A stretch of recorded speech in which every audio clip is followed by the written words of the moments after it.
Oscar was kneeling on the ground, surrounded by corpses. His hands were placed on the ground, a small magic circle appearing. Oscar spoke, "Answer me." Light radiated around his hands. Oscar weakly asked, "If anyone is alive, please answer me." The surrounding space remained silent, without a response. Blood and corpses were piled high. He did not give up, calling out, "If you can't speak, move or make a sound." Next, the magic circle grew larger, surrounding Oscar as he sat there. He pleaded earnestly, "Please." Looking up, his face sorrowful, he thought to himself, "So, in the end, there is no one. Am I the only one alive?" His eyes darted off into the distance, looking at something. Thinking of the man with horns on his head, he assessed him, the one who first unified the demon race. Remembering his cruel actions, Oscar resentfully thought, causing the downfall of humanity. Oscar murmured, "High Priest." Suddenly, an image of a ferocious demon appeared before him, mouth open, lunging towards a screaming newborn baby. Oscar immediately began chanting. Instantly, the demon vanished. A sphere of light enveloped the child. Then, gentle hands supported the child, slowly lowering it. Oscar marched bravely with a group of people. In his memory, he thought, myself and the mages from the White Magic Tower who followed me. At that moment, Oscar frowned and shouted, his thoughts racing, "And the mages from the White Magic Tower who followed me." He kept casting magic. Oscar struggled, having bet everything. Seeing him cast a spell, Oscar rushed forward to block the attack. His head lay rolling on the ground. Oscar pondered, for the future of humanity, if it were not for us, no one could do it, but Edna suddenly appeared, announcing, 3:12 p.m., April 28th, the death of the High Priest is confirmed. Oscar looked at the person before him and weakly called out, "Edna, the last dragon in the world, the recorder of history, Edna Sol Laplace." She bowed her head, looking at Oscar and reporting, "Master of the White Magic Tower, I have good news and bad news for you." He replied, "Bad news first." His expression darkened as he heard Edna's even voice. As expected, the Demon Legion has invaded the White Magic Tower. In the process, most of the mages did not survive. The Magic Tower was partially destroyed, and most of the documents and mages were burned to ashes. Oscar, his hair disheveled, asked, "What is the good news?" She replied, "The royal army arrived earlier than expected, so they rescued some survivors, including your disciples." Oscar put his hand to his chin, thoughtfully exclaiming, "That is a relief." Immediately after, he was startled when he heard Edna ask, "Do you regret your decision today?" A fleeting look of sadness crossed his face, but he said firmly, "I do not. I personally chose each one of them. I can't say I regret it in front of them." Edna continued to remind him, "Is there anything else you want to say?" Hearing this, Oscar looked at his blood-stained hands and pondered. He delivered his message, "Please take care of my disciples. They are still young. They must be very worried." Edna bowed her head slightly and replied, "I will check in on them from time to time." Oscar smiled gently, exclaiming, "A dragon bowing before a mere human." She calmly replied, "You have earned it." Edna continued to express, "The entire continent and I will never forget the sacrifice of the hero from the White Magic Tower." He closed his eyes, tilted his head, and teased in response, "Of course." Then Oscar secretly pondered, "It would be a lie if I said I had no regrets. Even though I might be the best mage, I was not a good leader. But if, just if..." Thinking of the days he spent playing with the children, Oscar regretfully told himself, "If I had another chance, even if I was called a villain, I would live a selfish life only for my people." Remembering those 3 adorable children, he yearned in his heart, "I want to live like that." Immediately after, he smiled, his hand relaxing. A hand was placed over his eyes. She spoke, 3:47 p.m., April 28th. A beam of light flashed across the sky. Below, voices continuously rang out, confirming the death of the master of the White Magic Tower, Sage Oscar. At that moment, a small leaf gently fell on the table, where a piece of paper was placed, reading, "High Priest, dead. 132 level 6 mages of the White Magic Tower, killed. 19 level 7 mages of the White Magic Tower, killed. 2 level 8 mages of the White Magic Tower, killed." The moment the leaf landed on the paper was also the moment a life ended. Level 9 mage of the White Magic Tower, Tower Master Sage Oscar, killed. At a large tower standing tall in the sky, a man lay in a hospital bed. A small leaf gently fell into his hand. Suddenly, he jolted awake in fright. His hand accidentally brushed against Franck, who was carrying a basin of water. He exclaimed in surprise. Franck complained, annoyed, "Hey, I am all wet. I was going to change your cloth." Putting the basin of water on the table, he grumbled, "Your sleeping habits are really bad." You do not even appreciate my care, he thought in surprise. Sleeping habits. Oscar confusedly put his hand on his chest, wondering, I was sleeping? In such an unguarded state? No, more importantly, his heart was still beating in his chest. Oscar wondered, I was dead, was not I? Remembering the moment he was stabbed in the heart, he was constantly doubting, why is my heart? Oscar was still immersed in his thoughts. Surely the high priest pierced through my heart. Suddenly, a loud knock echoed, along with a shout, Hey, what is going on? Maxim entered with a menacing aura, shouting, You are awake! Behind him was the shattered door, what used to be a door. Franck hurriedly ran to block him, advising, Elder, calm down. He only just opened his eyes 5 minutes ago. He angrily rushed forward, shouting, Get out of the way! Frank, I have let it slide several times already, but this time I am definitely going to straighten this bastard out, he said in a panic. He is still a patient. Suddenly, the two of them froze when they heard his voice. How am I still alive? Immediately, Maxim's expression became even angrier as he replied, Right, you are even surprised that you are still alive, Oscar cluelessly asked. That robe, it seems you are a mage from the white magic tower, right? Sitting on the hospital bed, he ordered, Explain the situation in detail. Daring to speak to me like that? Frank tremblingly asked, confused. Hey, what is going on? Maxim, hearing this, petrified, muttering nonstop, Explain. Sparks flashed in his eyes. Maxim crazily asked again, Explain. His hand rose, rushing forward and shouting, Have you lost your mind? You should be begging and showing remorse. Looking at the hand coming down in front of him, Oscar wondered in his heart. An attack. An assassin planted by the demon race, if so. Immediately, Oscar deployed a magic circle, windshield. The outstretched hand was stopped. He calculated, if this windshield forms instantly and blocks the hand, the opponent's wrist will break like straw. Looking at the person before him, he assessed. This lowly guy did not even think about it before attacking. Suddenly, the magic gradually disappeared, causing Oscar to think in surprise, the windshield disappeared. Looking down at his palm, he stunned and complained in his heart, Wait, what pathetic magic is this, you? Maxim waved his hand nonchalantly, replying, The windshield was pretty good. So all this time, you were not just goofing off? Then he walked away, instructing, I will postpone disciplining you for embezzling research funds, so for now, just focus on recovering. Franck hurriedly pushed Maxim away, adding, Goodbye, sir. Then he turned to look at Oscar and asked, Hey, are you crazy? On the other hand, Oscar on this side was constantly trembling, wondering in his heart, The windshield disappeared as soon as I used it? How long have I been asleep? Frank started walking, complaining, Elder Maxim's personality. You are really strange. Oscar did not answer, but clenched his fist, telling himself, Mana flow, mana quantity, and mana purity are all crap. Is this really my body? In his heart, he was constantly screaming, What happened to my body? Then he shouted, What day is it today? Frank flinched, lamenting, Oh my gosh, September 21st, you have been unconscious. He doubtingly muttered, I have been asleep for 5 months. He walked to touch the glass, looking out and continuing, What are you saying? It has only been almost a day. Immediately after, Oscar sighed and ordered, Whatever, call Lloyd. If not, Gilly or Shasha, I need to hear the exact situation from them. Hearing this, Frank called out, confused, Huh. He cast magic on the door, guessing, Doesn't seem like acting. Did he really lose his memory? Even if he ignores the traitors, how dare he say the Tower Master's name so casually? He sat on the bed, listening and asking, puzzled. Traitors, Franck replied. Did you even forget about that? Is it a side effect? Not stopping there, Frank continued to recount, Lloyd Schultz left the White Magic Tower to become a disciple of the Red Tower Master, and Juliet Dominic ran away with high-level magic books. Oscar immediately became angry and shouted, veins popping, How dare you spew such bullshit? Frank turned his head, blankly looking. He looked at him, thinking, the atmosphere around him is not wavering at all. Is he telling the truth? He then regained his composure and asked, So Shasha became the Tower Master. Frank expressed admiration, praising, He is totally the best. Oscar sweated, wondering, how could a 5-year-old become a Tower Master? On this side, Frank clutched his head, exclaiming, Add a 2 in front of the 5. Looking at the clueless happy boy in front of him, he reassured himself, That is right. Some children have very rich imaginations.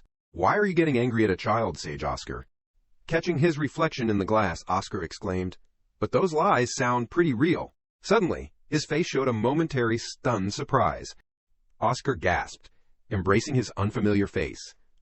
At that moment, Oscar sat in a chair, muttering to himself, "Even seeing it with my own eyes, it is still unbelievable. It has been 20 years since my death." Looking at the magnificent city before him, he thought in disbelief, "It has developed so much." Looking off into the distance, Oscar asked curiously, "That thing that is shining is called a street lamp, and those are cars." Looking at the smiles of the people of this era, he pondered, "It is all thanks to the magic technical revolution." Then he propped his hand up, sighed, and thought, "They would have wanted to see this so much." Pressing his finger against the glass, Oscar recalled, when the world was on the verge of collapse, every place was filled with eyes giving up. Looking at a new, steadfast Oscar in the glass again, he told himself, recollection time is over. It is time to sort out everything I know about this body's owner. After that, he crossed his legs, assessing himself. Oscar Crushen, adopted by the White Magic Tower at the age of 10 and is currently 20 years old. He is a level 1 mage, from a ruined noble family. A handsome face, though. Feeling the energy within him, Oscar lamented, "But he is a terrible mage." 20 years old and only reached level 1. Thinking of that red potion, Oscar mused. As a result, he had to hastily buy an illegal potion by embezzling research funds, and surprisingly, after drinking it, he constantly judged, that is right, if successful, the mana in his body would increase several times, but if he failed, his life would be in danger, so it is illegal. Frank said I was unconscious all day after drinking it, but in reality, maybe he died from mana explosion. Suddenly, his eyes widened in surprise. Looking at the vast blue energy in front of him, Oscar sweated, exclaiming, "What is this? Just a level 1 mage, and he has so much mana." Touching the energy, he continuously assessed, most of it is still unrefined, pure mana. Is it all thanks to that cheap, illegal potion? Modern society, it is really different. Suddenly, something appeared from within the energy. Strange purple spots appeared on his finger, causing him to wonder, what is this? Black liquid stuck to his hand. Then it turned into a stream and flowed to the ground. Oscar recoiled in shock. Looking at the thing that just fell and was steaming on the ground, he exclaimed in fear, "This is poison." Looking anxiously at his hand, Oscar wondered, why does he have poison in his body? A second later, he laughed, saying, "I understand." The hand in front of him caused Oscar to happily exclaim, "I roughly understand now." Looking up at the potion on the table, he speculated, first, that a legal potion was not exactly a scam. No matter what the price, it would be very difficult to get a potion. The problem is, he said firmly, Oscar Crushen did not know there was poison inside it. After examining the amount of poison left and the amount of time he was unconscious, I am even more certain. In other words, he did not die from mana explosion, but from poison. Oscar looked thoughtfully at the hand in front of him, judging. And the level of poison is too high for a level 1 mage to withstand. If it were not for me, it would be very difficult to detect this. A second later, he clenched his fist. Propping himself up, he told himself, "I do not know who is playing with my soul, but the consequence is." Reaching for the potion, he secretly thought, "I have been given a second chance like I wished before I died." Looking at the potion in his hand, he exclaimed in his heart, "A selfish life for my people. This is not a bad start." He smiled slightly and called out the name, Oscar Crushen. "To repay you for lending me this body, I will avenge you." At a large building on the outskirts of Siren, a person called out, "There is news from the shop." Arson, holding a bottle of wine in his hand, arrogantly scolded, "I am the boss. How many times do I have to tell you to use proper titles?" Bart bowed his head. Stammering, "I am sorry, boss." "So what is the matter?" Then, he slammed the bottle of wine down on the table when he heard Bart report, "The inside of the shop has been completely destroyed. It was done by some mages." Arson angrily exclaimed, "What? Who are they to dare to do such a thing?" He continued to explain, "I am not sure. It seems one of them wants to meet the person who sold him the potion." Could it be Oscar Crushen? How could it be Oscar is a sage? And besides, how could someone almost killed by our potion defeat our people? Then he asked, sweating, "But what if the White Magic Tower decides to investigate this matter?" Arson reminded, "Have you forgotten who asked us to take action against Oscar?" Remembering the mysterious man wearing a shining ring on his hand, he recalled, he was wearing a ring from the White Magic Tower. The one who requested it was a mage from the White Magic Tower. Suddenly, someone interrupted. "Who knows?"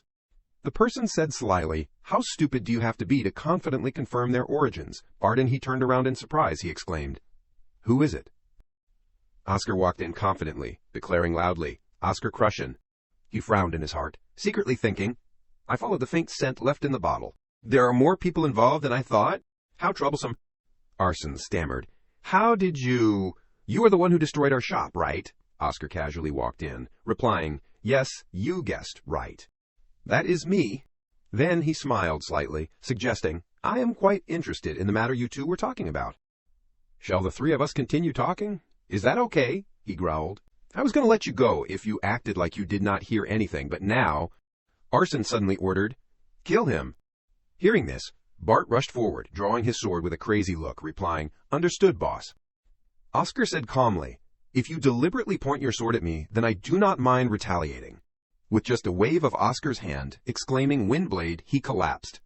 Blood splattered from Bart. A second later, he died. Oscar gritted his teeth, complaining, "Only cut off his head. Makes me remember that priest's head from before." Arson at this moment exclaimed in a panic, "Bart!" Then he raised his gun and cursed, "You bastard!" A moment later, dozens of bullets flew out. Oscar smiled with amusement, praising, "Not bad." Putting his hand on his chin, Oscar calmly assessed, "Wind barrier magic, I can't feel any mana in this technique at all. How can you use this to rule over the thugs?" Seeing this, he asked in fear, "You stopped my bullets," Oscar excitedly asked in response. "So these are called bullets?" A second later, the dozens of bullets turned around and rushed back at him. He provocatively said, very stimulating, "I will return them to you right away." Before he could react, his whole body was hit by several bullets. Lying trembling on the floor, Arson stubbornly cursed. "You damned thing," he calmly announced. "That is right. Let me tell you in advance, your subordinates won't arrive immediately, because every sound in here is blocked by me. You see..." He calmly sat on the chair. Stepping on Arson, he angrily exclaimed, "Just a level 1 mage. How can you use a level 5 silence spell?" Oscar generously explained. "It is not silence. What I used is the Thanhuang Chu Fuok. I simply bound all the sounds to this room so they can't escape outside." Then he began to interrogate. "Now, I would be very happy if you surrendered and agreed to answer my questions. Who ordered you to harm me?" Unexpectedly, he still stubbornly exclaimed, "I won't..." Before he could finish speaking, one of Oscar's feet stepped directly on Arson's face. He glared and complained, "The body suffers for its sins, understand? Very good tone."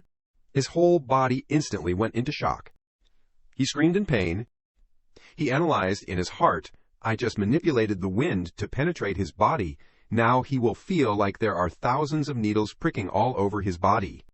Then he spoke, "I do not like bullying people." In his heart, he thought, really attacking here would be too noisy. His mouth kept saying, "So, be wise and confess." Unable to bear it, Arison crawled to grab his leg and begged, "Please, I will confess everything. Just stop it." Oscar nonchalantly ordered, "Very well, tell me everything you know about that person." Clutching his neck, he recounted, "He gave me a vial of magic potion and some money, telling me to sell it to you at a ridiculously low price. I did not think I could refuse at the time." "What about his appearance?" "Thinking of the man," Arison described, "he was cloaked, so I could not see clearly, but I am certain he was wearing a ring from the White Magic Tower." Oscar continued, "I see," he speculated inwardly. "It is possible it was a trick to deceive this guy." Then the man stammered on, "The scent of that person." Arison looked up, sweating profusely. He emanated a very distinct fragrance, a refreshing and cool mint scent. "That is all I know." Oscar clasped his hands in judgment. A mint scent. Huh. That is worth noting.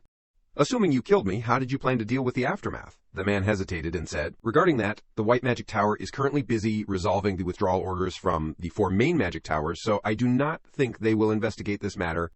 Oscar frowned again and asked, "Wait, withdrawal orders from the 4 main magic towers? What is that about?" Arison asked, back in confusion. "Aren't you the one who should know better than me?" Oscar replied, "I drank that thing, so I forgot everything." "Are you not going to tell the truth?" the man said. "Let me show you some documents." "Please excuse me." Seconds later, he crawled to open a cabinet. Trembling, he handed over the papers. Arison reported, "This is the documentation I have." Flipping through the documents, Oscar muttered, "I will read about the White Magic Tower first." Thinking of the place, Oscar mused. The official designation of April 28th as White Night Day is due to it being the anniversary of the death of the High Priest. To commemorate the sacrifice of the wise Master Oscar, the Emperor granted the tower many significant privileges and exempted it from taxes for 30 years. However, among all the magic towers, the White Magic Tower has consistently produced the worst results, failing to recover since losing everything 20 years ago. This year, at the White Night Festival, the royal family issued an important announcement. Experts have pointed out that the biggest issue plaguing the White Magic Tower is a lack of high-level magic. Oscar, sweating, widened his eyes, recalling, The White Magic Tower does not have high-level magic, but I remember giving all the documents to Edna in case something like this happened. I need to investigate this matter separately. And Oscar concluded internally, the White Magic Tower's business performance is the worst. Then he spoke, issuing a command, "Hey, tell me what the 4 main towers are currently dealing in." The man replied respectfully, "Yes, sir." The Yellow Magic Tower, located in the east, controls lightning and has ushered in a spectacular era of magical technology. Mentioning those special items, he assessed, contributing to the birth of revolutionary items such as streetlights and automobiles. The Blue Magic Tower, located in the south, contributes to the beverage, agriculture, and magic potion industries. Thinking of that fiery tower, he continued to explain, the Red Magic Tower, riddled with deserts in the west, has chosen to join the ranks of combat and support in missions like monster subjugation. Oscar asked, "What about the White Magic Tower?" The man mumbled, "The White Magic Tower." Suddenly, Oscar's eyes widened. Oscar froze, wondering to himself, "Transportation." He clutched his head, trembling, and asked again. "You said transportation, like transporting goods, that kind of thing," the man continued. "But considering the White Magic Tower's postal service, along with those capable of riding the wind, it is perfectly convenient for transporting goods quickly and safely, right?" Oscar's face turned pale as he thought irritably. Riding the wind? What does that correlate to reality? Then he quickly sank into thought. The mages of the White Magic Tower are those who soar and control the skies, known as the free and courageous. That is why they are compared to dragons and eagles. Oscar emanated a murderous aura, and interrogated, specifically, who initiated that business.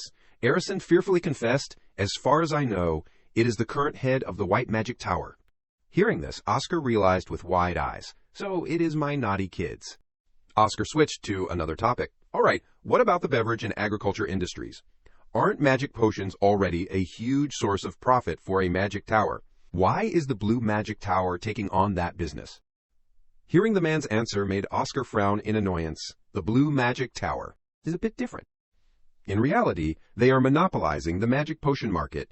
Internally, Oscar thought, 20 years ago, the White Magic Tower was the giant in the magic potion market. If only all the magic potion formulas had not been burned to ashes back then. Arison, now kneeling on the floor, confessed honestly. Regarding the beverage and agriculture business, they are selling clean water at exorbitant prices and bringing rain to drought-stricken areas. Oscar frowned and questioned, Why do people have to buy clean water?" The man answered in a panic, "It has become a fad among the rich lately." Oscar sighed and judged, trying to make a few extra coins and turning themselves into a joke. They should just drink well water, why bother showing off?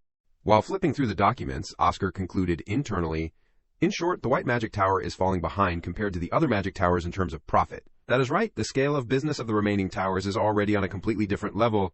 I am sure this year's White Night Festival will be the opportunity to prove their ultimate value. The problem is, there are only 7 months left." Suddenly, Arison trembled all over. He called out with difficulty, "Master Oscar, Oscar wondered, did he die from shock or from losing too much blood? As he folded the book, Oscar hesitated. The information he provided is quite valuable. Should I save him or not? Ledger. Suddenly, Oscar was shocked to discover something earth-shattering. Arson, assault, illegal loans, extortion, and assassination on request. Oscar jumped up and replied mercilessly, "You really are a walking pile of garbage." Arison cried out in fear, "Master Oscar." As fast as lightning, Oscar had launched himself from the balcony. In his heart, Oscar continuously exhorted, "Remember to be a good person in your next life." The next morning, dawn, at the White Magic Tower. Oscar opened the door and sighed, "I am so tired." Slumping into a chair, he exclaimed, "I can't believe I am this exhausted just from using spells as easy as pie. What is wrong with my body, really?" Looking at his hands, Oscar muttered to himself, "At this rate, will I be able to use that magic?" A source of energy appeared in his hand. Oscar thought, the magic that made the wise sage Oscar the greatest sage in human history, Wind Vault. The energy slowly evaporated, making Oscar regretful. It dissipated. "I probably can't use it anymore." Then he said to himself, "First, I need to fully understand my current physical condition. I will start scanning with magic." Picking up the book on the table, Oscar calculated, "In the meantime, I will grasp more information." Flipping through the pages, he thought incessantly, "The memories in my head are all tangled up. While Frank told me some information, the important thing now is to know everything about Oscar Crushen. If I want to keep this body..." Scenes surrounded by great fire appeared, he thought. Oscar Crushen, heir to the Crushen County, and the only survivor of the horrific mansion fire that year. Hands reached out from somewhere. Oscar continued to read. The world recognized him as a magical genius very early on. Little Oscar was surrounded by malicious hands. Their high expectations led to fierce competition to recruit him. Growing up, Oscar diligently sat in the lecture hall. He enrolled in the Department of Magic at the Imperial Academy for 6 years, always achieving perfect scores. Growing up, Oscar always strove to confidently present his arguments. By publishing extraordinary theses, he succeeded in proving himself an undeniable genius. Reading to this point, Oscar asked himself in confusion, but why is someone like that stuck at level 1? What a misfortune it turns out it is because of that. If only. Oscar felt regret he does not have mana deficiency syndrome, or he could have become the greatest mage representing his generation. Then he thought in surprise, mana deficiency syndrome. This is the first time I have heard of this syndrome. He exclaimed inwardly. If this is true, then his being stuck at level 1 can be fully explained. He understands magic better than anyone, but he can't use it. The information suddenly stopped. He was a little surprised. Is the scan finished? Oscar carefully looked at the display screen, confirming the results. Wait a minute, this is... A little unexpectedly, Oscar frowned as he looked at the information being revealed before his eyes. He does not have mana deficiency syndrome, he muttered. It is not due to illness. He quickly guessed the more important point. Rather, someone has sealed his magical flow. Oscar rummaged through his knowledge. Mana deficiency syndrome, as the name suggests, is a disease where people cannot circulate or accumulate magic. A mage can install a maximum of 20 physical circuits on their mana circuit. The number of physical circuits installed will determine their level. However, if they have mana deficiency syndrome, the entire circuit will not be established. So even if they practice their whole lives, they cannot pass level 3. Thinking of this, he stood up anxiously, thinking. However, Oscar Crushen's circumstances are different. His physical circuit has not truly been twisted. Based on this, he was completely certain, thinking, rather, it was forced by someone deliberately. But he felt there was a very puzzling point. If this guy is really a genius, then he must know he does not have mana deficiency syndrome. Oscar approached the bookshelf and began searching, while thinking, it would be better if he wrote a diary. He tried to remember all the information related to Crushen. According to Frank, Oscar Crushen is an alcoholic. However, if... Oscar suddenly had a bold idea, another hypothesis. Is it something he deliberately created? He knows that someone blocked his circuit and wants his life, so he deliberately acted like a bad boy. In his head, he tried to explain, pointing out the most important key, thinking, if that is the case, then I will understand why he was tempted by illegal potions. In a situation where he could not trust anyone, Oscar felt everything had gradually become easier to understand. Sighed, thinking, he had to remove the shackles himself. Conversely, I only need to remove that knot. Suddenly he was attracted by a notebook. He muttered, I will be able to do that. Then, carefully flipping through the contents of each page, sure enough, there was useful information in here. He stopped at a page in the notebook. The trajectory of Windslash is too boring. It can be supplemented as Windshield, a type of defensive magic. With an unlimited number of applications, the advantage of using this is Advanced Windshield can be used as an attack. Weapons called guns, perfect to be re-expressed with the magic of the White Tower. Oscar felt something familiar. Using circulating bullet loops as an engine, the concept behind Advanced Windshield said, here is similar to how I am using it. He exclaimed, it is completely different from the idea and principle of a simple defensive skill. Also, he wrote about how to best use it based on the situation. Besides, there are some other basic magics he created himself. He could not use his magic, but he did all these things as hypothetical experiments in his head.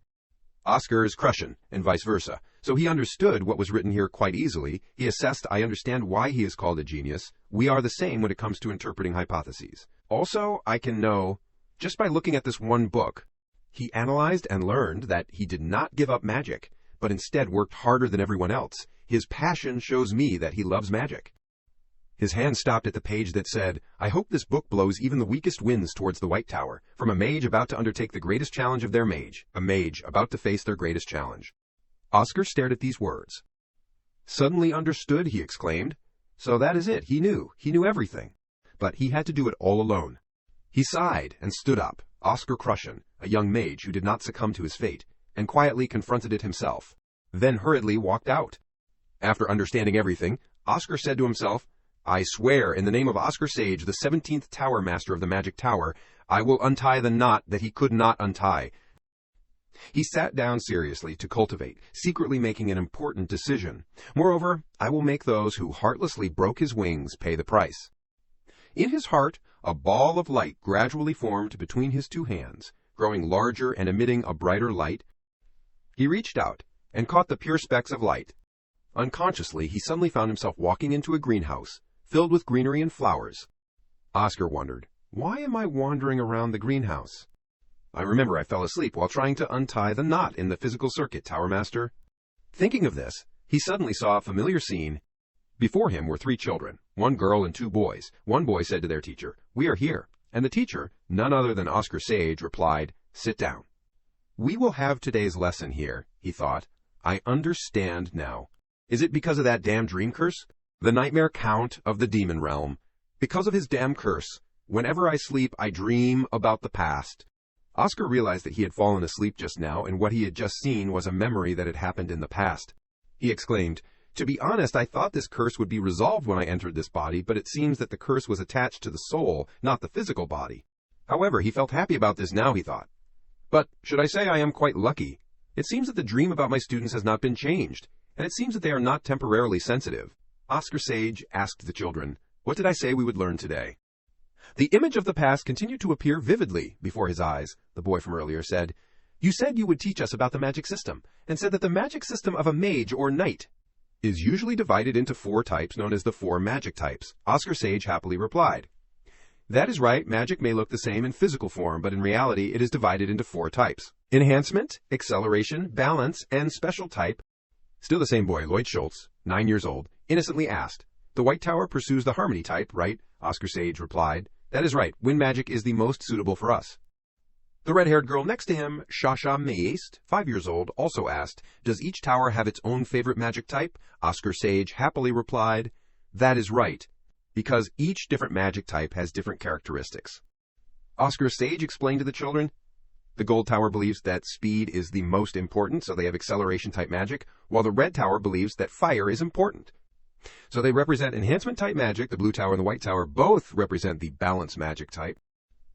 Next, Gilead Dominic, 7 years old, the blonde child, asked, "Tower Master, I want to learn acceleration type magic. Slow things are annoying," Oscar Sage gently replied. "Gilly, unfortunately, you do not get to choose. You have to be born with it." Shasha continued to wonder. "So then, how can we know what we are born with?" Oscar always tried to explain the problem to be simple and easy to understand for the children. He replied, "It will be easier than you think, Shasha. Stretch out your index finger and perform this magic." Shasha initially seemed a little shy. She crossed her arms and said, "This is the first time I have seen this incantation, so it will take quite a long time," Oscar comforted. "There is no need to rush," the girl shyly replied. "Yes." The girl held up one finger. At the fingertip, a small wisp of smoke rose like a flame. She exclaimed, "Something is coming out." Oscar Sage gently commented, "It is not too fast and not too rough. It is balanced. You are the harmony type, Shasha." The girl excitedly looked at what was rising and asked, "Am I the same as you, Tower Master?" Oscar Sage smiled and nodded. "That is right." Hearing this, the girl looked very happy, smiling sweetly, and said, "I like it." Gilio also imitated, raising his finger. From the fingertip of the boy immediately launched a vertical stream looking like a waterfall, said, "I want to do that too." Lloyd looked and also demanded, "Me too." This time Oscar happily praised, "Gilly, just as you wished. You are the acceleration type." Gilio was very interested in what he had just created, cheering, "Awesome." Oscar Sage smiled and looked at the remaining boy called Lloyd. Lloyd had also created a flower on his fingertip. Shasha next to him exclaimed, "Oh my, a flower, so beautiful." The boy was a little surprised with what he created, but showed unhappiness and said, "I am the special type." Lloyd asked curiously, "Tower Master, can I change my type after it has been decided?" Oscar explained, "The special type is very rare, only accounting for 0.2% of mages." "Why do you want to change it, although you cannot do that?" The boy pouted and replied, "I like the balance type more like the Tower Master." Oscar laughed and replied, "Really? Then what should I do?" Oscar put his hand on his chin, looking thoughtful, considering, "I have given Lloyd some private lessons. Should I learn how a person can change their type or not?" The boy blushed a little and asked back, "I will be given private lessons." Oscar confirmed. Of course, mages with the special type will be very difficult to develop if there is no suitable teacher. Hearing this, Lloyd looked at Oscar with expectant eyes and said, "Thinking about it, I see the special type is not too bad either, but you have to promise that you will give me the most private lessons." To reassure the boy, Oscar hooked his finger with his and promised, "Okay, I understand," he remembered. "Lloyd, that kid." That kid's nickname is the Boy of Promises. He gave a sad smile and thought, no matter how the boy has grown up, he is still just a kid. Suddenly at this time, the speaker announced, The loud sound suddenly issued, causing Oscar to wake up. This is an announcement from the broadcast room. The speaker's voice continued to rush. Oscar Crushen, Mage Oscar Crushen, please come to Laboratory 4202, he wondered. How long have I been sleeping? He walked tiredly while thinking, I have 8 physical circuits left. I have unlocked 12 out of 20. Oscar arrived at the lab, raised his hand and knocked on the door. There was a reply. Come in, he continued to think. Furthermore, when unlocking my physical circuits, I got 2 more mana loops, and currently I am level 2. Who would have thought there would be a day I would be happy to be a level 2 mage? Maxim's voice interjected. How are you feeling, according to what Frank said? It seems like your memories have returned. Oscar replied in confusion. Yes, they have returned, Maxim said. I understand. That is great news. Oscar looked at Maxim and remembered. Elder Maxim, once my junior, White Tower Elder Maxim Bisk, 45 years old. He assessed, this guy is a junior who joined the tower long after me. But now he is old, and an elder. He is a truthful person with falsehoods and very subtle, so he has a bright future. Thinking about it, he exclaimed, he used to follow me and call me senior, and then call me Magic Tower Lord? That I find quite cute. Oscar constantly thought and unconsciously smiled at the person in front of him, but now he is in his 40s. He has worked so hard, his magic is so much that it reflects his old age. Maxim wondered, why are you smiling? Oscar quickly put away the smile, returned to the face of attentively listening. Maxim said, I received a report that the master of the Gordon family and the leader were killed. He stared at Oscar, as if completely asserting that Oscar was directly involved in this case. He asked sternly, do you have anything to say about this report? Oscar still kept a very nonchalant face and said, no, I do not, but I think there is a reasonable reason for why they were killed. He spoke bluntly as if it was obvious, which surprised Maxim. I think it is, because they tried to assassinate me. He gave the evidence book to Maxim and said, the elixir has poison, and here is the commission fee as well as a record of wanting to assassinate me. Maxim glanced at Oscar and asked back, is the reason you were bedridden because you were almost assassinated? Maxim carefully read the contents of the book to confirm. Oscar admitted, yes, I came to try to talk to them, but they wanted to assassinate me. Then, Oscar gave the money bag placed on the table, adding, there is money here, so this looks quite reputable. The book contained the contents of the assassination contract. Maxim did not take too long, quickly decided, I understand. I will close this case with the reason for self-defense on your part.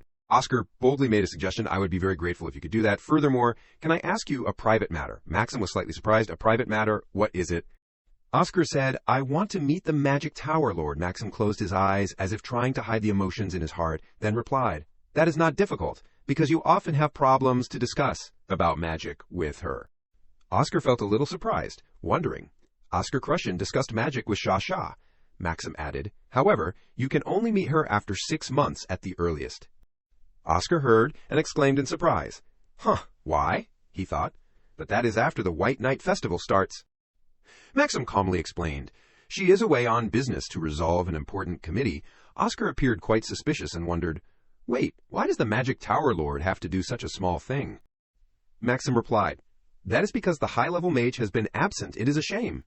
Oscar was constantly thinking, feeling unbelievable. I do not think it is important enough for the Magic Tower Lord to handle it herself, he asked directly. Please excuse my rudeness. But what level is the Tower Lord at? Maxim also honestly replied. She is a level 7 mage. Oscar sadly replied, I understand, pondering silently. At her age, I was level 9. How can she only be level 7? With Shasha's talent, she should at least be level 8. Maxim continued to read information about the case just now. Moreover, the report stated that the cut part of the corpse was very clean. He looked up at Oscar suspiciously and asked, you are practicing attack magic again. Oscar hesitated and replied, well then, I only practice whenever I remember it. Maxim calmly replied, I understand. If that is all, then you can leave now. Okay. Not long after Oscar left, another guest came to the White Magic Tower Elder's room. Maxim asked, Vice Tower Lord, what brought you here? The Vice Tower Lord of the White Tower, Hamel Glimwitz. He gave a kind smile and said, I came to tell you not to be too hard on that child, but it seems that I came a little too late. Maxim laughed and said, I will have to scold him if he gets into trouble. The elder calmly replied, you are right, but I am the one who brought him here, so I will be the one to worry about him. Maxim looked a bit worried and said, but then he suddenly paused, thinking to himself, even though it is basic magic, it can't be perfected in just 1 or 2 days of effort. He must have been studying really hard in a secret place. He continued, Oscar, that kid, he might have been studying harder than I thought. Hearing this, Hamel breathed a sigh of relief. I am glad to hear that. Should we head to the elders' meeting room? Elder Fidelina is waiting for us. Maxim agreed. Yes. At this moment, Oscar had found his way to the green garden. He thought to himself, this is the 10th floor. I saw my student in my dream, so I wanted to come here. The garden was very deserted, and the gloomy atmosphere made him sigh. It has become even emptier. Suddenly, an elderly man appeared from behind him and asked, Isn't that the young master Oscar? Oscar was a little surprised and asked back, Who are you? The old man introduced himself. I am Wilter, the facilities manager of the Mage Tower. It seems the rumors about you losing your memory are true. We used to talk a lot. It is a pity. Oscar grimaced and asked, How far have the rumors about me losing my memory spread? Seeing the old man's gleeful expression, he screamed inwardly at this unavoidable truth. They are true. He sensed something was off and asked, But what do you mean by calling me, young Master Oscar? The old man smiled kindly and explained, I've been working here since the old tower master was still around. He was the great Oscar. This answer left him a little stunned, unable to say a word. Afterward, Oscar said honestly, That is a very good way to distinguish us. I will use it too. He made a suggestion. Moreover, can you be my confidant from now on? The old man smiled and replied, I am happy for that offer, but it might be a little difficult because I am about to leave the tower. Oscar asked unhappily, Where are you planning to go? The old man hesitated and said, It has been 40 years since I started working here. Oscar continued to press, Is there a problem? The old man's face turned slightly sad as he replied, I have served 3 tower masters during my time here, and my colleagues have been constantly replaced. I am the only one left in this branch. He recalled his memories of the past and continued, The only reason I have stayed here for so long is because of the words of the former tower master Oscar Sage. Said at his inauguration ceremony, Everyone in this tower is needed, so live with pride as a citizen of the White Tower. The old man laughed embarrassedly. It might sound a little funny, but from that moment on, I have always worked as a member of the White Tower. Oscar looked at him seriously. He affirmed, It is really not funny at all. But Wilter looked at him thoughtfully and said, Thank you, master. However, because of that reason, I will also retire. Oscar asked worriedly, What do you mean? The old man explained in more detail. As you know, Master Oscar, the tower is not operating as well as it used to be, especially when you look at the facilities. Its finances are not doing so well anymore. Next month will be the 40-year milestone of my work here. Oscar asked somberly, Is that because of your long service award? All members of the White Tower, except for mages, receive a long service medal and a monetary reward on their 20th and 40th anniversaries. Those who have worked here for 40 years will receive 200,000 bells, and that amount of money can buy the largest house in the city. The old man replied sadly, With the current state of the White Tower, they can't pay me that amount. To pay me that money, many people will have to risk their lives and take on new commissions. I can't accept that when I think about it. No matter what anyone says, this place is my second home. Oscar looked at the old man and sighed inwardly. I did not expect it to be this bad. He thought back, I thought the Blue Tower was doing outrageous things for money. Then he blamed himself. Who am I to point fingers at their affairs? Because they can make money, they are in the best condition in history. Oscar clenched his fists. He was feeling angry at himself. In contrast, we only have titles. War Hero and Savior of Humanity are significant titles, but they are nothing because they can't even fund the rewards for those who have dedicated all their strength to this tower for decades. A loud voice suddenly snapped him out of his thoughts. Young Master Oscar. Old man Wilter took his hand, which had unknowingly been bleeding because it was clenched too tightly. He asked worriedly, Why are you clenching your hand so tightly? Immediately afterward, the old man took him to bandage the wound. Oscar asked sadly, When are you planning to leave? The old man replied, In 2 weeks. Here, please go down to the medical room and apply some medicine. Oscar repeated the sentence from earlier, I hope you will still be my confidant. Wilter was a little embarrassed and did not know what to do. But I will. Oscar looked at him with pleading eyes. You do not have to leave. There is a way. He said confidently, I will make sure of it. A way to make a lot of money. In the following days, this completely occupied Oscar's mind. He recalled the promise he made to the old man and kept pondering. I will definitely do it. He said that, but what should he do? He thought about all the ways to make money the fastest. Currently, the ways I can think of are research, teaching, and taking on commissions, but if I do not get the money immediately, it will be a problem. Besides, I am only a level 2 mage right now. Finally, he thought of a way. I need some kind of business that can make a lot of money. It seems like potions are the only option? He thought this method was the most feasible. Suddenly, news on a newspaper surprised Oscar. Wait, this is... In the Vice Tower Master's office, a woman said with a very tense tone, "I can't ignore this anymore. This is embezzlement." Maxim nodded in confusion. Of course, doing that is wrong, but... The elder of the White Magic Tower, finance manager Fidelina, said with an angry expression and a growl, "But what? Are you just going to let it go once stealing becomes a habit? They will only become more depraved?" Maxim tried to soothe her anger and comforted her. "You do not have to worry." She kept questioning. "So you are planning to just let it go? Once you start stealing, you will only get worse."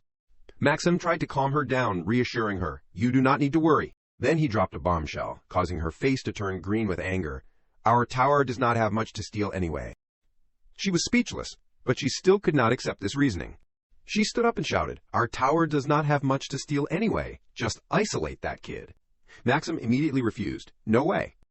What is the point of giving a level 1 child special training? Is this really a conversation between two elders who are almost 100 years old?" She reluctantly went all the way to the Vice Tower Master's room, but the answer was the same.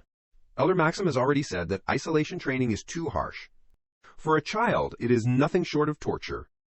Fidelina did not agree, but did not know what to say to refute it. But Hamel suggested, "Instead, let us have him personally repay 3 times the research money he used." She reluctantly asked only 3 times, but he quickly ignored her opinion and ended the matter. "Okay, let us move on to the next issue," Fidelina anxiously continued. "We have too little money. I think we will have to make a decision soon." She suggested, "There are many areas that we do not even use. If we sell the equipment in the potion-making room, we can use the money to pay for living expenses. Otherwise, we will really have to close the tower." He flatly refused her. "I do not agree." Fidelina tried to say more, but Vice Tower Master Hamel did not give her another chance. He said sternly, "This place is a magic tower, a place where mages gather to research magic and share knowledge.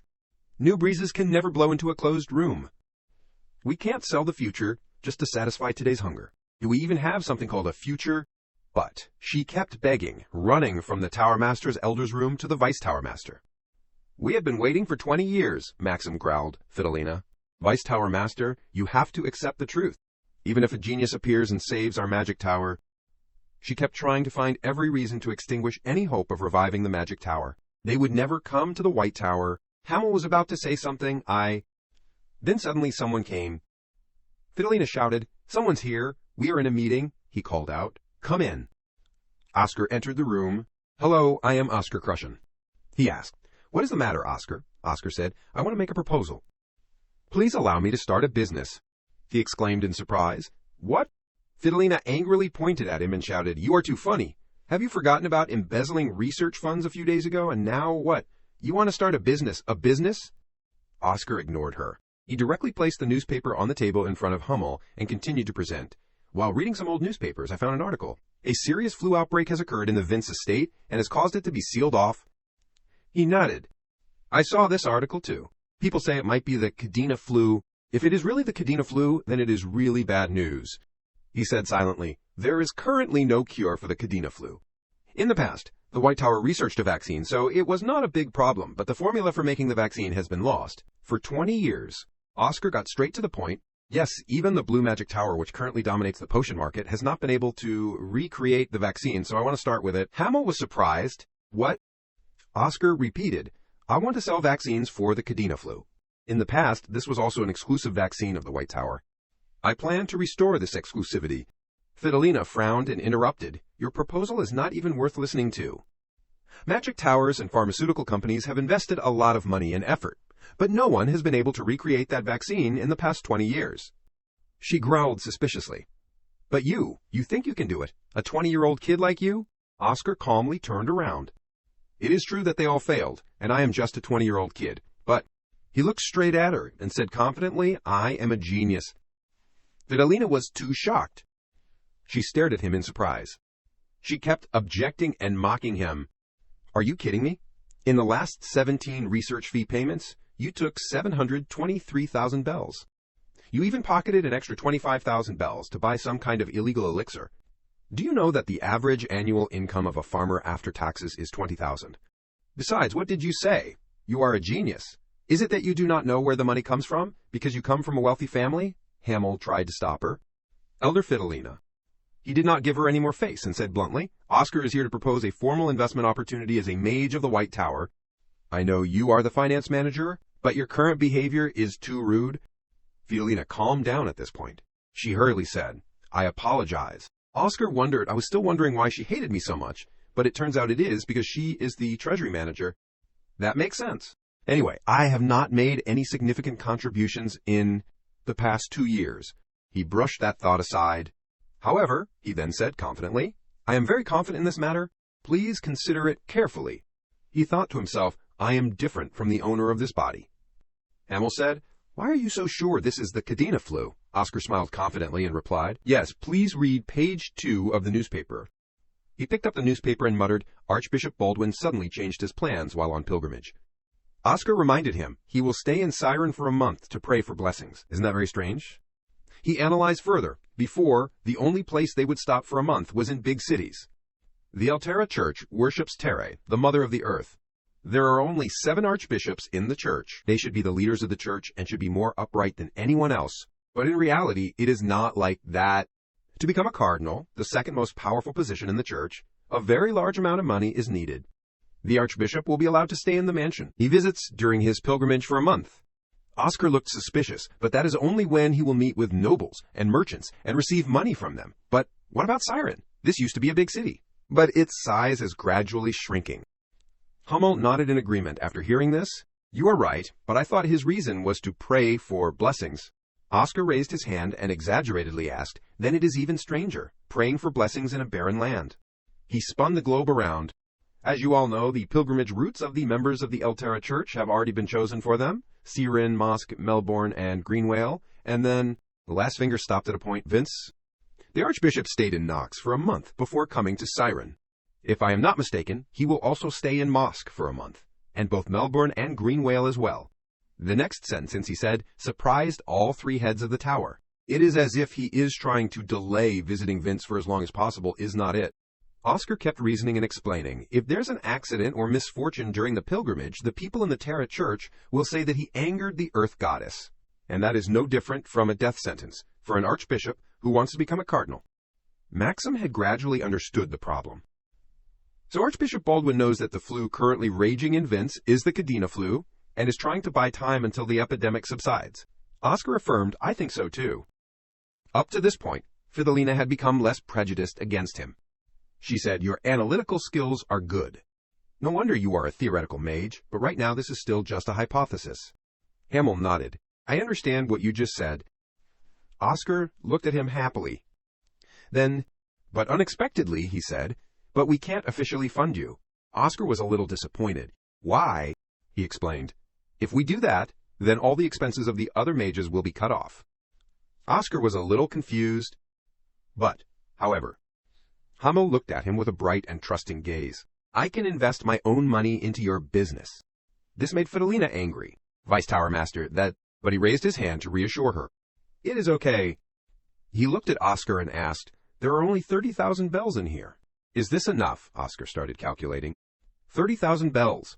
Hearing this number, Fidelina looked at him as if she wanted to eat him alive. Oscar simply replied, Not nearly enough. Oscar reaffirmed, it was far from enough. Returning to the potion-making room, he thought to himself, Oh well, looks like I will have to use my backup plan after all. The equipment is all still in good condition. He kept glancing at Frank, thinking, He is working so hard. I will use this money to make a vaccine and earn money from the Archbishop. He is the one having the most trouble with the Cadena flu epidemic.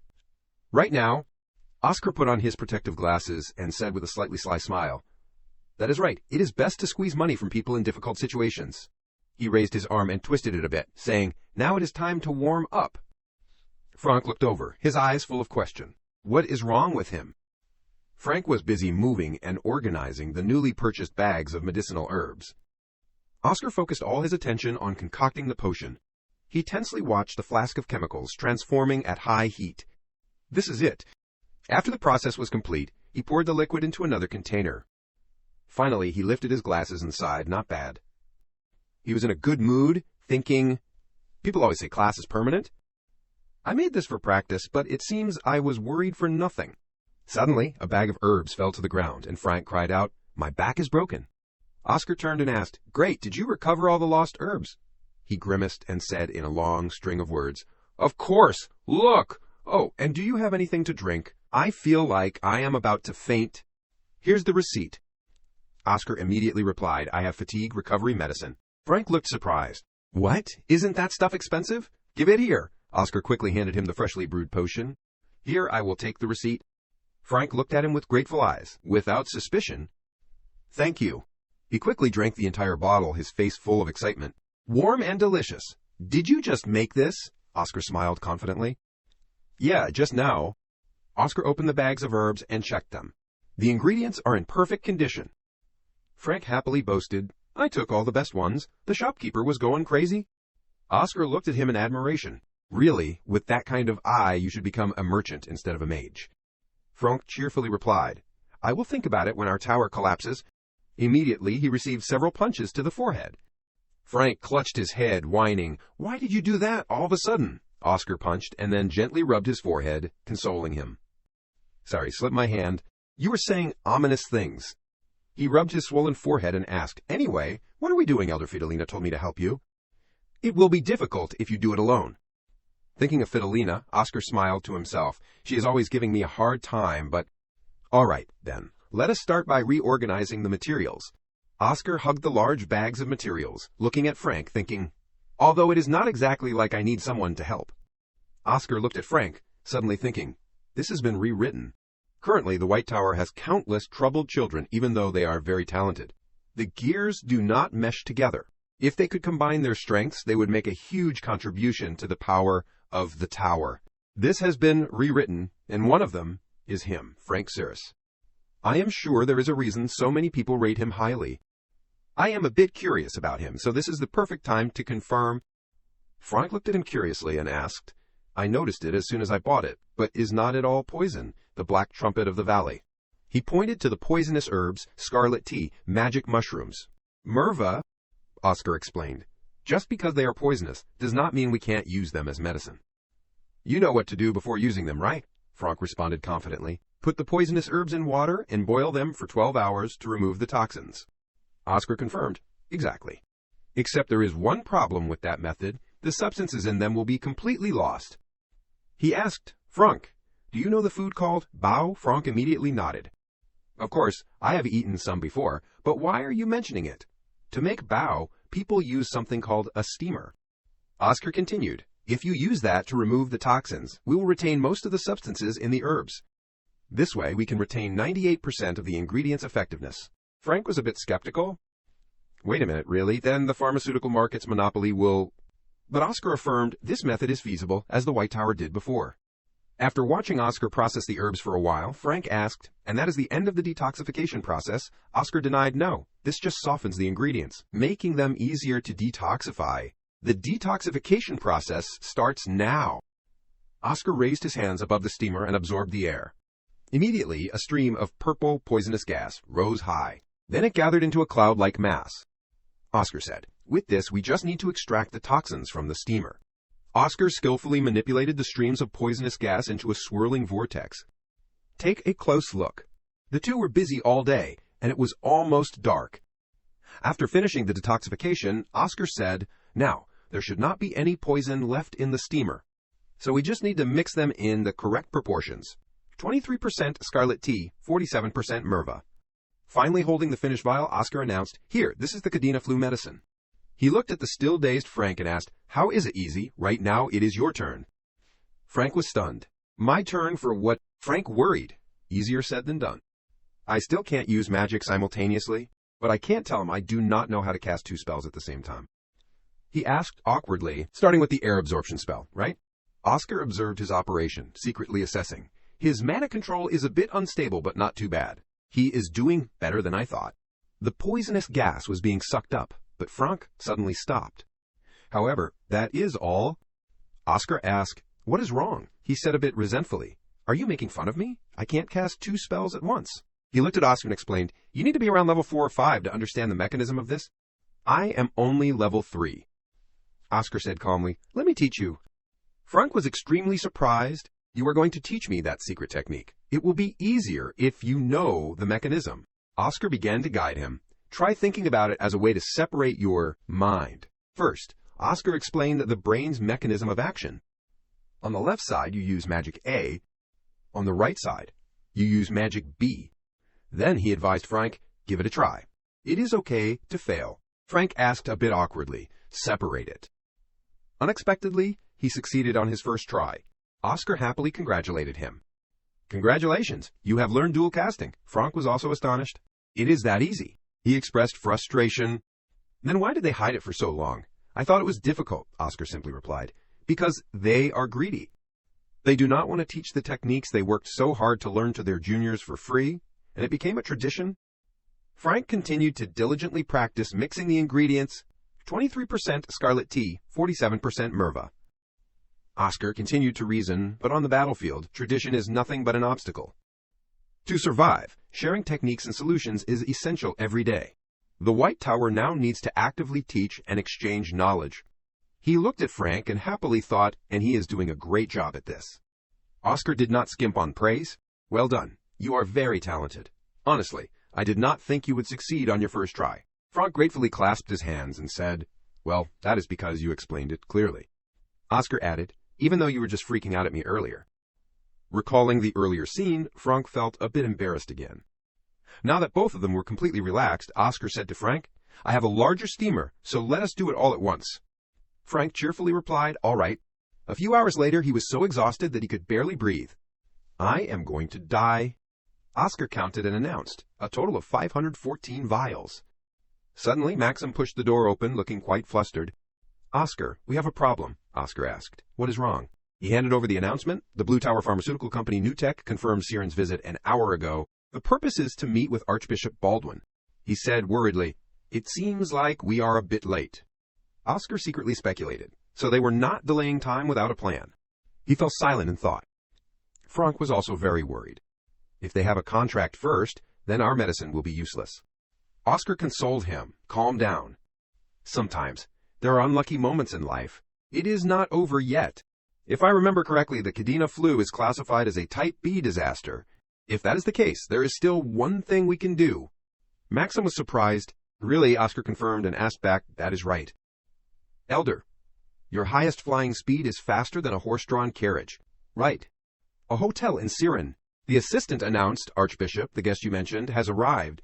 The head of the empire's main religion, the El Terra Church, Archbishop Baldwin, responded, let them in. Level 5 mage from the Blue Tower, Moira Main, along with the CEO of NewTek Pharmaceutical Company, Neil Brian, entered and greeted LCIA. Thanks to you, we were able to get here safely. Baldwin also returned the greeting, LCIA. Please, have a seat. Thank you, Archbishop. Baldwin asked, so how is the production of the Kadena flu medicine going? Moira happily replied, it is going very smoothly. Baldwin said with satisfaction, as expected from the Blue Tower and NewTek. When will it be completed? Neil added. We just need to finish the clinical trials. However, Moira asked with some doubt, as you know, the trials can't be finished in a day or two. So when do you plan to sell it? Baldwin immediately changed his attitude. He said sternly, I promised it would be within half a year. Half a year? He explained, I have to leave Vince in the next 4 months. Neil sweated and tried to explain, but the plan is... Suddenly, someone else interrupted. Baldwin asked irritably, what is it? The person announced, Archbishop, another mage wants to meet you. Baldwin agreed. Let them in. He turned back to the two and asked in confusion, why did not you say there was someone else with you? Moira corrected. No, we do not have anyone else with us. Baldwin fell silent, wondering, then who is this? The person who had just arrived spoke up. Let us see if I remember correctly. LCIA is the greeting of the church. Oscar politely bowed. Hello, I am Oscar Crushen, a level 2 mage from the White Tower. He looked up. I have come here to make you a better offer. The 3 people are talking together. Why did not you tell me that there would be other people joining us? What is wrong? But there are only 2 of us. Suddenly, both Niall and Bart turned their heads towards the door, thinking, then who is it? The door began to open. A foot stepped inside with a voice. Let us see. The greeting in the association is LCIA, right? It was Oscar. He came with a smiling face. I am here to bring good news. Baldwin spoke and asked him, is that the White Tower? What brought you here? Oscar replied solemnly to his words. I am here to sell medicine to cure Cadian flu. Just in time, 2 people are here for the same purpose. Am I too late? Hearing this, he just sighed. No, they are not fully prepared yet. It is such a relief to hear that. The White Tower is ready to negotiate right here if that is necessary. Suddenly, Moira on the other side angrily pointed at Oscar and shouted, That is a lie. People from the White Tower have no money or technology to develop medicine. That is a worthy idea. What is his last name? Oscar. In response to such questioning, he just said softly, It is Sa, not Crushen. Elder Baldwin heard this and was satisfied. Very well, Oscar Crushen, do you really have medicine? Who would dare to lie to the Archbishop of the Eltaran Association? While speaking, he took out a box and tapped it. Then opened the box. Inside it was... This is a sample, oh my god. Baldwin happily introduced to Oscar, If we end up negotiating like this, then I will directly ask how much you can produce and when you can produce them, even though Moira is screaming, Archbishop Baldwin. Seeing his attitude, he immediately asked, Why are you yelling at me? You are the one who came here unprepared. He stammered and replied, But we do not have permission from the manager of pharmaceuticals and medicine of the Empire. Then he gritted his teeth, right? Have you received approval from the Empire's Pharmaceutical Association? Oscar replied calmly, Not yet. Hearing this answer, he could not help but feel complacent. As I predicted, Archbishop, the case of the White Tower is no different from us. We can produce on a large scale throughout the territory once we get approval. Furthermore, please remember that this is the White Tower that we are talking about. Considering the long history of our tower, I promise you that the treatment we are developing with the best pharmaceutical company available will be much better.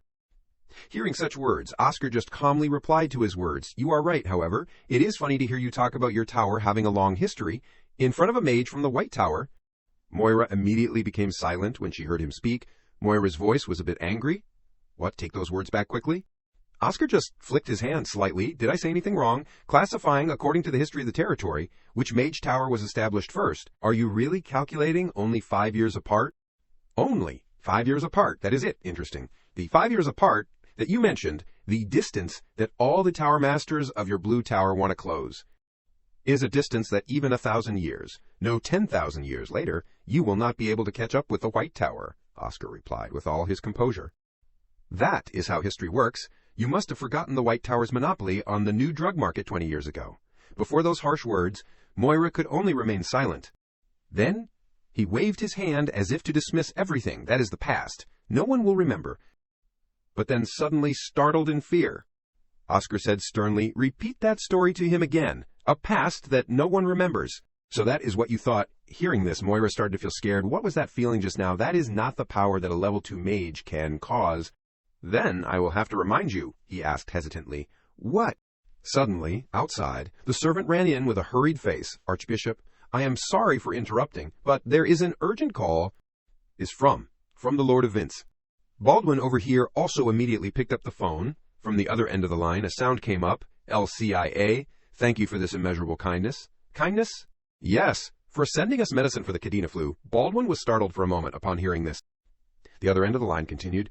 The elders of the White Tower told us that you had prepared them in secret with them, and therefore I thank you. All the patients who were injected with a dose of antidote have recovered after only a few hours. It is truly a miracle. This must be a blessing from the goddess.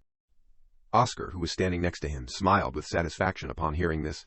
Old Baldwin laughed loudly. It is so good to hear that. Are there any side effects in the current situation? No, that is so wonderful. Can you tell me when the second supply is?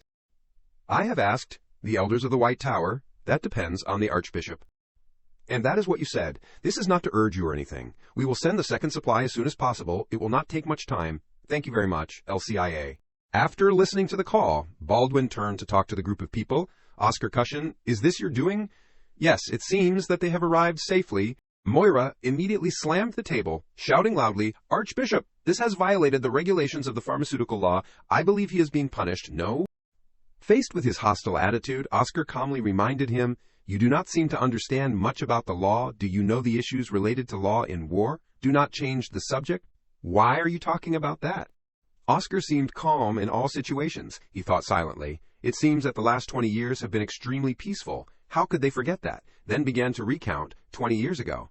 The weapon that took the most lives in the battle with the demons was an epidemic. Even with the mages quickly creating an antidote, it took too long for the Pharmaceutical Association to approve them. People died before that approval was agreed upon. His Majesty added a line to page 42, section 8. All the nurses and doctors worked hard to treat, but could not save them. They said that the treatments for the injured in cases of war would be classified as special treatments and will not be affected by the laws of the Empire's Medical Association. Moira turned her head to interrupt Oscar. But we do not have a war right now, he once again had to explain to Moira. There are 3 cases where a situation is considered a war.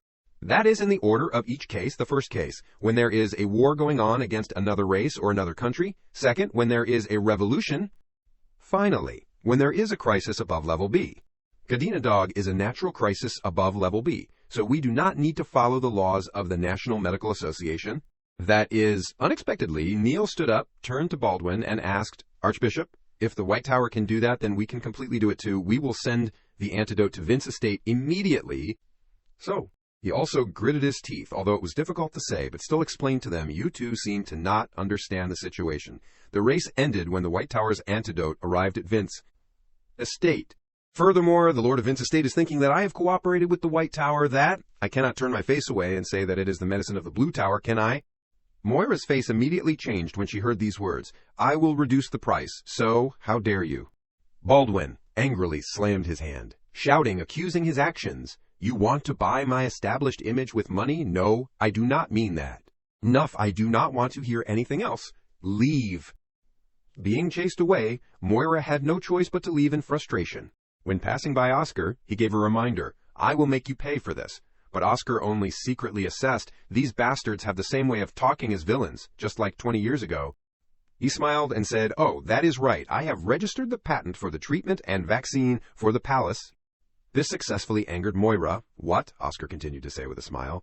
If you want to sell the antidote, then you have to pay the White Tower. If you do not want to do that, then you can throw them away. Moira's expression at this moment had become uglier than ever.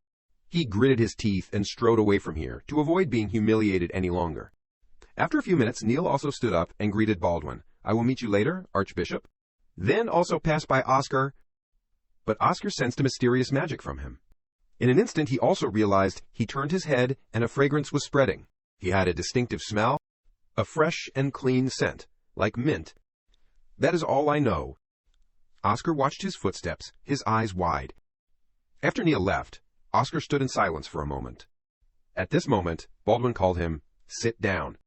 Finally, we can talk. Thank you. Should we talk about the price first? How much will it be? The Blue Tower wants 2 million bells. Hearing such a question seemed to strike a chord with Oscar. He raised his hand, indicating, if they want 2 million, then I will only take 5 million bells. Baldwin's face fell as soon as he heard that. Are you serious? A few hours later at the White Tower, a piercing scream rang out. What is this? Fidelina held the check in her hand and screamed, 10,000, 100,000, 1 million, 10 million. 10 million bells. Oscar just smiled happily. She jumped up and hugged him tightly. Oh my God, you little rascal, I knew you could do it. Maxim also praised him. I have believed in you from the beginning. Hummel also held the check, unable to hide his joy. This is quite unexpected. What happened? Even the Archbishop would not spend this much. Oscar then spoke up to ask, there is an additional expense that needs to be paid. What expense? Advertising costs. Oscar's expression turned serious. Promotion fees, that is right. He began to recount his conversation with Baldwin. Based on the official announcement from the White Magic Tower, it was said that Archbishop Baldwin had predicted the outbreak of avian flu as if he had received an apocalypse. They said that, thanks to that, they were able to prepare a cure quickly. For someone aiming for the position of the next cardinal, the title of an archbishop receiving an apocalypse from Mother Earth is an irresistible appeal. Oscar gave an okay sign and replied with a smile. I guess he liked it. So he signed a contract for 10 million bells, more than we proposed. What a generous archbishop. In return, we promised to send not only the vaccine, but also the second batch of medicine in a week. After listening, Hamill praised him. Impressive. The penalty was to return 3 times the embezzled amount, but you returned 400 times that amount. We will withdraw the penalty. Does anyone object? Fidelina also smiled happily. Not at all. Then old Hamill asked him, Oscar, if you need support, let us know. A week might be a bit rushed. Oscar replied quickly, we have to gather as many mages as possible, level 4 and above. All right, go recruit them. I will leave the recruitment to you, Oscar. Elder Fidelina, please announce the recruitment inside the tower. And Fidelina, she quickly asked, what should I say? Old Hamill then gave her the task. search for mages of level 4 or higher for the potion-making room. Applicants will receive a daily wage, and tell them that they will have meat with every meal. A few hours later, in the potion room, the seniors were gossiping. They are really giving us meat. I heard it is not chicken, but pork. That is great. That is great. I can't believe this place is so crowded. Suddenly, Oscar clapped his hands and called out, "All right, seniors, please look this way." But it seemed like no one was listening to him. Seeing this, Oscar just gently snapped his fingers. The space became noisy, with a sound link that made everyone cover their ears. What the hell? At this time, he seriously announced, "Seniors, please focus. Today we are gathering to produce vaccines and medicine for avian flu. I need everyone's help." Everyone listened and looked at each other, whispering, "He is the one who gathered us. What is going on? Why is this genius suddenly yielding? Is he going to make medicine? Isn't this another scam?" Oscar on this side was also wondering about what they said. He rolled his eyes and asked, "Hey, Frank, do those people hate me or something?" Frank replied with a gloomy face, "Of course. Why? Think about the things you have caused. Besides the recovery medicine, you are arrogant, annoying, wasting the tower's money, not doing research, and drinking like a drunkard. Am I really that trashy? But at least he still tries." Suddenly, Rena came in front of Oscar and waved her hand. "Hello, Oscar Crushin. Can I ask a few questions? All the potion-making formulas of the White Tower have disappeared, right? How are you planning to make medicine?" He was immediately surprised. "I have restored them." "Really? Hey, do you know how much he embezzled? Is the medicine really effective?" "Yes, we have signed a contract along with the order." Rena crossed her arms and asked, "So it is worth more than gold, right? If the formula is leaked, then the meat with every meal thing will be a joke. What makes you think you can share something so valuable with us?" Oscar answered gently, "I will be honest. I do not know why the seniors are still staying in the White Tower." But in return, Rena was extremely grumpy. "Is that your attitude when asking for help? It seems like we've wasted our time." She walked away, muttering with a resentful mood, "I do not know what the great genius means, but no one here deserves to hear that kind of talk." Oscar spoke up, I know everyone has contributed to the White Tower." This sentence successfully made Rena think again. "What? Level 5 mage, Rena White, 25 years old. The Red Tower and many organizations have recognized her talent and leadership ability and tried to recruit her 7 times, but she refused. Level 5 mage Harak Dryan, 26 years old. The Royal Palace has offered a position as a Royal Combat Mage, acknowledging his mastery of combat magic, but he refused. He even knows that. Level 5 Mage Deckardline, 26 years old. The Royal Academy has offered him a professorship 4 times, but he refused. Level 4 Mage Sepia Rose, 23 years old.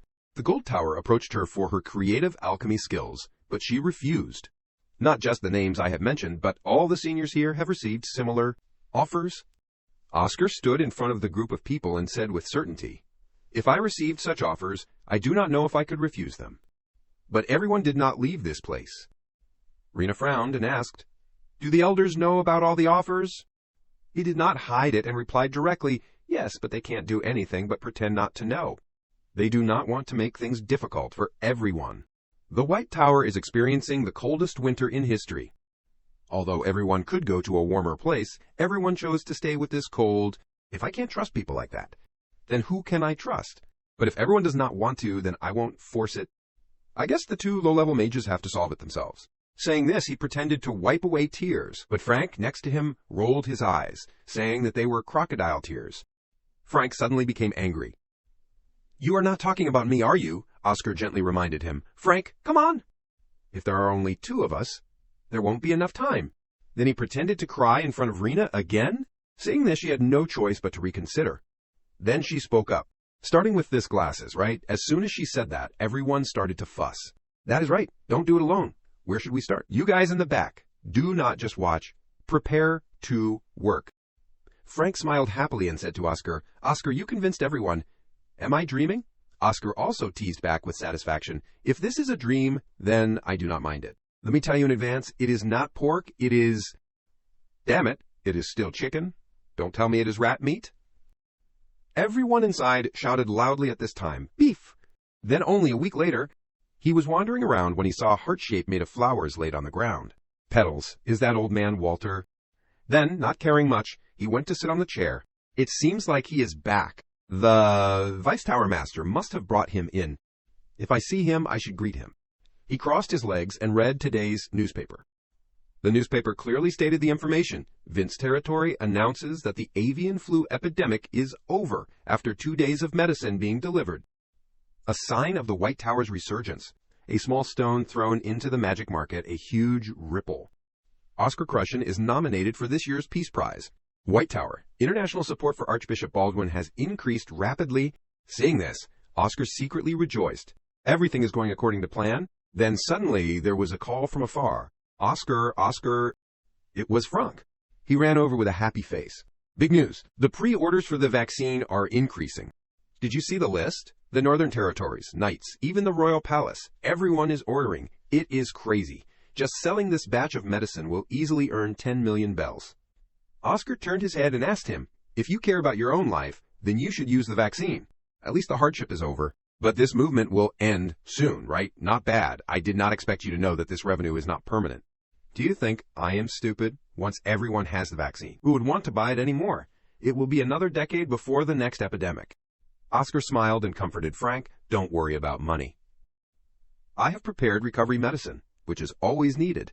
Frank began to panic. You did not just restore one formula, did you? You have planned everything out. Could it be the legendary Tear of the Star? Frank's eyes sparkled at this time, looking at him, but he replied coldly, no, we are only selling low and mid-level magic medicine. It is too early to create that.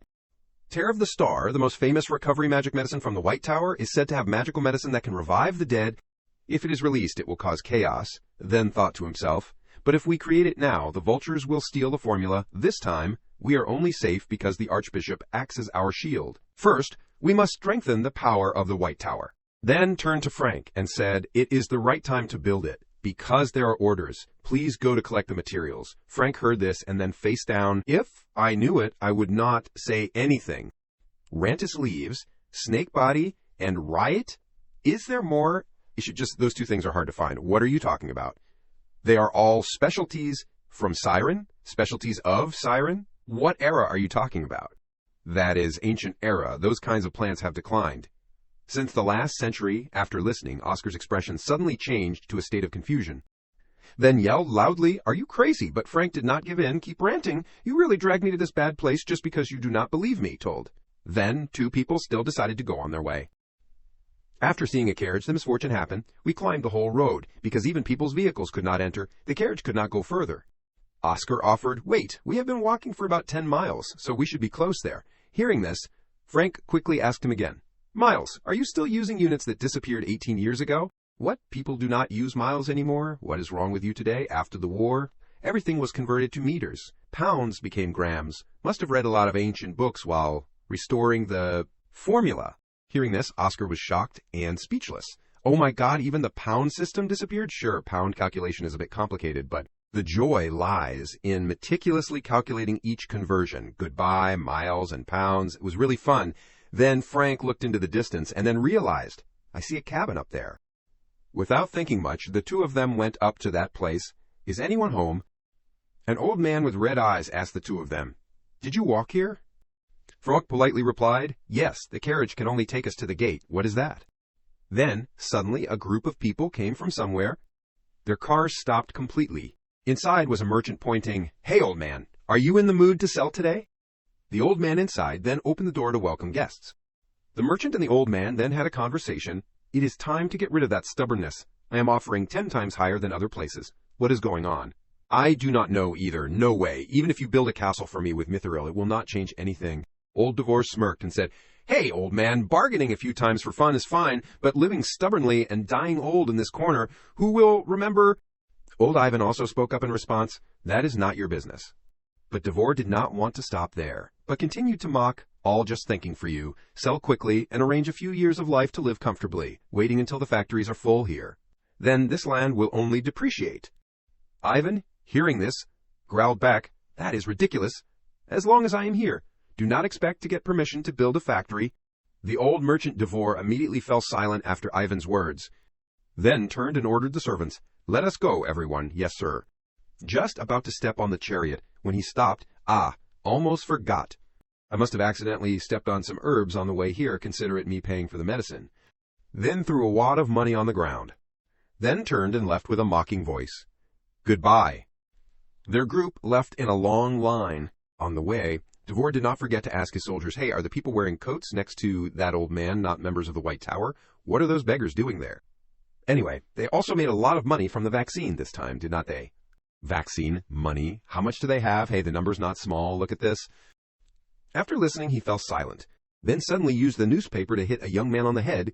What the hell? Why are you only opening your mouth to tell this story now? He began to imitate his thoughts. What if that old man has the White Tower as his backing? Then how many more years can he last for sure? That is not good. I am also about to not be able to pay the interest on the bank. Then spoke to call, hey, yes. Call the mercenaries that you contacted before. Must solve it tonight, yes. But what do you want to assign them? What else? It is as clear as day. But he is a person recognized by the government. Again, the old man used the rolled-up newspaper to hit the young man on the head, kill him, and stage it as missing. The ownerless land will be auctioned off. I just have to pick it all up. It is also somewhat reckless, but I have backing, no need to think. The young man hugged his head in pain and replied, so what if the mages of the White Tower stay in the medicine field? If they block the road, then eliminate them. But getting involved with the 4 great magic towers is difficult to control the consequences. Also, that old man Ivan is also. Then what is the big problem? Old Devore did not know what he was planning, but smirked as if he was pleased. The 4 great magic towers are only in the past now. The White Tower has not collapsed either. Transitioning tonight, Franck lay under the stars and said, the herb picker here seems like a nice person. It is late, but he still lets us stay, and even cooks for us. Even Oscar, too. Then remember the story of the morning when you were talking to old Ivan, the name is Oscar, and you are Frank, right? It is very late, rest here. It is very dangerous to go down the mountain now. Is that okay? The people of the White Tower must be loyal and righteous. Righteousness. Do not tell me, oh, but who was that person just now? We walked here, but he drove a car. Is the crazy Devore Powell. For the goal, he does not care about anything. Kidnapping, threatening, killing people. He dares to do everything. He recounted, from 3 years ago, he started buying land in this area. Now only my piece of land has he not bought. Many herb pickers have left Siren and went or disappeared without a trace. Hearing this, Franck also had to shiver. Why does he have to do that much? He wants to turn this area into the largest industrial center on the continent. So how did you endure for so long? He does not dare to touch me. The person who is at a disadvantage here is him. Then he patted his chest, claiming, I am the best at growing herbs. Seeing the high person in front of them, Oscar and Frank could not help but be surprised, said in unison, so you are protected by the royal family. That is right. Thanks to that I can last until now. If you sell this piece of land, you would be rich. Then you just need to live comfortably. Why do not you do that? The answer is simple, yes. He closed his eyes as if he was feeling proud. This piece of land is where I was born, and will also be where I rest, because I love this place more than anything else. Returning to reality, Oscar kept praising him. He is really a great person. Even when he awkwardly ran into the house was also adorable.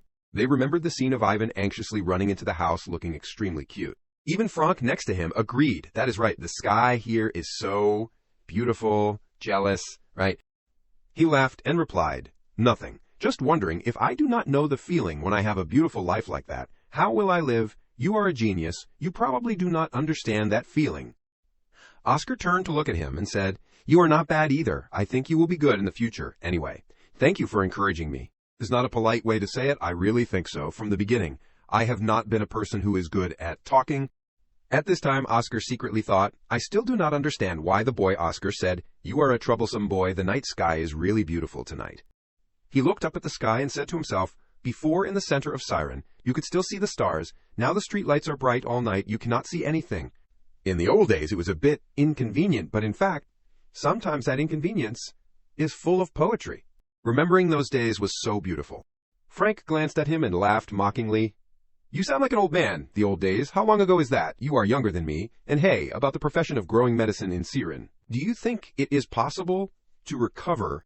Oscar also happily replied, I do not think this is impossible. The details have to wait to talk to Mr. Ants. Ivan tomorrow, to know. Then suddenly he widened his eyes in surprise. What? Your face is so tense. Did you see a ghost? He turned his head with a panicked face. Not a ghost. People. There are as many as 4 people. What? Why can't I feel anything? Oscar thought to himself, even Franck, who was quite sensitive to magical power, did not detect it.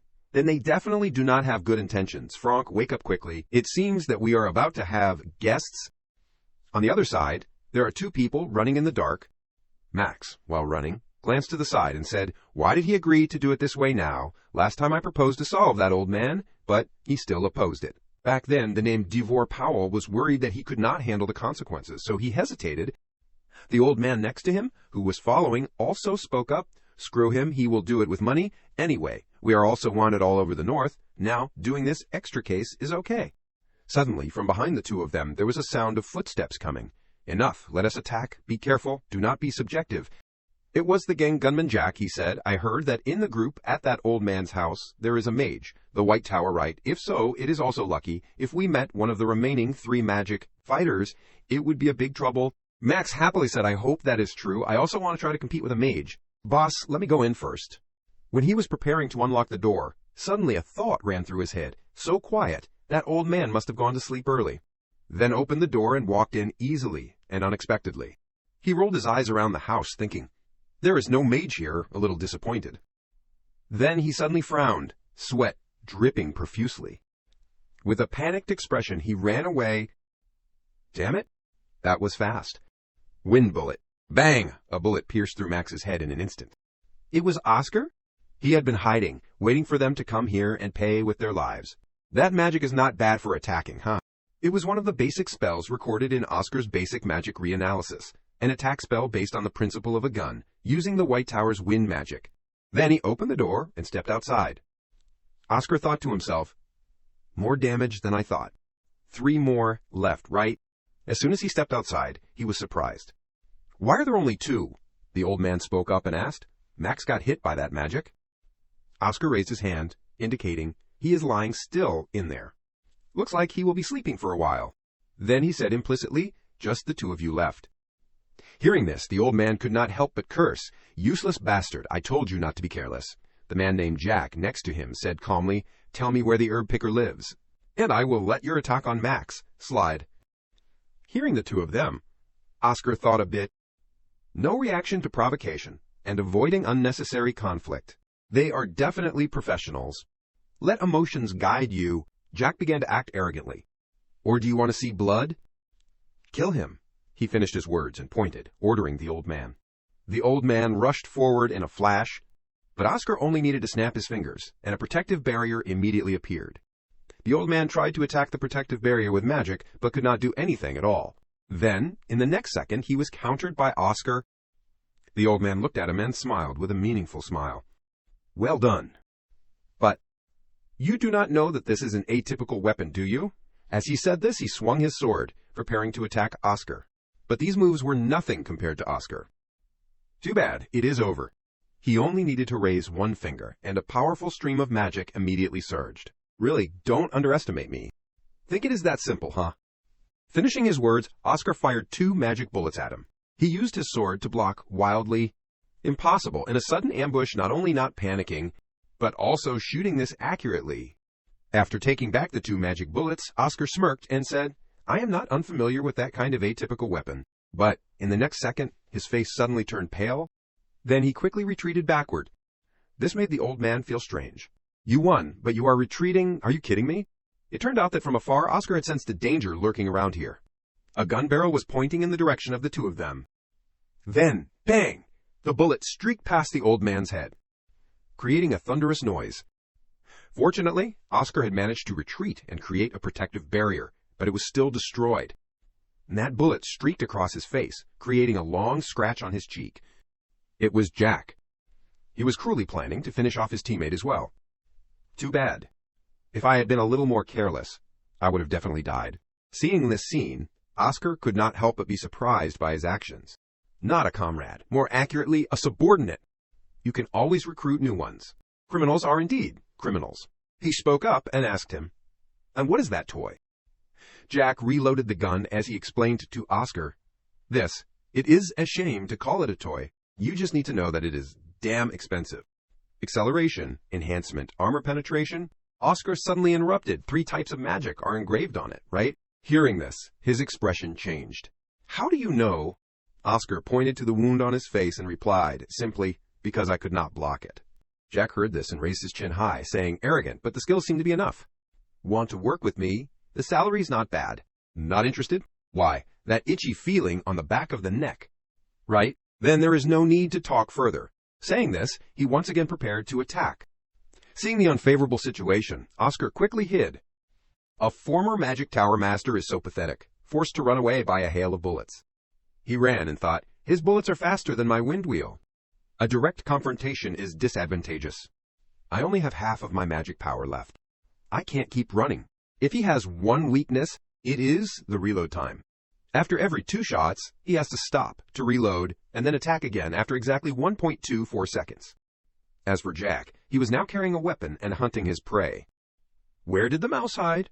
From afar, Oscar heard his voice and another thought came to his mind. 1 bullet left, if I want to end it in that 1.24 seconds. Acceleration.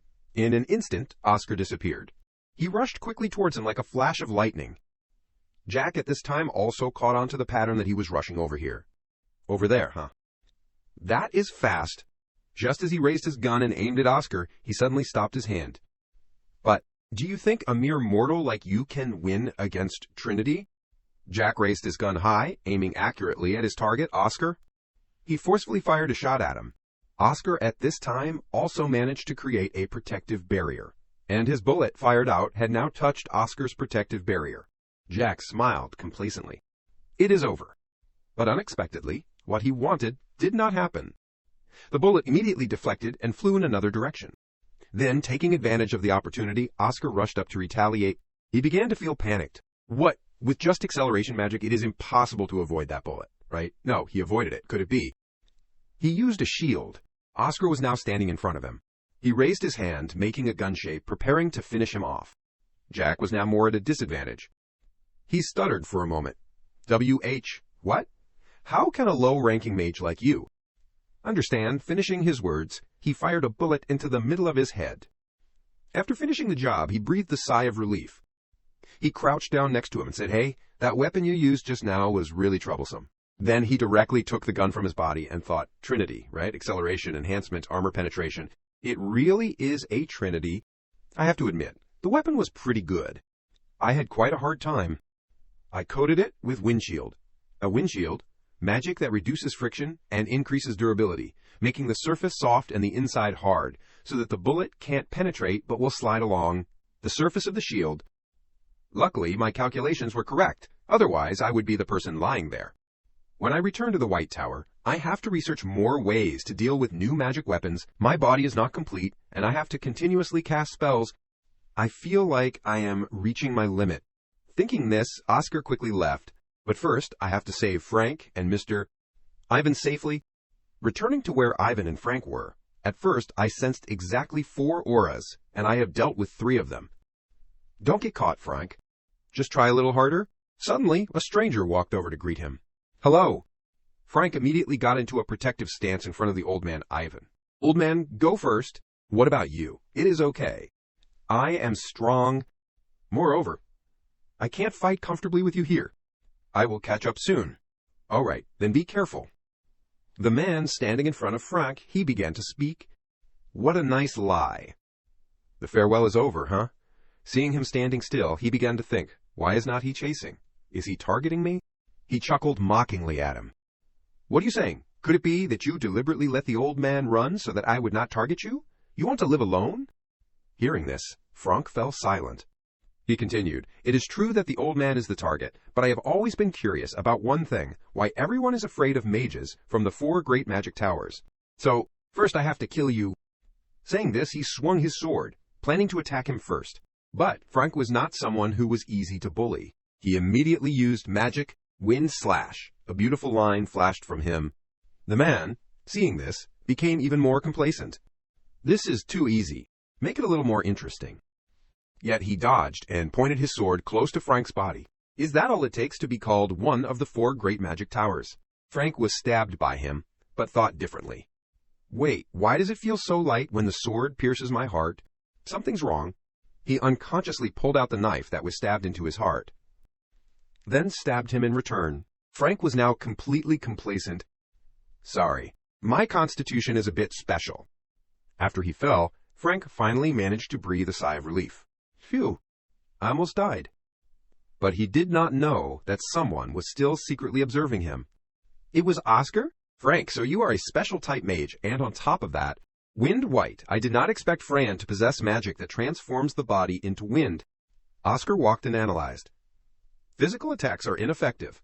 If you can't use magic or sword energy, it is truly impossible to deal with. That is a skill so powerful that even I, a magic tower master, have only seen it in rare ancient books. Moreover, that record also said that it was the unique magic of the 7th generation magic tower master of the special system. Unexpected Fran actually inherited Wind White Frank. As soon as Frank saw Oscar, he panicked, startled. When did you come? Just now, I was worried. You did great, come on. You are so smug, hurry up, he spoke to ask. Where did he go? About the old one. Hearing this, at that moment he panicked. Old Ivan, where are you? Get back here quickly, kid this. If he were properly trained, he would have the potential to far surpass dozens of advanced mages. Feeling that the aura is over there, let us go. Relationships must be maintained, thank you all. Mr. Ivan hugged Frank and revealed, I really thank you so much. If it were not for you, I probably would not have seen the sunlight this morning. He also happily responded to his hug. I did not do anything. It is all that kid, no. Oscar stood next to him and said, I missed the swordsman. If it were not for you, I would have been dead. Without you, I would have been dead. Hearing this, Frank started to smoke. His face turned red. They began to converse with each other anyway. Is everything over like this? I am afraid not. That name is not easy to give up like that. If the assassination fails, he will use other methods. Pal, Towel, why is he so persistent with the herb field? Before Frank's question, Ivan did not hide, but told everything in detail, because this is the widest land in Siren, and is located in a prime central location. Siren's land has been severely degraded over the past 8 years. In the western area, where the factories that produce magic engineering products are located, wastewater and pollutants from there have flowed along the Wolf River, causing the current situation. If he builds more factories near this area, the day Siren completely runs out of life will not be far away. At that time, losing the ability to grow medicinal herbs, this place will gradually die out. Old Senior, I have one thing to ask. At this point, Oscar spoke to ask him about what you said yesterday, the duty to keep with the White Tower. Is it the promise of the 4th generation Magic Tower Master? Leonard Ayres is not, about that? What is it, old Ivan explained it to the two of them again. It is the story about the past of pharmacists. In the old days, people had a very different view of people who collected herbs. At that time, pharmacists were often considered witches, because they often cooked strange herbs that no one knew the use of, and then sold them, so they had to live a wandering life, evading the eyes of the world. During that time, our benefactor appeared. It was Mr. Leonard Ayres, the 4th generation Magic Tower Master of the White Tower, famous for his keen eyes. Come to Siren. That place will become your eternal homeland and your descendants. There, you will no longer be looked down upon by anyone. Hearing this, Oscar spoke with a blank face. There, you will no longer be looked down upon by anyone.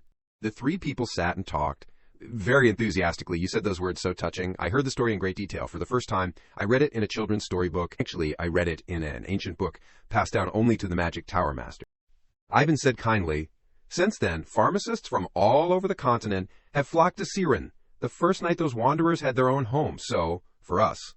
At this time, he smiled contentedly. The White Tower is a symbol of our homeland and ancestral pride. How can we betray the White Tower? Looking into his sincere eyes, it seemed that Oscar understood something. Then suddenly stood up and bowed to express his gratitude to him. Thank you for your sacrifices all this time. From now on, the White Tower will stand shoulder to shoulder. Ivan saw the young and sensible young man, and was a little surprised.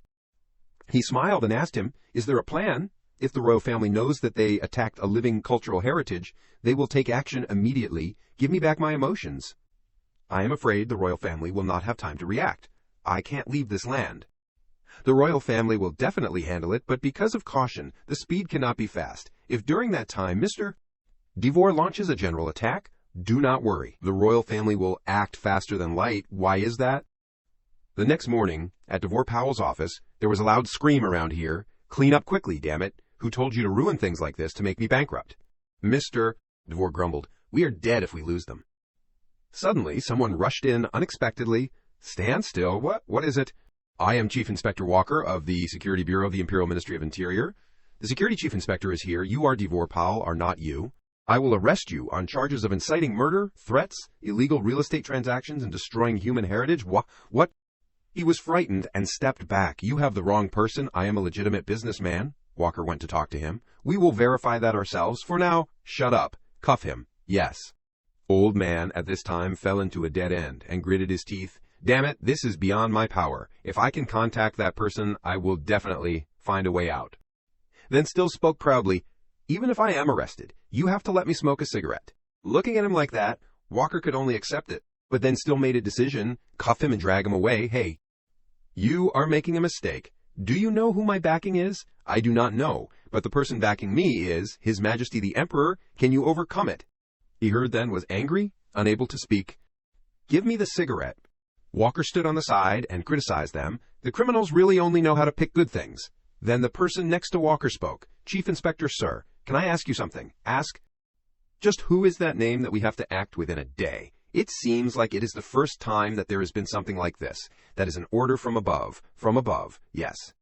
After that, Walker left. While walking, he said, "Our Majesty loves the White Tower. Yes, what do you mean? I mean adults matters." Then he thought to himself, "I do not understand why people value them so much, even though it is true that they have made great contributions in the past, but it has been 20 years.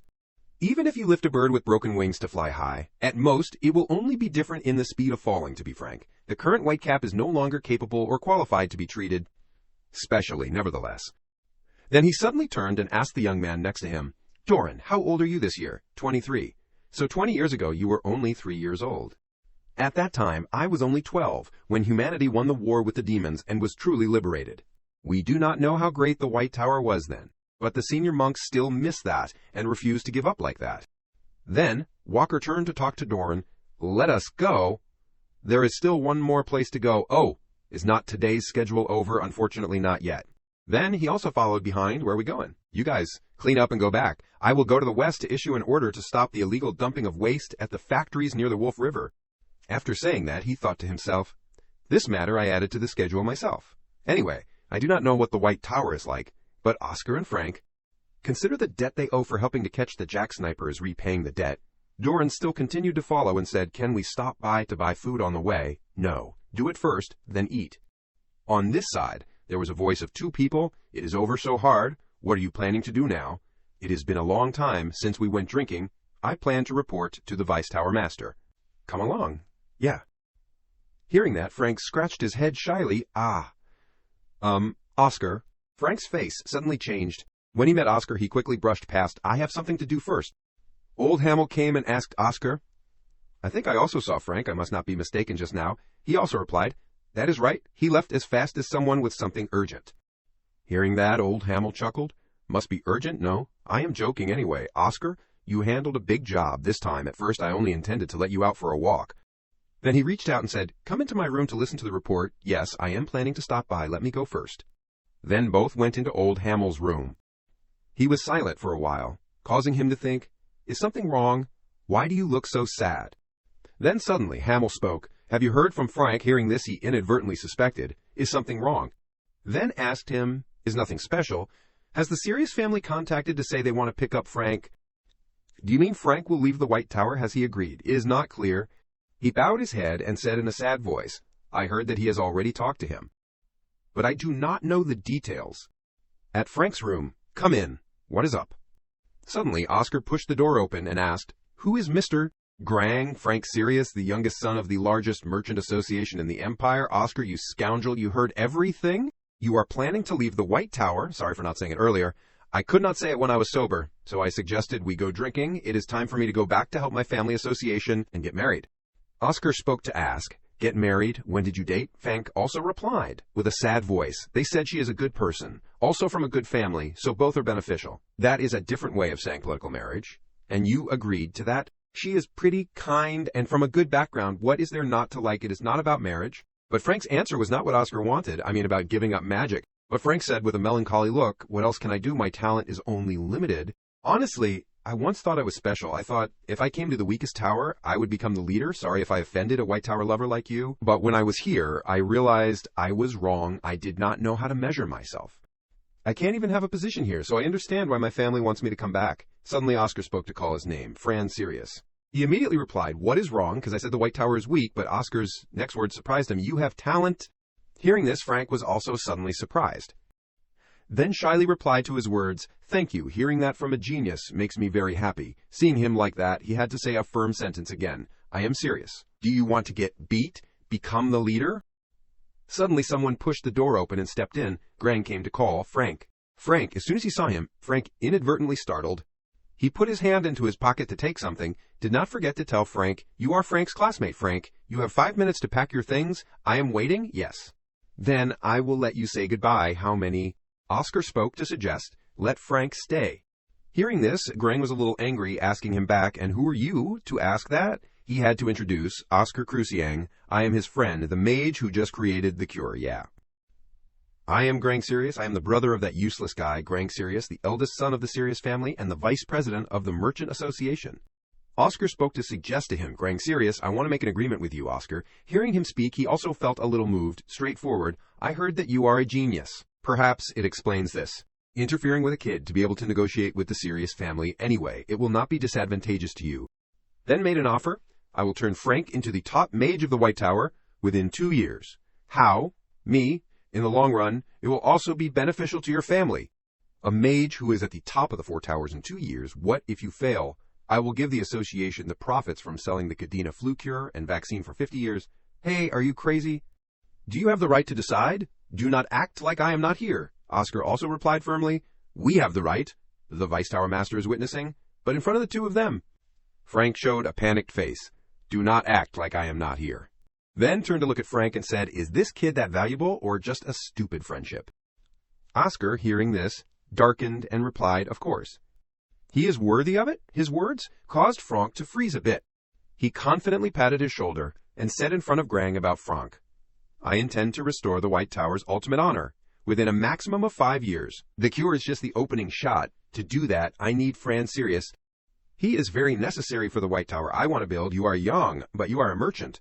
I have no reason to be lenient with newcomers." But Grang was too much and suggested more. "However, I will add a condition. I think my agreement is already very generous, I agree, but you have underestimated one thing. The trust of a merchant is worth more than money. I do not agree with anyone. Prove that you have. My bodyguard is a level 5 knight. If you prove that you can defeat him tomorrow, I will accept the agreement." Hearing him become more and more excessive, Oscar folded his arms and rolled his eyes. "Do you know that I am a level 2 mage, and you still say that?" But he seemed to ignore. "Is that so? Then he will not use sword energy." Basically, you are saying that you do not want to give up Frank. The marriage must be very beneficial to the family. Then turned and left. Before leaving, there was one more reminder. "Then I will meet you tomorrow. If you do not appear, I will take it that you refuse." After he left, Oscar immediately sank into thought. Even for me, fighting a level 5 also. Before Oscar's blank expression, Frank shouted, "What are you doing? If you say now he will cancel it, I will go with you." "Wait, this person?" Frank was now frightened and said, "My brother only wants to hit you. He is angry. If it is too embarrassing, I can go with you, so..." But Oscar just calmly replied, "It is possible." This made him even more frightened. "What do you mean? How can a level 2 mage fight a level 5 knight? If he is a level 4 mage, then maybe you are saying you will level up to level 4 in one day. Even I can't do that, but instead..." After a while, then Oscar patted Frank's shoulder happily. "A mage who is at the peak of level 3, I can make him level up to level 4. Your brother did not say I have to fight myself. He only said I have to prove my ability. So is it not enough to prove that?" Frank Sirius, yes, at this time, Frank looked at him with both surprised eyes, a joy that crept into his soul. Oscar put his hand on Frank's shoulder, smiled smugly, and said, "I will turn you into level 4, so fight for me." Training room, 40th floor. I do not know. I can not do it. Something that I cannot do in the whole year. Is it possible? If you completely believe me, of course I believe you. Then stand in a relaxed position. Close your eyes and circulate mana throughout your body. Immediately, the middle of Frank's chest emitted light. He spoke all right. Oscar continued to guide him. Here, and this place. These are the places where your mana is out of control. Having many points like that will slow down your spellcasting speed. Hearing this, Frank worriedly asked, "Did a genius see that?" Immediately, "No, only me. You self-conceded, so if I fix it, I will level up." He also quickly responded to Frank's questions. "Yes and no. This does not help with leveling up. 99.9% of mages do not care about it." "Then why?" Then pointed and said, "Because the remaining 0.1% who become great mages all care about it from now on. You have to train, as I say, every morning. Your cycle is quite harsh. Mana rushes too fast, making it collide, so it causes a large loss. Control the speed more carefully, or, in other words, the way you do it is too rude and hasty. Try to focus on mana. This cycle has 6 paths. You have to divide the mana into 6 branches. That is how you minimize the amount of mana lost and maximize the efficiency. I have to think of all this when casting spells. It is too much. If you do it every day, you will see it as natural as breathing." After a long rant, Frank finally inadvertently said, I understand, so I just need to do that, right? No, now show me. The magic you used when fighting in the medicine field. You saw it, yeah, but Frank hesitated and spoke. Sorry, I can't. Oscar quickly interrupted him. Did not you say you believed me? No, it is not that I do not believe you. I am scared. Frank began to tell why he reacted like that. I almost died when I used that magic. The older I get, the more worried I get. If I can't become a mage, my family will laugh at me, so I started to think, can I do something that no one else can do? Suddenly, his hand unexpectedly showed a source of light from magic. Frank began to feel doubtful about himself. What if, instead of just one part of the body, what if I turn my body into wind? Will it make me stronger? It is a crazy idea. At first, I thought it worked. It worked. The source of magic gradually surrounded Frank. He was now extremely panicked. Worried and yelled, I can't use it again. It was a failure. After my lower body turned into wind, my mana lost control and became frantic. Help, is anyone there? Telling up to here, Frank bowed his head. If the Tower Master did not help, I would have died that day. In fact, using the word eliminated would be more accurate. After that, there was nothing I could do on my own. The feeling of the soul being torn into thousands of pieces and disappearing. I never want to feel that again. Seeing him tremble like that, Oscar had to say to comfort him. For someone who said that, you used it very well on the hill, he continued. It activates automatically when I am in danger. Do I look miserable? Hearing Frank's question, Oscar quickly interrupted. No, I do not think so. Many other mages have thought like you. Really? And that is why the solution is very simple. In your case, it is due to lack of mana control, so you need to improve that. Hey, that sounds easy. 100% mana control is thanks to talent. How can you improve it? That is normally right, but there is a way to raise it. While saying that he used chalk to draw on the ground below, Frank wondered, what are you doing drawing a summoning circle? What are you planning to summon? Do not tell me a demon. He calmly replied to Frank, those demons will never come even if you call them. Then what are you planning to summon? An elf. With Oscar's words, Frank suddenly shouted, O wind spirit, you blow away the evil and darkness of the world. O great Sirius, you seek the truth. I humbly ask to stand beside your great power. I beg to walk with you, so according to the ancient covenant, please appear before me now, according to our original oath. But nothing happened at all. It did not work. Your connection with the spirit is terrible. I thought I just felt a few gusts of wind, right? That was just my sigh. Frank blushed and screamed, come on! Seeing his emotions become more and more panicked, Oscar had to comfort him. Only a few people have a spiritual connection, so do not be disappointed. Frank showed a worried face again, but we just failed from the start. If I still can't summon a spirit, then how can I control mana? It is okay, there is still another way. In my past life, I learned a ritual to summon spirits when I visited the kingdom of the elves. I did not establish a contract. It is okay. The elves told me to try it for fun, and I accidentally did it. Frank stood opposite him and said, if there is one success, then there will definitely be a second, even though they said I was the only human summoner in 118 years. So what now? Should we open the summoning portal again? At this time, not wanting to stand still anymore, Oscar stepped forward. Get out of the way. Let me try. More importantly, the Spirit King will remember me. After saying that, he stepped into the summoning circle, then closed his eyes tightly. Before, it was not this deserted training room, but in front of the giant world tree. Wind Spirit, come to me. Just as Oscar's summoning finished, a gust of wind rolled up. What? It worked. Right from the start, the wind. Immediately a god appeared. A majestic voice said to Oscar, human, is that you? Are you the one who summoned me? It has been 27 years since the last time you humans summoned me. Oscar looked up at the wind spirit and thought, according to the record, that was also me 27 years ago. Thinking that, he said, I want to make a contract with you. Is there anything you need, such as a contract to write, for example? The wind spirit then bowed and said to him, such rituals are not necessary. The important thing is the connection between our hearts. Human, you will establish a contract of true friendship with a high-level spirit, Celestin. Before that question, Oscar just calmly replied, no. I should have said this first. I do not need you, I summoned for him, not because I need a spirit. The next day, in the training area, everyone gathered in the training area and asked about it. Did you sleep well last night, Vice Tower Master? I am always fine, because you have come here. Can I take this as your approval? Lazily said, that is right, I was suspicious, but I decided to accept it. The stubbornness of the magic pharmacist, after all, is too great, I understand. Then I will also agree. Grang introduced, this will be the knight who will spar today. Lazily also cheerfully reached out to shake hands with Frank, level 5 knight, Lazily Morgan, level 2 mage, Oscar Cruziang. Then let me explain the rules. Very simple. Whoever gets the opponent's necklace first will win. If there is no winner in 5 minutes, we will accept defeat. Hearing this, Oscar also happily replied, sounds good. Let us start now. If you want to stop, raise your hand. Grang stood on the side and said, Up, but are you okay with that outfit? It does not look very comfortable.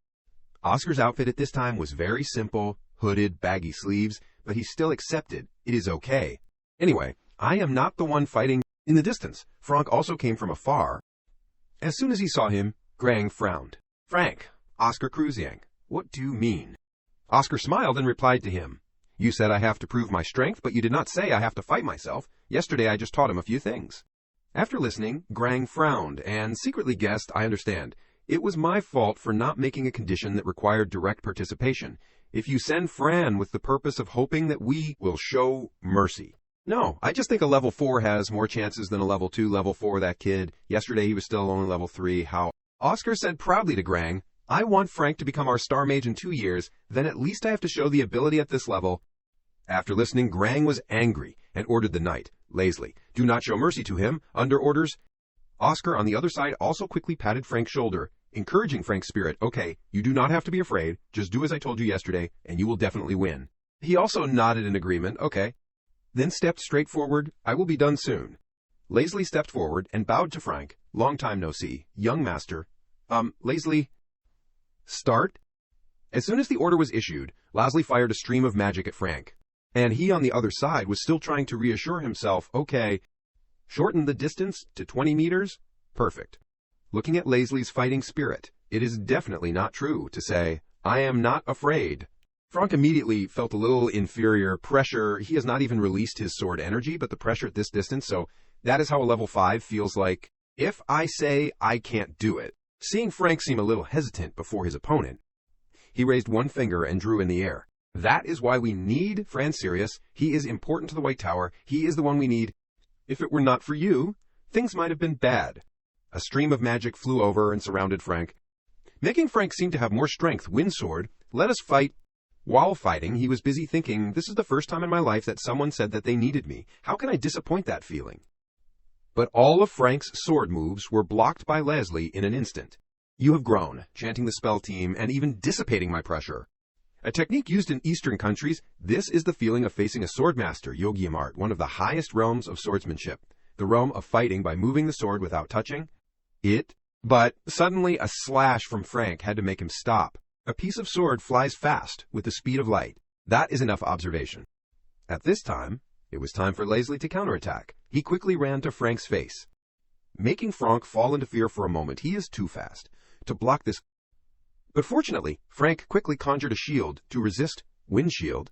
Everyone in the audience above looked down and also showed admiration. How did he develop to that level in just half a day? He is not using any forbidden arts, is he? Do not worry, we use a safe method. Grang inadvertently spoke, worried. While fighting, Leslie also praised Frank. You have grown a little, but that is all. Fran is not suitable to become a combat mage. His sensitivity more than others will hurt him, maybe even. Perhaps there will be a time when being hurt is a good thing. Running a store may be more suitable for you. Then you will not be hurt, your family will not worry. And those stupid thoughts like being swallowed by your own magic will not happen again. Both Oscar and Grang thought of one thing at this time, it is over, it is over. But suddenly he glanced at Frank and was extremely surprised when he saw Oscar's calm and somewhat strange attitude.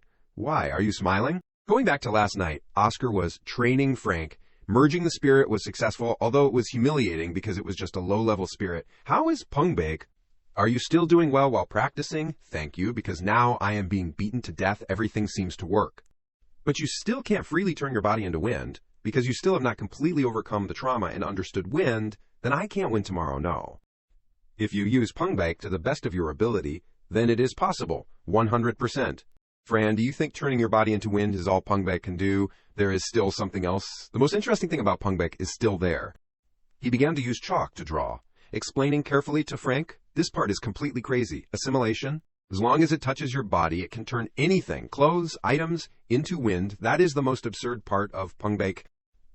In a match, hiding the trump card until the end is normal, would not it be more interesting to win in a psychological game?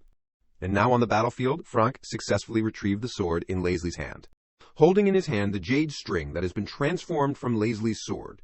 After all, he felt a little more relieved, holding the jade string in his hand, and was extremely excited. Cheered loudly, I did it. Grang, standing above looking down, was also surprised by Frank's strength. Pungbek, impossible. Even the treatment mage also said that it will never be used again. Old Hamel sitting next to him laughed out loud. It seems that the match is over. Do you accept the result? Well done, he said he taught her in just one day. Frank also happily went to wave to everyone. Grang rolled his eyes, then spoke to admit, I accept defeat. You must have had a difficult trip here. I'm sorry to let you leave so soon. It is okay. Please continue to take care of my younger brother. He at this time only admitted his brother's efforts. You have grown a little. It is okay if you do not hear it. Hearing this, Frank was silent for a moment. Oscar looked at him and smiled and thought, a funny boy. Pretend that you do not hear it, ha? But, in fact, Frank was happy in his heart to be recognized by his brother. The next day, is this the gate? Yes. He panicked and pointed and shouted loudly, this is the gate to the training area. This is clearly an underground prison, Oscar calmly explained. It was used as a dungeon centuries ago. So you are not wrong. Frank's expression was extremely confused. More importantly, I did not do anything wrong, and you are planning to force me to practice. Closed off, Oscar's tone was still as calm as at the beginning. That is a direct order from the Vice Tower Master, meaning he has high expectations for you? He hugged his face and could not accept the truth. If he has any expectations of me, why would he imprison me to practice? I only rested for one day. He could only persuade him. Look on the bright side. You need time to adapt to the spirit, and you need time to understand everything after reaching level 4. Frank's whole body stiffened. Oscar went to hear step by step. That is right. But still, do not complain anymore. You will not die. The door was about to close. Tears fell down his face. Really? He answered casually and ignored. That is right. Take care. Oscar gave a strange and incomprehensible smile. Sorry, in fact, I was the one who suggested it. Back to the evening after the match ended, he had a private conversation with Hamel. 30 days of closed-off training for Fran, but he won the match, and you suggested this immediately. Yes, Fran really needs a challenge. He smiled and added, then we will have to compensate him in another month. Thank you, and there is also some good news. Hearing Hamel's words, Oscar was somewhat uncertain. The Serious Merchant Association said that from now on we can freely use their distribution network. And it is completely free. They are giving it to us for free. He listened and secretly assessed in his heart.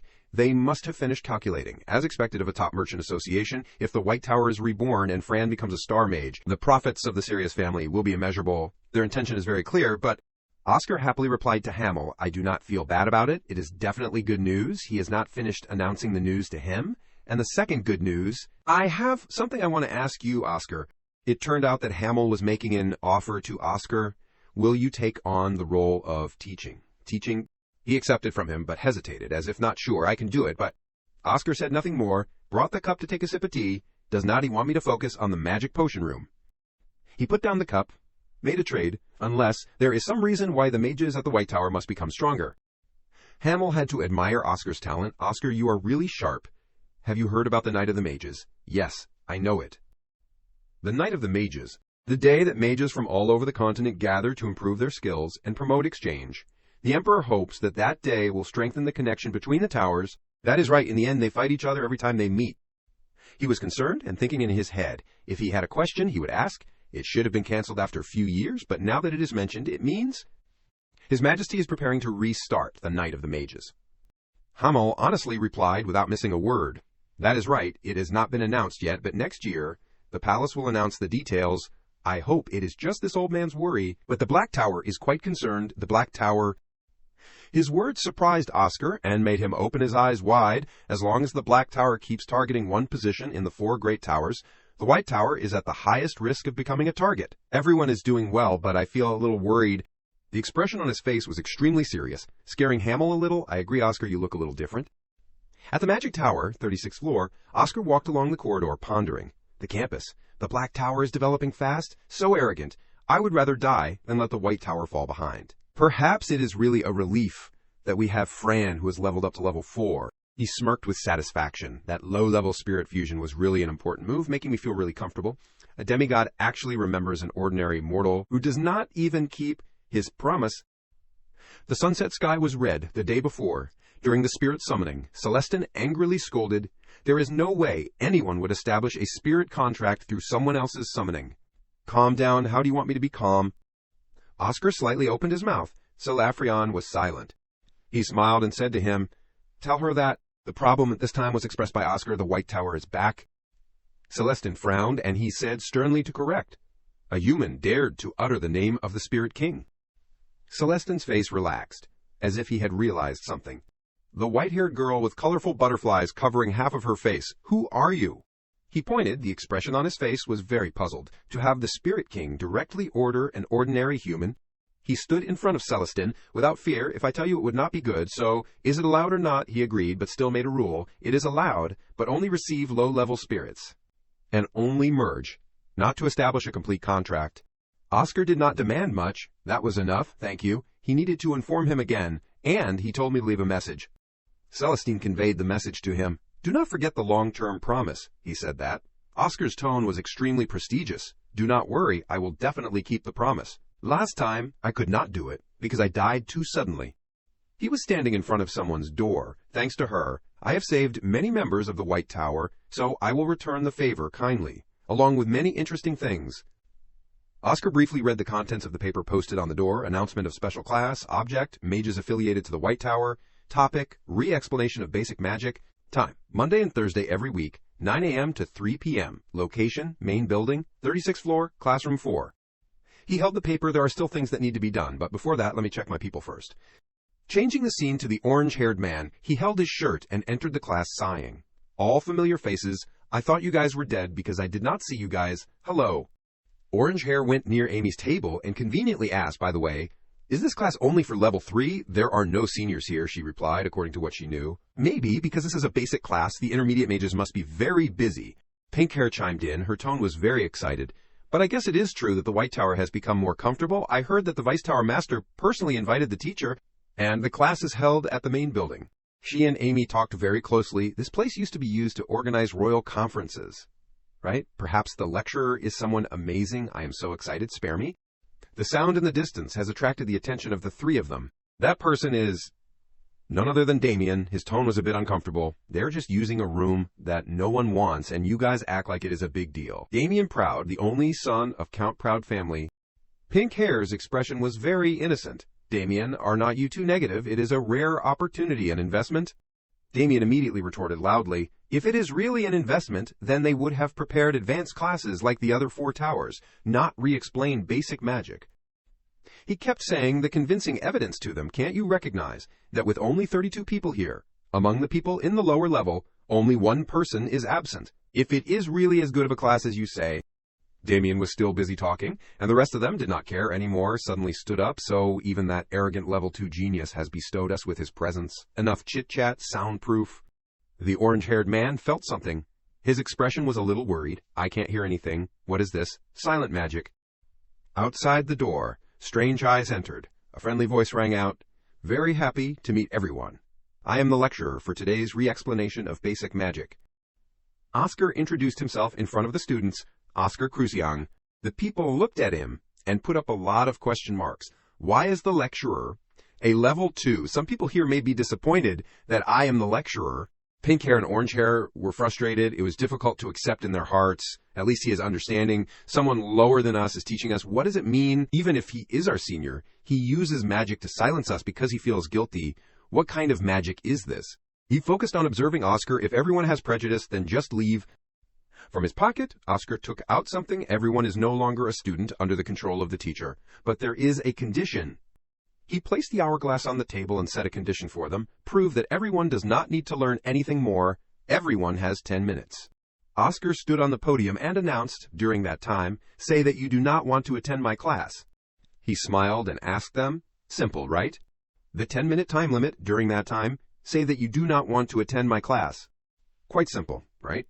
The whole class was in a gloomy atmosphere. The people secretly cursed Oscar in their hearts. Simple. You monkey, are you crazy? He sealed our voices and wants us to talk. Clearly wants to force us to participate.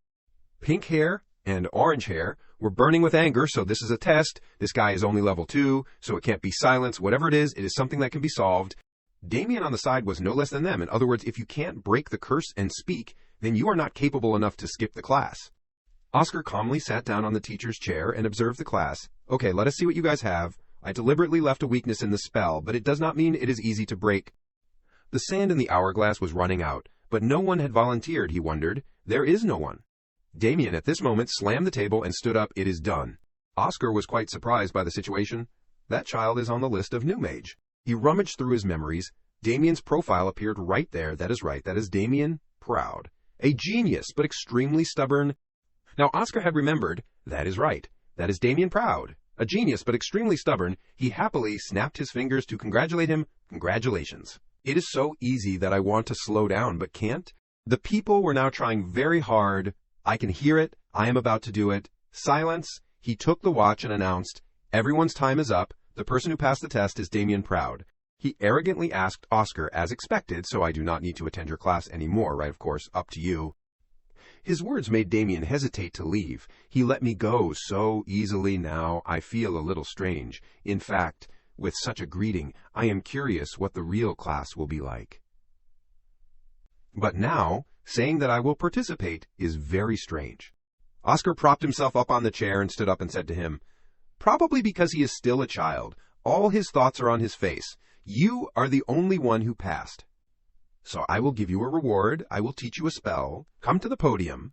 Damien, hearing this, also went to the podium as he said, what is your favorite basic magic? Win/show it. He uncomfortably cast the magic. Annoying. Damien was surrounded by something. Here, is this okay? He propped his chin on his hand and praised, good, today I will teach you win/. His tone was very grumpy. Cannot you see what is floating around me? Oscar bluntly refused. To me it is not win/, at most it is just a half-baked version. He directly took the small sword. It has two problems. Damien was immediately horrified. What are you doing? Oscar just let go. Everything immediately disappeared. First, this spell is not made of wind, Damien. What do you think wind is? Perhaps at this time Damien was officially enlightened. Wind, moving air. He explained further. Water is still water when it is still, and fire is still fire even when it flickers. But wind... Through Oscar's teaching, he seemed to have gained more knowledge. Only when the air moves continuously and circulates does it become wind. That is why what you create is not trample wind. It is more like no trample. The students below were also watching very attentively, not missing a detail. Just as stagnant water will rot, magic created from still air will also easily collapse. Remember that. The White Tower is the realm of wind. They remembered the image of Oscar taking the sword just now, meaning our magic must be clear and uninterrupted, otherwise it will break, like yours. What is the second problem? He pointed out the mistakes so that Damien could fix them. You waste too much mana when chanting. Cutting down on that waste will be more helpful. How can you know that with just one look? Oscar hesitated and asked him, once your magic reaches a certain level, you can see many things when you observe someone chanting. For example, personality, habits, and also, should I meddle a little? A little about their past, Damien was very eager to watch his parents cast magic, if you come from the Proud family, known as the leading production mages in the White Tower. You must have observed your family using magic since childhood usually. You will try to imitate them, maybe even trample the wind. He tremblingly resisted something huge before being taught structured magic. Imitating trample wind will be very difficult. It is one of the most difficult basic magic. Perhaps you have used more mana than usual to force it to succeed. Every word of Oscar made Damien open his mouth in surprise, and the habit has followed him. To now, releasing it together, mana is still a valid method. How do you know? He pretended to lament a few words with him. Now you know the reason. Solving the problem will help you get a perfect win / it is a waste that such a talented student does not attend my class. Thanks to his skillful persuasion, Damien also obediently went down to the class. Come on, who said I did not attend?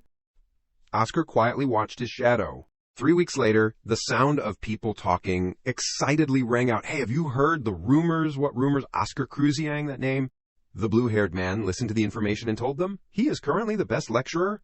The group of people talked nonstop. Is not he only useful to recruits? Not sure. A few level 4 and 5 mages have come to observe. The black-haired boy asked blankly, should we go right away? I was about to say that. Let us go. Their conversation was heard by Veronica sitting opposite. It is 7 o'clock, is not class at 9 o'clock. We have to line up early. If we are late, we will not be able to enter. The blue hair at this time stood up. Immediately after, the people from other tables also stood up. Pink hair and orange hair asked many questions. Why are there so many people today? I see a few level 4 and 5 people, even so this is just a basic class. Wait. The person sitting behind them was none other than Maxim. The discussion was extremely much. Behind that is Elder Maxim. This is a conference of the Magic Association. At this moment, Oscar pushed the door open and stepped in. Good morning. Today's spell is very important. I am glad that everyone has come. The students were all very excited about today's lesson, the most important magic that every mage will need. Less than 3 seconds later, they were all silently frustrated. It is wind magic. The people looked at each other with black faces. In their heads they scolded. The base of the base. It is really a waste of time. He teaches a popular basic magic that even someone not in the white tower knows how to use. Maxim raised his hand to ask to express his opinion. I am only here to see, but now I am curious, Oscar, are you really planning to teach wind magic to the people here? Oscar smiled and made an offer to him.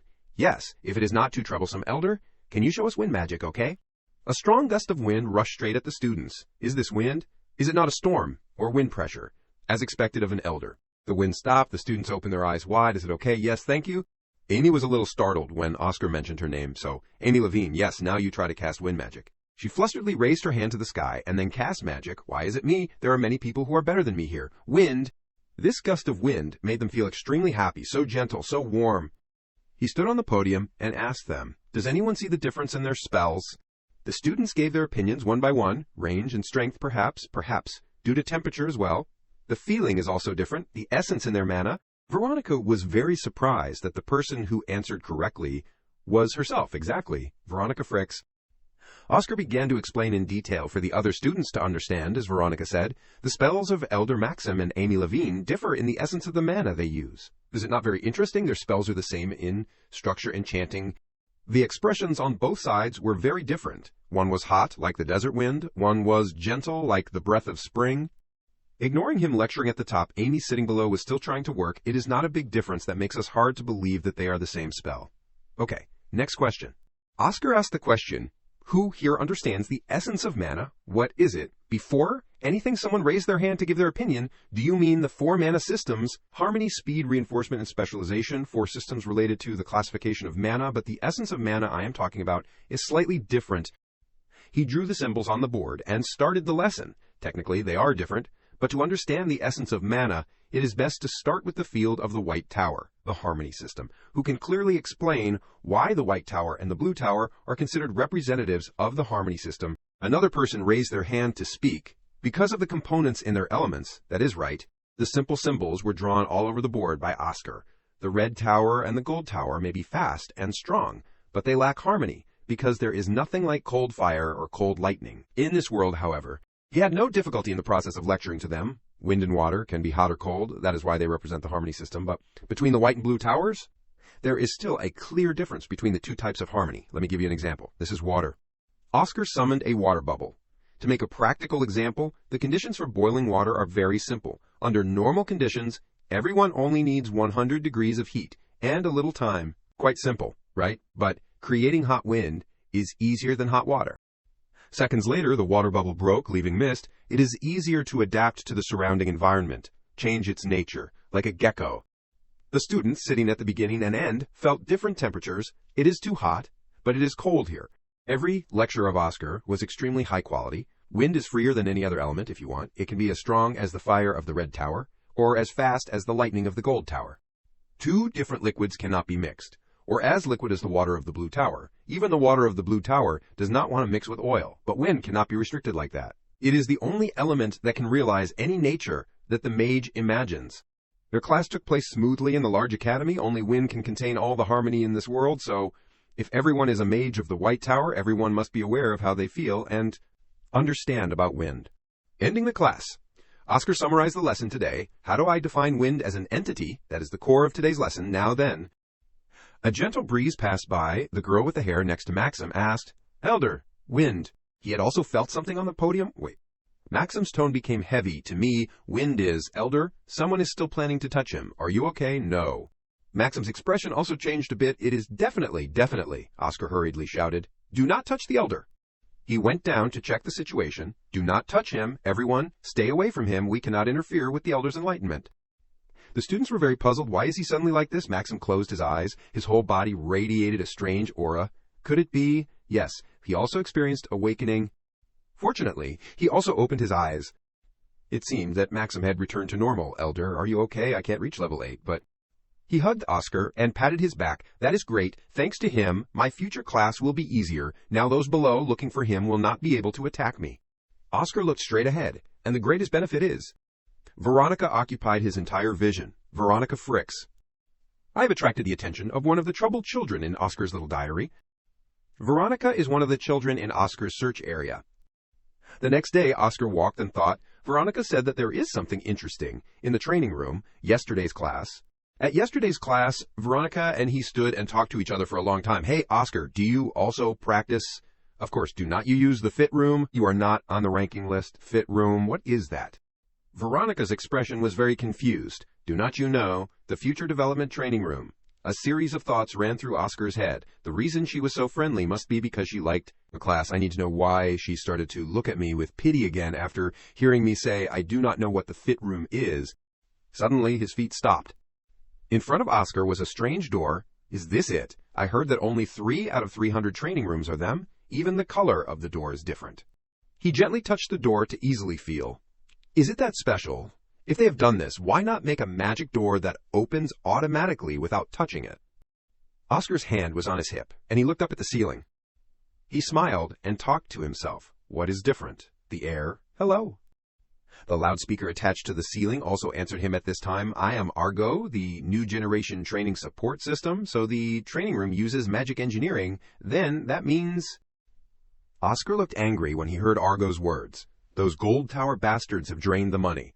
Through registering user information, you will receive a custom training lock. Do you want to register? No. Argo actually refused him. Refused to register. You will practice as a non-listed user. Please decide the desired level of training. Level? It briefly popularized the program that is available. There are 100 levels in this program, and you can practice according to your standards. Oscar gave the level he wanted. Start from level 1, immediately after 3 large balls fell down. Understood.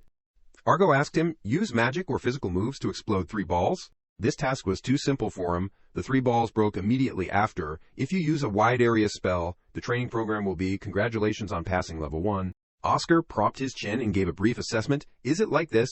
Not bad, and I like the way it tells me I am not allowed to use wide area spells if this is level 1. Then I want to increase the level. Which level do you want to choose? A red screen appeared before his eyes. Argo spoke to warn. Level 100. Warning. From level 50 onwards, the size of the ball will decrease, and the ball will be much faster. And hostile to the user, if you are pregnant, are elderly, or young children, please stop the challenge to avoid unexpected risks. It is okay. Continue. He turned his neck, preparing to practice. What is the size that it has to make such a fuss? It seemed that something had just grazed. Oscar? He opened his eyes wide. Dozens of balls appeared around him. Argo made a request. Use magic or physical moves to explode 1,000 balls. If you are hit by the balls 10 times, the training program will be cancelled. Oscar launched an attack. 3 beams of light pierced straight towards the balls.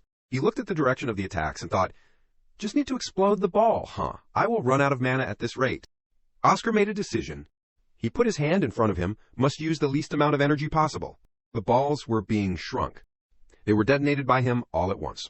Making them small and sharp was the most effective. Oscar tried and evaluated the exercise. But I think this is beyond the training level of the kids.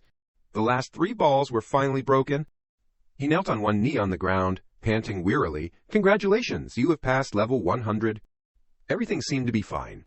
Oscar lay flat on the floor to rest. Warming up like this is not bad. He looked at the ceiling and thought, so this generation of mages has been practicing this since they were kids. The standards of this generation of mages are probably far better than in the old days. Oscar immediately jumped up. I have to train harder, and I have to eat a lot to gain muscle. As soon as he reached the door, he met Veronica. What? I did not expect you to come here. Did you come to practice in the morning? She was quite surprised to see Oscar appear here, Veronica. Or did you come to eat? I thought you would not care what I said. What is going on? He said a few perfunctory words and then left. I came to visit. According to my philosophy, a healthy soul comes from a healthy body. What? That is not my philosophy. Good luck practicing. She looked at Oscar's back with a dark face, cursing in her heart. What did that guy eat this morning, and why is he quoting Archmage Oscar as if it were his own? Veronica entered to prepare for training, but the doubts still appeared in her head.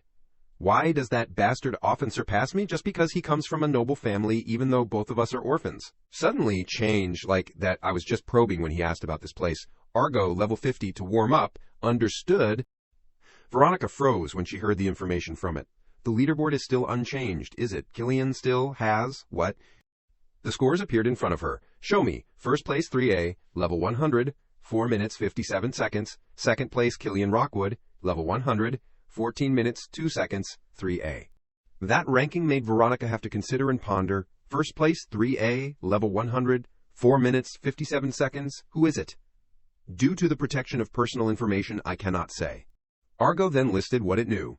Is it an elder? No. Only people below level 5 are ranked. They won in 10 minutes. This is the first on the continent. That is right.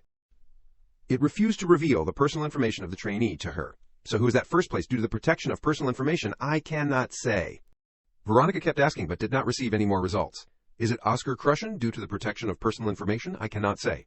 She was so angry that she swore, even that was stopped by Argo, Mom, whatever, get out of here.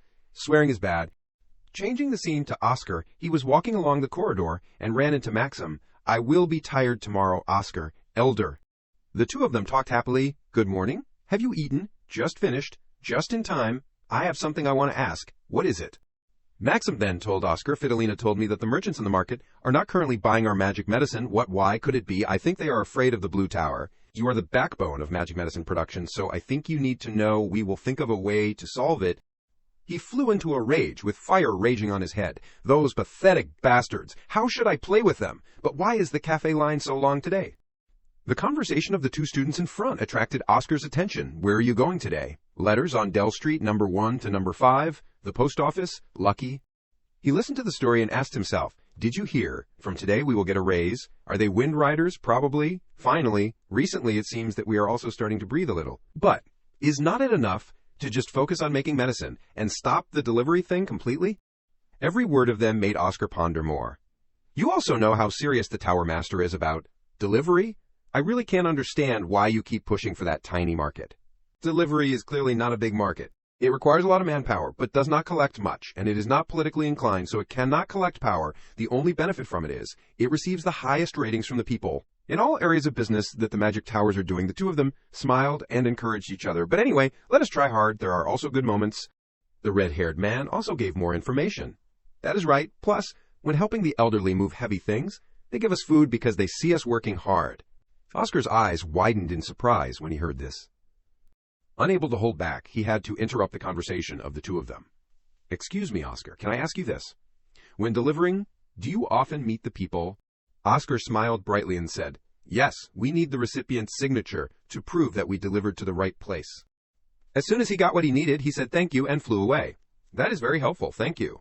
Changing the scene to Hamel, he hesitated uncertainly. So, you want to use our Wind Riders, the delivery team, to go direct selling? He nodded to confirm what he just said. Exactly, I understand. Because the merchants are not working, so you want to directly approach customers. But in reality, is it not impossible? Our magic medicine is not a daily necessity. Oscar gave a trustworthy smile. I just need to create a new one. He asked to borrow something from Hamel. Inventions? Give me paper and pen? Here, it does not even need to be considered an invention. Oscar took the pen and began to practice drawing. On paper, there is a type of mid-level recovery medicine that is most effective in the White Tower. He clearly pointed out the purpose of using this medicine. We just need to make a slight adjustment to divide into 4 based on age and gender, grow fast, healthy bones, immunity, increase energy, increase muscle, tighten skin, whiten, tighten pores. Oscar kept saying non-stop. He sat there and felt a little worried. We can take these things as the main goals. We can even develop them to allow repeated use. According to that, skin tightening and muscle increasing magic medicine can be consumed together, just adjusted a little so that the ingredients are not excessive. So it will be possible. Should we change the language as well? Magic medicine may be a little difficult for ordinary people to access. Oscar, what would be suitable? Because it helps increase nutrients for the body. A few days later, Graham looked at the sky with his cane and lamented, now that I am old, I can't be as active as before, old man Soham. He was happy to see the postman. You are here. It is nice to see you again. After yesterday, you are famous. He respectfully gave him the handwritten letter. Today you have this letter, so my friend is still alive. They say that this is the century of 100-year-olds. How can he die? Graham wearily rubbed one of his shoulders. The century of 100-year-olds. Even I, who is 80 years old, feel my mind and body getting heavier. The postman worriedly asked, Old man, where are you injured? No, even though I do not have the strength. He put his hand into his pocket and took out something. So, would you like to try this, old man? In his hand was a bottle of yellow medicine. Graham was very curious. What is it, the latest product of our magic tower? He put the bottle in front of him. Elixir. A bottle of medicine was placed in front of Graham. He wondered and asked the guard, S0, what does it mean? He gave a happy smile and replied, for the seniors, it is rated at the lowest priority. It also helps increase resistance and improve physical condition. Graham seemed not to trust that product very much. Even so, he was still curious and asked, is it any different for an old man like me to use this? The guard explained to Graham, a lot will change. Do you know Mr. Miller on street number 2? He used this product last week. Now he is saying he will go hiking tomorrow. As soon as he heard him say that, Graham's eyes became bright, even though his knees hurt so much that he had difficulty walking. The guard slowly moved closer to his ear and whispered, "This is a nourishing product created by Oscar Crushin himself, an outstanding talent of the Light Tower." The word Oscar was transmitted to Graham's ear and made him think about that name. Oscar? I feel like I have heard that name somewhere. The guard told him he is the mage who created the cure for the Kadena flu. Graham now remembered why the name Oscar was so familiar to him, however, in order not to be yelled at for the price. He tried to be serious, not revealing his uncontrollable joy. "Cough, so how much does it cost? It must be expensive if a genius makes it." He slowly announced the price to Graham. "You need 1 bottle every week. The price of each bottle is only 30 bells. As soon as he heard that price, Graham began to complain and show his dissatisfaction by talking about the ineffective medicines he had used. "Absolutely not. I have been deceived by too many tonics. New technology super tonic, Blue Tower nutrient bombs. Drinking those things and seeing no effect, I do not believe in those drug makers anymore." Seeing that he did not seem to be convinced, he spoke. "So do you think I would buy something as expensive as this just out of curiosity? Of course not. I also have a proposal." Graham turned his face away without looking at him or listening to those sweet temptations.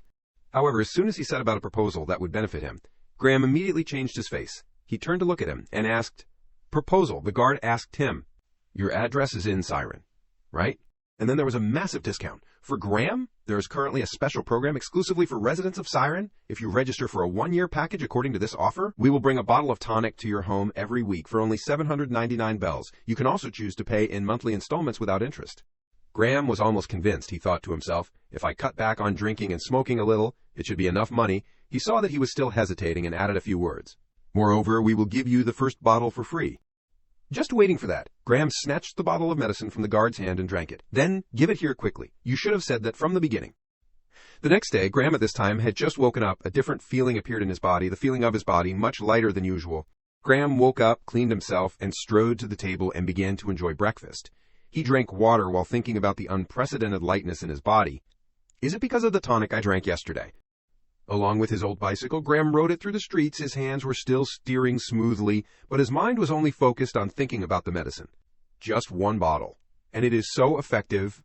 After riding his bike for a while, he arrived at the meeting place. Graham's friends saw him and quickly spoke. "Hey, mister." Graham, his blue-hatted friend, continued, "I thought you were dead? I have not seen you lately." His friend urged, "Hurry, sit down here." The 3 people began to set up a chessboard and play together. After playing for a while, Graham easily won. Checkmate. The friend saw that and was very surprised. "When did you practice chess? Why are you so different today?" He smiled and replied, "Today I am much more focused than usual." The white-haired old man spoke. This guy, resting for a few days and secretly using something nourishing. "Did your children give you some elixir? Tell us quickly." Mr. Hat asked him. Graham replied, "In fact, it is not any elixir." He continued, "I only use the tonic produced by the Light Tower." The white-haired old man seemed not to believe his friend's words very much. "Tonic, huh? Is not that useless stuff?" Graham retorted immediately, "No, I think this time is real." Switching to Oscar's place, he at this time was diligently working when a panicked voice came. "There is a problem," Oscar calmly asked. "What is it? Is the medicine bad?" Rena put the newspaper in front of him. "Well, at this rate, it is really broken, not kidding." Oscar slowly read the words on that newspaper. "The Light Tower is discounting 50% off all medicines. The warm winter Blue Dragon promotion has officially started." Moira Main announced that, to help the poor maintain their health in the harsh winter, they decided to open this discount. After reading, he did not forget to admire. "Look at them, doing things that are so lovely." As soon as she heard that, Rena yelled, "Lovely with you, huh?" Rena hugged her face. A voice full of anger rang out. "It is clearly trying to push the Green Light Tower out of the pharmaceutical market, discounting like this. Where will the profits come from? So what exactly are they doing it for?" Oscar again showed that he was very calm. "At most it will only last for 2-3 weeks. Rena tensely yelled, "That is almost a month. And after that month, who knows if we will have a place in the pharmaceutical market anymore."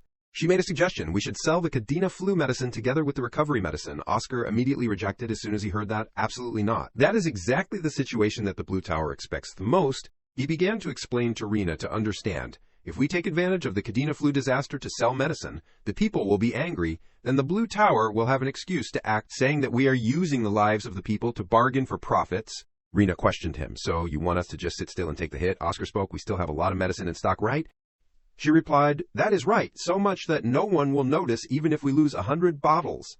He excitedly said, "That is great." Rena was already angry, but hearing him say that made her even more angry. "Great, huh?" He told her, "This is the formula of the Zero Tonic line. We can recycle all the remaining mid-level medicines in stock into tonics, right?"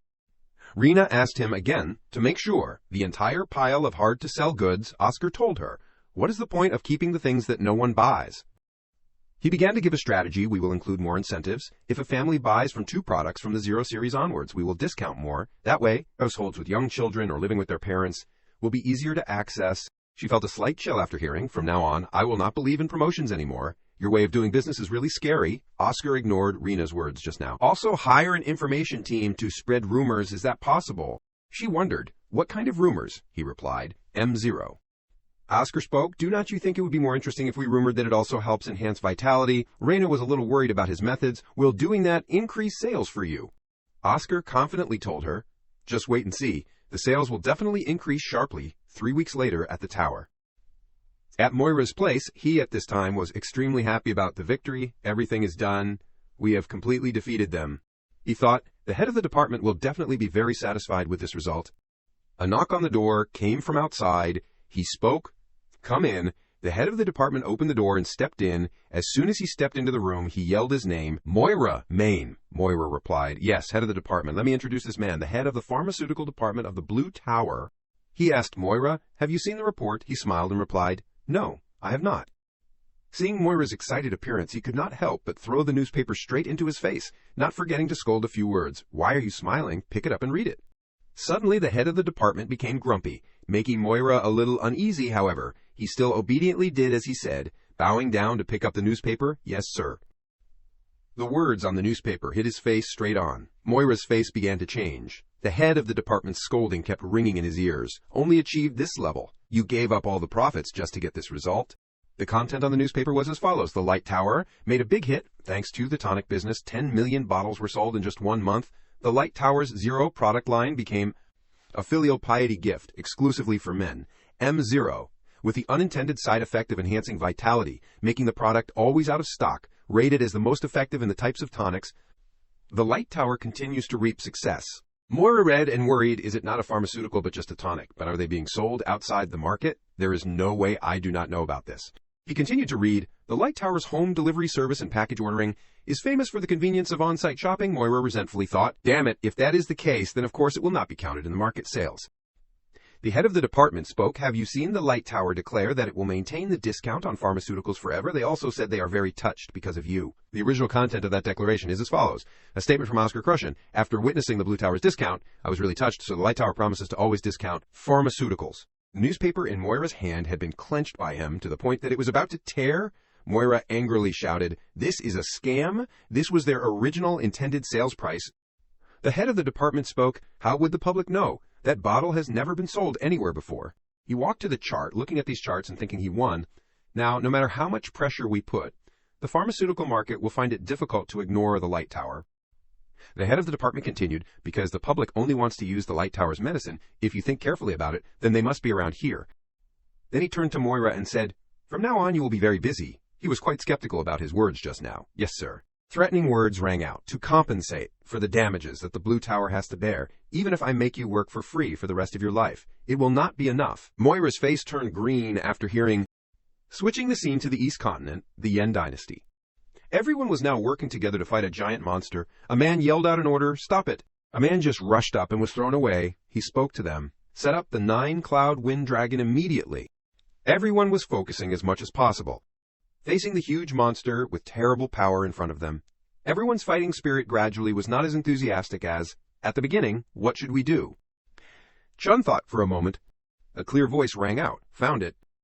That voice continued to ring out. Everyone here looked up at the sky to see whose voice it was. Please return to your territory peacefully. That person was none other than Shasha. She continued to speak. Or if you do not want, she threatened, I will return you to dust. Shasha began to cast magic on the monster, magical talent, wind, chaos. In just a few minutes, Shasha had solved that monster. This has been happening continuously lately. Is he from the Light Magic Tower? She glanced at Chun. You are Jung Chun right, he bowed, respectfully replied.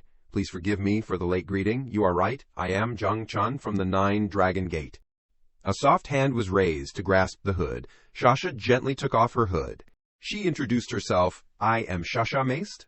Shasha is the tower master of the light tower Shasha Meist. She stepped forward and asked Chun, "Did you bring that with you?" He held what she needed in front of her. "Yes, it is the Imperial News."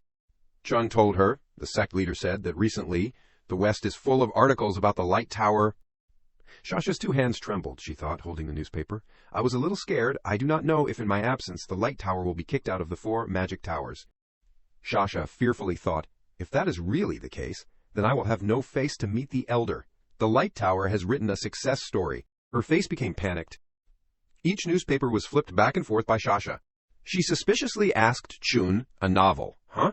He wondered and asked back, what is it? Shasha spoke. Are these stories fabricated to make me angry?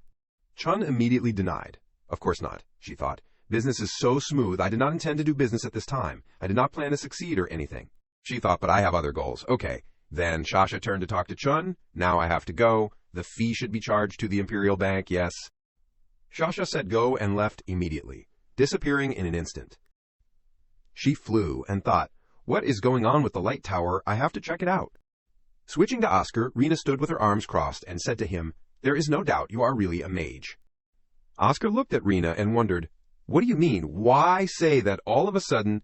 She replied to him, just thinking about this situation feels like real magic. How can just one interview shake the entire Blue Tower? Honestly, it is still hard to believe. Thanks to that, the sales of recovery medicine have also increased, Oscar asked Rena. Is the feedback good? Rena informed him of the current situation. We are receiving a series of distribution requests from other cities. Besides Siren, it seems that the promise of a lifetime discount is really effective. As soon as Oscar heard her say that, he was extremely relieved. That is great, Rena told him, because everything is progressing well. I have tried to inquire with the military, but they are still indifferent.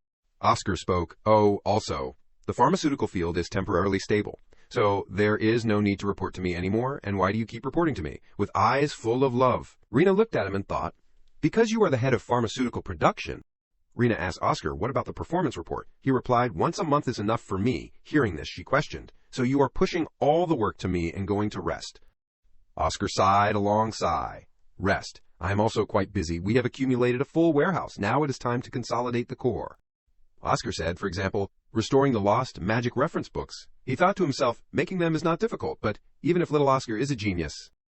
He said to her, suddenly announcing the high-level theories is strange, right? Honestly, we have abused too many tragic genius titles. He propped his hand on his chin, focusing and immersed in the stream of thoughts. I just want to publish them under someone else's name. A question was raised in Oscar's head at this time. A mage with enough status, reputation, and experience in theoretical magic, is there no one like that around here? Switching to Schwein, he at this time was in a state of fatigue walking out of the room. Schwein stretched his shoulders to relax his muscles. Looking at the sky outside, Schwein seemed a little surprised. I do not remember the last time I saw the sunlight. Maxim and Fidelina brought tea and waited for him outside. Maxim spoke. It has been a long time, Schwein, Fidelina told him. At least this time you came out earlier. Has it been 3 months? How was the research? Looking at Schwein's expression, Fidelina guessed it seems not very good, and that was right. He replied, yeah, the Light Tower Elder Theoretical Mage, Schwein Koch. The three of them moved to the table next to them, sat down and talked. Schwein held his head and sighed. I can't cast the spell. At all costs, I have to present at the White Night Festival this year. I still have not found the exact mana index. I should not have left the room. Maxim, seeing this, hurriedly reassured him. Do not rush. This is a difficult project. Fidelina asked him, has it been 7 years? Schwein replied, that is right. As long as I get the result value, just get it. Looking at his current appearance, she could not help but feel sorry. He looks really exhausted. Maxim gave an idea. How about hiring an assistant, for example? Oscar Cruciang. Schwein wondered, what? He immediately rejected that idea. No way. This research is not something that a level 1 mage can understand, Fidelina said. He leveled up to level 2. An expression of contempt was clear on his face. Only now did he level up, huh? Schwein spoke. Were not you the one who hated Oscar, saying that he did not produce any results, only wasted money in vain? Fidelina retorted, that is the past. Maxim told him, you have been burying your head in research all the time, so you do not know the latest news of the Light Tower. Maxim reminded him, do not you see that the atmosphere in the Light Tower is a little different lately? Schwein at this time began to pay attention now that you mention it then. Observing the expressions of everyone around him, Schwein was quite curious. Everyone looks much better lately. Did someone win the lottery or something? Maxim replied. It could be called that. He also praised further it is all thanks to Oscar Cruciang's potential finally exploding. Fidelina continued, seeing this with your own eyes is really worth it. Schwein strung together all the words of Maxim. In short, you are saying that that kid has mastered alchemy. Fidelina became excited when she heard him talk about Oscar's ability. It is not just good at making. It is as if he was possessed by a business genius. His business mind is really top-notch. Maxim was also in the same state as her. He explains everything so clearly that no one thinks he is only level 2. Theoretically speaking, he is almost equal to an advanced mage. It seemed that Schwein had also been persuaded by the extremely excited praise of the two of them. Okay, calm down, because everyone is begging so much. So I will meet him at least once, but do not expect any results. Explanations rang out. It is not looking down. But structurally, it is impossible. Even when looking at the same thing, the vision from the first floor and from the rooftop will give completely different information. Continued to explain, in short, no matter how much of a genius, the limit of what a level 2 mage can perceive is still there, and especially because of the current research. Oscar Sage's image appeared. No different than the work of a genius among geniuses, a mage among mages, a great mage. We are trying to restore Oscar Sage's unique magic. Returning to Oscar, he made an offer to Schwein. Let us try a simple test. He replied, yeah. Schwein told him, oh, that is right. You said you lost your memory. Let me introduce first. My name is Schwein Koch, an elder of the Light Tower. My specialty is theoretical magic and restoring lost spells. Schwein sat in front of Oscar with great confidence and said, there is currently a project underway, but if I do it alone, I am afraid I will not be able to complete it on time. It has been 7 years, he thought in his head, a theoretical mage with status, reputation, and enough experience. Looking at the person in front of him, Schwein was secretly happy. He is the person I am looking for. He smiled and said, I feel a little embarrassed to ask for a test while I am the one asking for help, but still.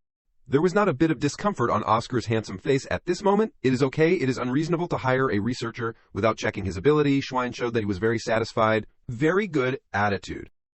Schwein announced the time of the test to him. 50 minutes should be enough, Oscar said. I will try my best to solve it, he thought, with Elder Schwein's participation. No one will doubt the research contribution of a level 2. The time for the test began. Oscar focused on solving the questions. Of course, these questions were nothing to Oscar's level. Too easy. This is a level that a level 5 or 6 theoretical mage can solve easily. Oscar read through the questions. Based on the questions, it seems they are only looking for someone to detect basic errors. The main research has definitely been completed. They are only checking for the last time or calculating the mana value. Oscar's speed of solving the questions made Schwein somewhat surprised. A level 2 mage should not be able to solve it so quickly. With a very relaxed spirit, Oscar had now reached the last page of the test. Schwein saw that and was very surprised. Has he reached the last page? That should be impossible. Unless he has thinking and concepts at the level of an advanced mage. Suspicion appeared in his eyes when he looked at Oscar. He has reached the last page. Huh. Is it because he is embarrassed? Because he cannot solve it? So he is writing nonsense to finish it? He was doing very well, then suddenly he stopped writing. It seemed that a question had hindered Oscar. Just waiting for that, Schwein was complacent when he saw Oscar seemed to be having difficulty. With the last question, yeah, you will be shocked. That question is at a completely different level. Oscar seemed a little surprised. Wait. But then, he also regained his spirit, and easily solved that question. This really looks like the magic I created. I am happy to see it again, so the records about this magic still exist. After completing that question, Oscar gave a confident smile and gave the paper to Schwein. I have finished lecturing everything. He took the paper from him, and also did not forget to praise a sentence. Well done. On the surface he seemed calm, but in his mind he was somewhat confused. You also answered the last question without explaining how to solve it? Schwein's hands slowly flipped through each page of the paper. Even so, because that name Maxime has recommended you, so I also have some expectations. All the answers were correct. He widened his eyes in surprise. Schwein did not believe his eyes and looked back and forth. From just now until now, you have been doing everything right. You did all these things in your head. A level 2 mage can do what only academy professors can do. Just how extraordinary is your computing power? His eyes changed continuously. He slowly looked up at him. You wrote that last answer because you thought it was right. Oscar replied, huh, yes. Schwein asked again, so in the 4 mana values that you have recorded, which one is right? He confidently replied, all are correct. Oscar wordly asked Schwein, I used varying mana values. Is there anything wrong? He began to explain the method to him. Based on the structure of the spell, if you use a fixed mana value, there will be deviations, so I solved it by using varying mana values that change during the casting process. As if he was enlightened, he softly called his name Oscar. A request was made by Schwein. Can we test the spell with that value right now? Oscar immediately cast the spell for Schwein to see. He seemed to be enlightened. Perhaps Schwein's feeling at this time was surprise, surprise, and surprise. How? How can this happen?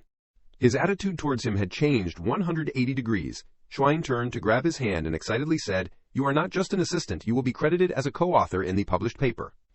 "Thank you very much, huh?" Schwein's actions now made himself feel humiliated. "This is not what I intended to do," Oscar spoke to ask. "The magic you are researching, could it be?"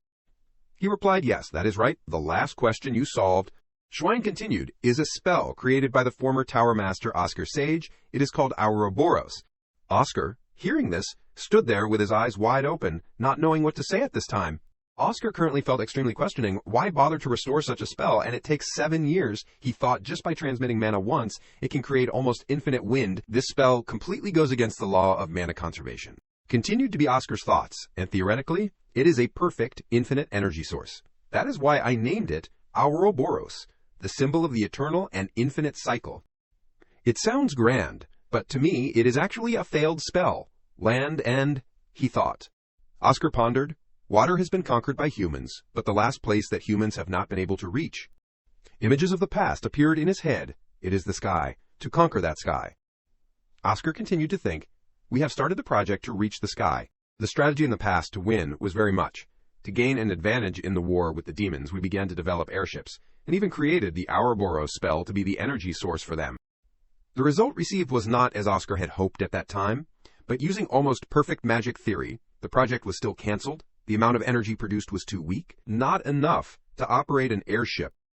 Escaping the siege of thoughts, returning to reality, Osar was seriously thinking, unless it is something that consumes energy like an airship, there are still many other magic solutions. There is no need to spend 7 years just for that. Schwein happily told him, "I am eager to report this news to Miss Sasha. Now that the foundation for the delivery project has been completed, she will be very happy." Oscar, hearing this, panicked. "What, our little son? I mean..." He spoke in a panic. The Tower Master started a delivery business because of this magic. Schwein calmly replied, "Yeah, Oscar was powerless. Sasha, missing the master is not an excuse to do that. How can you order to restore it without defining the purpose? I have fulfilled the long-held wish of both the Tower Master and me, the first step to opening the road to the sky. This is our first step after 7 years. Are you planning to continue to pursue the challenge of the past? That is right, Ouroboros will play the role of the engine, but just using the wind power that the magic creates, is it not impossible to lift an airship? According to previous records, you are right. It is not possible to create a real airship with just Ouroboros. Is that all? But things are not the same as 23 years ago? Not the same, because now we have this..." A suspicious voice from Oscar rang out. "Mechanical magic." The person opposite replied to him, "That is right." Schwein silently added, "When Oscar Sage led the Sky Project and created his unique magic, the Gold Tower, those who cooperated in that project obtained something from it, a clue about mechanical magic. Based on that, they have achieved breakthroughs after the war." His explanation made Oscar regret secretly, "I should have been the first to discover mechanical magic. If so, then at this time, the Light Tower would be the place receiving all the funding." Schwein, unaware of the thoughts in his heart, continued to chatter. "Amplify the energy of Ouroboros through mechanical magic, and use that power to launch an aerial ship? That is my hypothesis, and is the intermediate medium to amplify that power source." As soon as his plan was said, Oscar suddenly startled and widened his eyes. "I plan to use a battery." Schwein explained with a confident tone, "There is a type of battery that can be charged with the wind of Ouroboros. If I can use it to amplify mana continuously, it will become a powerful heart, providing an infinite source of energy." Oscar excitedly quickly spoke, "Does the Gold Tower know about this research?" He honestly replied to him, "They do not know." Schwein's voice lightly uttered a hint of dissatisfaction. "They think the idea of an airship is nonsense. Currently, they are developing another means of transportation." He recalled the image of the means that those people were pouring all their efforts into making, an iron horse running non-stop on the ground. They called it a train. Oscar slightly tilted his head and sank into thought. A train, huh? I do not know exactly what kind of means it is, but I know that the Tower Master of the Gold Tower is not someone who clings to failed projects. He suddenly understood something, and secretly decided with his thoughts, the train will definitely open a new era for humanity. However, it will not cause a shock like an airship. Oscar's face was covered with sweat, and then hesitated to ask the suspicion in his heart, "So you have started a loss-making business in order to monopolize the air transportation market?" Schwein did not hide anything and quickly replied, "Exactly. Right now, we are only relying on carts and boats to transport goods, right?" A beautiful vision lingered in his head. People say everything will change when the train is popularized, but once the airship is commercialized, then everything will immediately become outdated. The air route, a place that no one has ever conquered. Schwein closed his eyes tightly and softly recounted, to mark the start for it, the Tower Master and I have set the goal of restoring the Ouroboros magic and announcing it at the White Night Festival. He stared at Oscar's face, expressing his deep gratitude. Thanks to you, we have been able to fulfill our long-cherished wish. Thank you sincerely. The depths of his eyes flickered hesitantly, thinking, the dream that I once gave up, thinking that it was impossible, my student has not forgotten it, so then Oscar had found the answer he was looking for from the depths of his heart. As a teacher, I must pave the way for him, he spoke to suggest and encourage Schwein.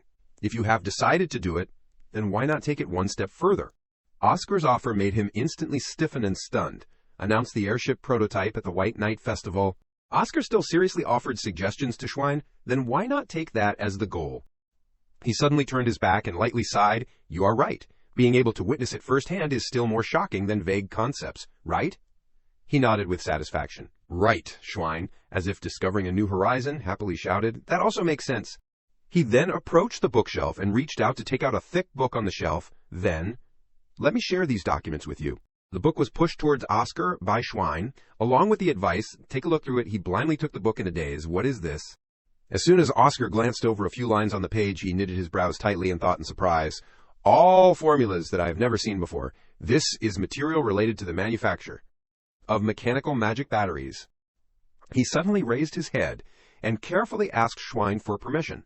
Can I sit down and look at these things carefully? He happily agreed, immediately, of course. Oscar quickly sat down on the chair next to him and observed the information more carefully. Even the derivation formulas from the Ouroboros magic are there. Quite detailed. You have considered many possibilities. Schwein could not resist his curiosity and asked, now that you have looked through it all, what do you think? He excitedly, loudly exclaimed. Very good. Should we start researching now? The heavy stone in his heart was finally let down, hearing that. He was happy. That is the plan. Schwein suddenly seriously spoke in a low voice. But before we start, I need to tell you something. Oscar was stunned by his words. What is it, if it is a matter of confidentiality? Of course I will keep it secret, Schwein hesitated to retort him. It is not that matter. He suddenly sincerely stood in front of him and bowed his head low. First of all, I need to apologize to you. Oscar was confused and shouted, Why, there is nothing to apologize for in restoring magic. Do not tell me. Speculation in his heart made him even more panicked. You have realized something, right? Schwein suddenly spoke to interrupt Oscar's messy train of thought. Because I have dragged you into a very dangerous matter. Once this matter is announced, the Gold Tower will do everything possible to stop us, even if their hands have to be stained with blood. He was now able to breathe a sigh of relief after a brief fright. I thought it was something serious. I was worried for no reason. It is okay. He looked at Oscar's calm demeanor with confusion and exclaimed, It seems that you are underestimating the situation too much. He comfortably sat on the chair and waved his hand to explain. They will file dozens of lawsuits with ridiculous reasons, and in the shadows, they will most likely send assassins to kill both of us. Schwein hesitantly uttered his doubt, and you can accept all that. Oscar did not hesitate to answer firmly. Yes, if I let the fear of the Gold Tower, or worry about my life, make me shrink back.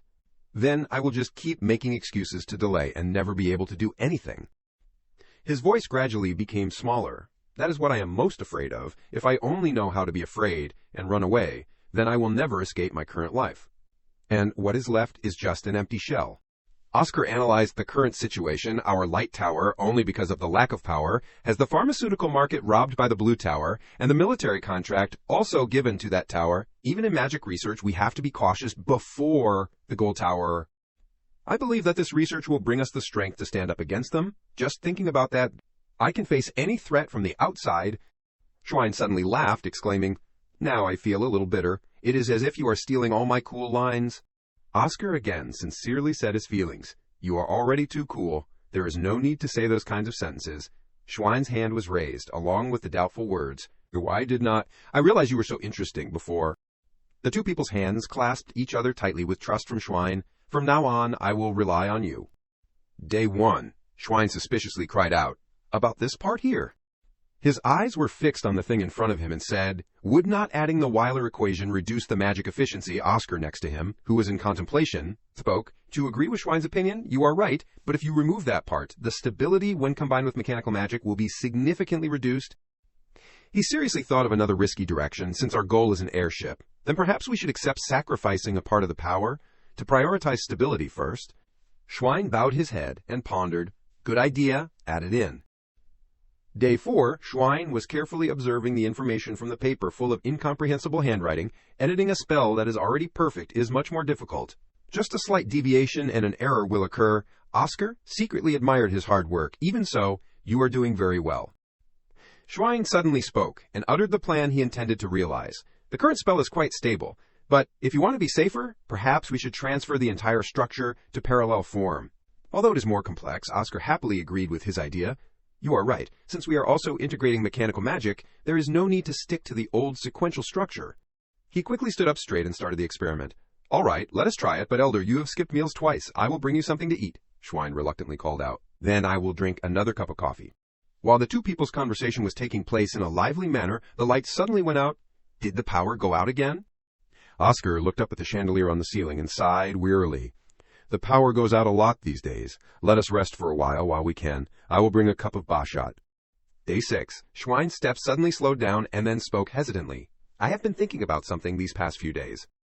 He seriously thought about that illusion. If I did not meet you, would I be able to complete this research? But Oscar quickly spoke and encouraged Schwein. Even without me, you will still complete it. He slightly raised his head, looking up at him with sincerity, saying, Thank you for saying that. Schwein muttered softly. Frankly, I did not think we could get far enough to announce the airship. His face showed some pride and happiness, but I did not expect the magic to be completed so quickly. Now, it is really worth aiming for seriously. I sincerely thank you. Oscar hesitated, calling out Schwein, when suddenly the lights around them turned on. Elder? He annoyedly squeezed his eyes shut, muttering, This mana tree really has no sense of timing. Right in the middle of such a touching moment. But Schwein excitedly laughed. Well, thanks to that, my magic is even more brilliant, so it is not all bad. A loud voice from the public address system suddenly boomed. Announcement from the broadcast room. Magician Oscar Cruciang. Please come to the Vice Tower Master's office immediately. He quickly urged Oscar, then go. Schwein, with a serious face, turned to him and affirmed resolutely, Now it is my turn to show something impressive. I will definitely complete the battery that can interact with Ouroboros at all costs. So do not worry. Hamel, sitting at his desk, asked Oscar, have there been frequent power outages lately? He honestly nodded, reporting the situation to him. Yes, it feels like the power goes out every 2 days. Hamel clasped his hands on the desk, vaguely lamenting, Because the mana supply is constantly interrupted, I think the factory needs to be cleaned. Oscar quickly understood his meaning and suggested, You mean clean up the slime, right? I will take care of it. Hamel said politely, Thank you. He asked him questioningly, If we clean them up, the power outages will stop. When should I go? Hamel then gave Oscar an official appointment time, 9 o'clock tomorrow morning. Meet Miss Veronica at the tower gate. He repeated suspiciously, Veronica Fricks is a level 4 magician needed for this. Even a level 1 magician can hunt slime. But Hamel suddenly flashed a sinister smile, explaining, rookies should go in pairs? He excitedly added, Besides, Miss Veronica seems to be troubled lately. Wouldn't it be great if you two could help each other find inspiration? Oscar, with no further objections, respectfully bowed to Hamel. All right. He smiled broadly, satisfied. Then I will leave it to you. In his heart, he clearly understood Hamel's intentions. So slime is just an excuse. He wants me to talk to Veronica. He looks gentle, but is surprisingly astute. The next day at noon, Veronica crossed her arms and said irritably, Why are you late? Oscar said coolly. Good morning, Veronica. He quickly explained, But I arrived 5 minutes early, did not I? She suddenly impatiently urged him, Shut up. Get in the carriage quickly. Let us depart. As the carriage sped along the small street, Veronica suddenly called out softly. Hey, she announced to Oscar in an arrogant tone, Let me warn you in advance, we are not going to class today. Oscar replied to Veronica, indifferently, confused, Yes, we are going to the mana factory. She suddenly excitedly and annoyedly shouted, No, what I mean is, for this mission, I am in command. Maybe you know a little bit more than me, really, just a tiny bit about mana theory, but I am way ahead of you in practical combat experience. Oscar restated Veronica's meaning more clearly. In other words, once we are out of the classroom, do not act like a teacher anymore, right? She then exclaimed with satisfaction, Exactly. I understand. The atmosphere between the two suddenly fell into awkwardness and silence. Oscar was the first to speak, breaking the awkward atmosphere. You look tired. Didn't sleep last night? Veronica crossed her arms irritably, lightly leaning her head against the wall, and warned him, If you know, then shut up. I need to take a nap. Oscar could not help but tilt his head questioningly. What is wrong? Is something bothering you? She angrily snapped. I just said 3 seconds ago that this is not a classroom. He still cheerfully explained, I was just wondering if it is something I can help with. If there is a road available, it is best to step onto it and walk. Veronica glanced at Oscar with annoyance. He also unhesitatingly looked back at her, thinking to himself, Veronica Fricks, a magician that little Oscar has mentioned many times, with the phrase, outstanding talent. Oscar stared at Veronica's proud appearance. I have always been curious about what kind of talent she possesses that made him emphasize it so much. He resolutely told himself, I can't miss such a good opportunity. Oscar was like coaxing a little puppy. What is wrong? Doesn't it feel better to pour it all out? It is just a little snack, that snack. Veronica did not say anything, but her heart began to feel confused. Come to think of it, the reason I have not been able to sleep lately is also because of that guy. A longing in her heart made her gradually become irritable when she could not achieve it. I want to control a violent gust of wind, like Elder Maxime, but I can't even imitate it. So I am so frustrated that I can't sleep, and I can only continue to train hard. Veronica resolutely thought, finding a reasonable excuse for herself. So these kinds of questions are not learning from him, but a fair compensation for the nights I lost sleep. What did you just say? Oscar got the green light and quickly said what she had been struggling with for a long time. She asked, if you have been fine all along but have encountered obstacles recently, it is probably because of the last lesson about the essence of mana, right? Veronica did not hide it anymore and honestly answered him right away. Yeah, I want to have a gust of wind like Elder Maxims, but no matter how much I train, I can't bring out that essence. Oscar exclaimed, sincerely commenting, well, of course. That kind of wind does not suit you. She then angrily retorted, you say that because you do not understand me. I have always craved that violent gust of wind, and have been practicing it for a long time. Oscar gave a faint smile, softly explaining, maybe, but sometimes others see you more clearly than you see yourself. For example, what kind of wind do you think I would use? Veronica immediately replied without thinking, an arrogant and annoying gust of wind. He then burst out laughing at her words. Wrong. My wind is famous for being warm and very comfortable. Veronica then repeated with contempt in a sarcastic tone. Famous? Come on, I have never heard that in my entire life. Oscar suddenly became contemplative, thinking, that is in the past. He whispered, confiding, I also find it strange. I never thought I was such a warm person. Veronica glanced at him with a knowing look, because you are not warm to begin with. Oscar observed the aura on her body and assessed, Veronica, you want a powerful, fiery gust of wind, right? Veronica nodded in agreement, yeah. Oscar became even more interested. Well, the essence of mana is not what you want, but what suits you best. She blankly repeated in confusion, what suits me best? Her eyes seriously pondered that mysterious statement of his. Veronica raised her head and asked blankly, if according to that logic, then your wind should be annoying, not comfortable. Oscar sighed, exclaiming, ha, maybe. Just then, the voice of the coachman outside suddenly rang out, interrupting the conversation between the two. Magicians, we have arrived. The mana factory is ahead. Oscar's eyes suddenly widened in surprise when he saw something in front of him. Huh. The dilapidated appearance of the factory suddenly awakened him. No wonder the mana keeps being interrupted. It is understandable, looking at that mana factory. Veronica suddenly raised her hand forward, chanting, pressure seal. A small, green creature immediately appeared before Oscar's surprised gaze. I think I understand why little Oscar praised her so much. A speed-type magician who can cast spells so quickly, that is a truly amazing combination. Veronica continued to chant that spell, repeatedly casting it, pressure seal, pressure seal. He stared intently at the scene before him, thinking to himself, casting spells this quickly, a type of spell that even a level 5 magician needs 7 seconds to concentrate, she could be trained to be a magic marksman like Majiro. He squeezed his eyes shut, imagining the woman he had just compared to Veronica, a magician once known as the brain of the light tower, wind pressure 8-fold. Major Wilson. Majiro's continuous barrage of spells once made it impossible for even high-level demons to get close. Good memories? Oscar muttered with amusement. If I can train Veronica into a talent like that? Just then, Veronica suddenly turned her head and snapped, Hey, am I the only one working? Did you come here to play? He reluctantly walked towards her. All right. Veronica was still annoyed but tried to restrain herself. They have all gathered near the entrance, I am telling you. Oscar suspiciously observed the slime just at the entrance. They were slowly crawling towards him with their slimy bodies. Veronica then quickly reminded him, pulling Oscar's soul back to earth. Oscar, forget about what is inside. Deal with the outside first. He suddenly called out seriously. Don't you see something strange? She asked blankly. What? Oscar quickly explained, pointing at them. Look at their path. They're all moving towards the entrance, as if trying to stay as far away from the inside of the mana factory as possible. Veronica did not believe him and said with contempt, You are talking as if the slime have intelligence. They are just following their instincts. Oscar provided a reasonable answer based on that information.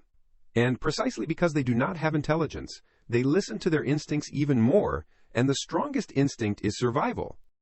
She put her hands on her hips, asking doubtfully, So you mean there is something terrifying on the other side of the hallway? Oscar suddenly uttered a cryptic sentence. We will find out soon enough. He ordered loudly at the slime, Speed up. Don't give orders when you are outside of class. Inside the energy chamber, Veronica exclaimed in surprise. What is that?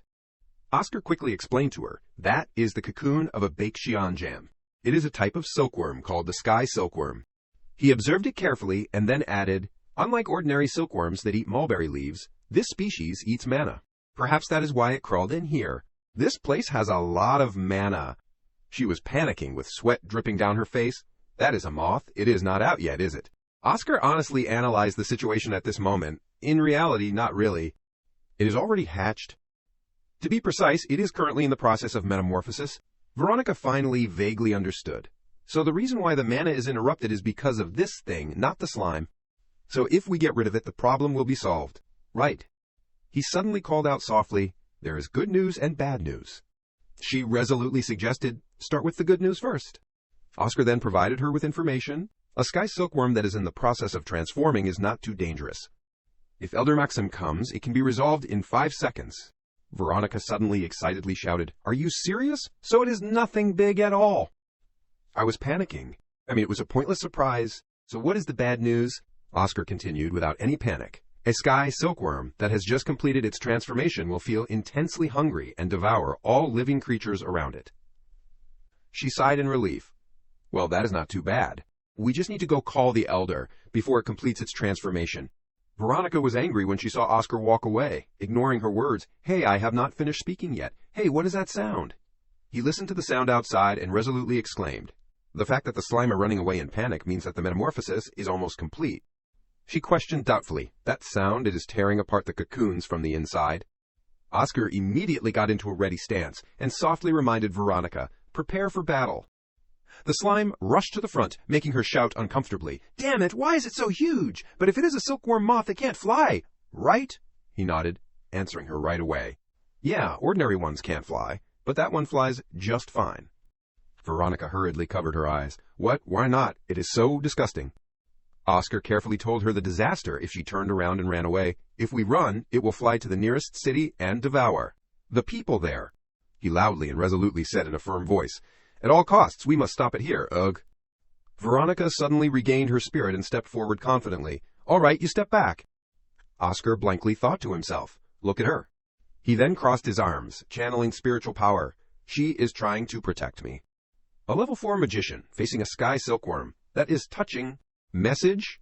Oscar stared at his hand, hoping that the worst-case scenario would not happen. I hope the coachman has not left yet and is still waiting, so that he can receive my spell and call for reinforcements. Veronica on the battlefield was also creating a formation in the sky. Good. She grumbled uncomfortably at the monster. Don't look at me with such disdainful eyes, you damn bug. It is really annoying, Pressure Seal. The great power from the formation quickly burst out, hitting the black butterfly in front. Veronica lowered her head and cast a series of other moves. Recoil propulsion, wind palm. After the preparation, she confidently rushed towards the monster. All right, let us charge straight in. A hand from behind suddenly grabbed her collar, pulling her back. Veronica questioned Oscar, What the hell, Wind? His hand powerfully raised. A white powder immediately floated in the dark air. Baekxian Jam's transparent powder can melt everything it touches instantly. Oscar reminded Veronica, You almost lost your life just now. It seems that the silkworm deliberately showed an opening. Even though it is just a worm, it is more intelligent and cunning than you think. The black butterfly suddenly flew away. But the bullets fired by Oscar immediately hit its wings. He blankly thought to himself, I only dodged once, how could it be dislocated? Besides, I have not even hit it yet. Something else happened that made his eyes widen in surprise. The butterfly wings that had just been hit by the move suddenly healed in Oscar's surprise. Did it recover after receiving that beam of energy? A huge explosion occurred, and the body of the black butterfly gradually fell to the ground. Oscar then looked at its body and vaguely realized, from the beginning, it was planning to run away. He watched its back fly away, uncomfortably exclaiming, "I can't let it escape, but I do not have enough mana to chase after it." Suddenly, a thin fishing line struck Oscar's eyes. Sky silkworm silk. Sky silkworm silk. The type of silk obtained from the sky silkworm. He then resolutely jumped into the air, wanting to grab the silkworm's silk teask. After a moment of struggle, it finally lay in Oscar's hand. Got it. Oscar's body was gradually pulled away in Veronica's anger. "Hey, are you crazy?" She angrily questioned him, but his body had already been pulled away. "How dare you grab that thing?" Oscar was still tightly holding the fishing line, flying after the black butterfly. The cunning butterfly flew around in circles. It constantly swayed its body, making Oscar secretly think, "I am going to throw up." The black butterfly again gained momentum, preparing to run away with great speed. His face was covered in blood vessels, shouting loudly. In the moment of crisis, Oscar jokingly asked, "Seriously, hey, worm, do you know why humans have two hands?" His hand grabbed the fishing line next to him with a resolute voice. "That is because—" He stepped directly on the monster's body, roaring, to deliver another blow. Oscar took out the gun and then steadfastly fired a bullet at the black butterfly's head. But there is only one head, right? A smug smile hung on the corner of his lips. "So I win." The monster, with a large round hole pierced by the bullet, gradually collapsed. Oscar was no better, falling freely from the sky, repeatedly muttering, "Veronica." He weakly and softly said, "Save me."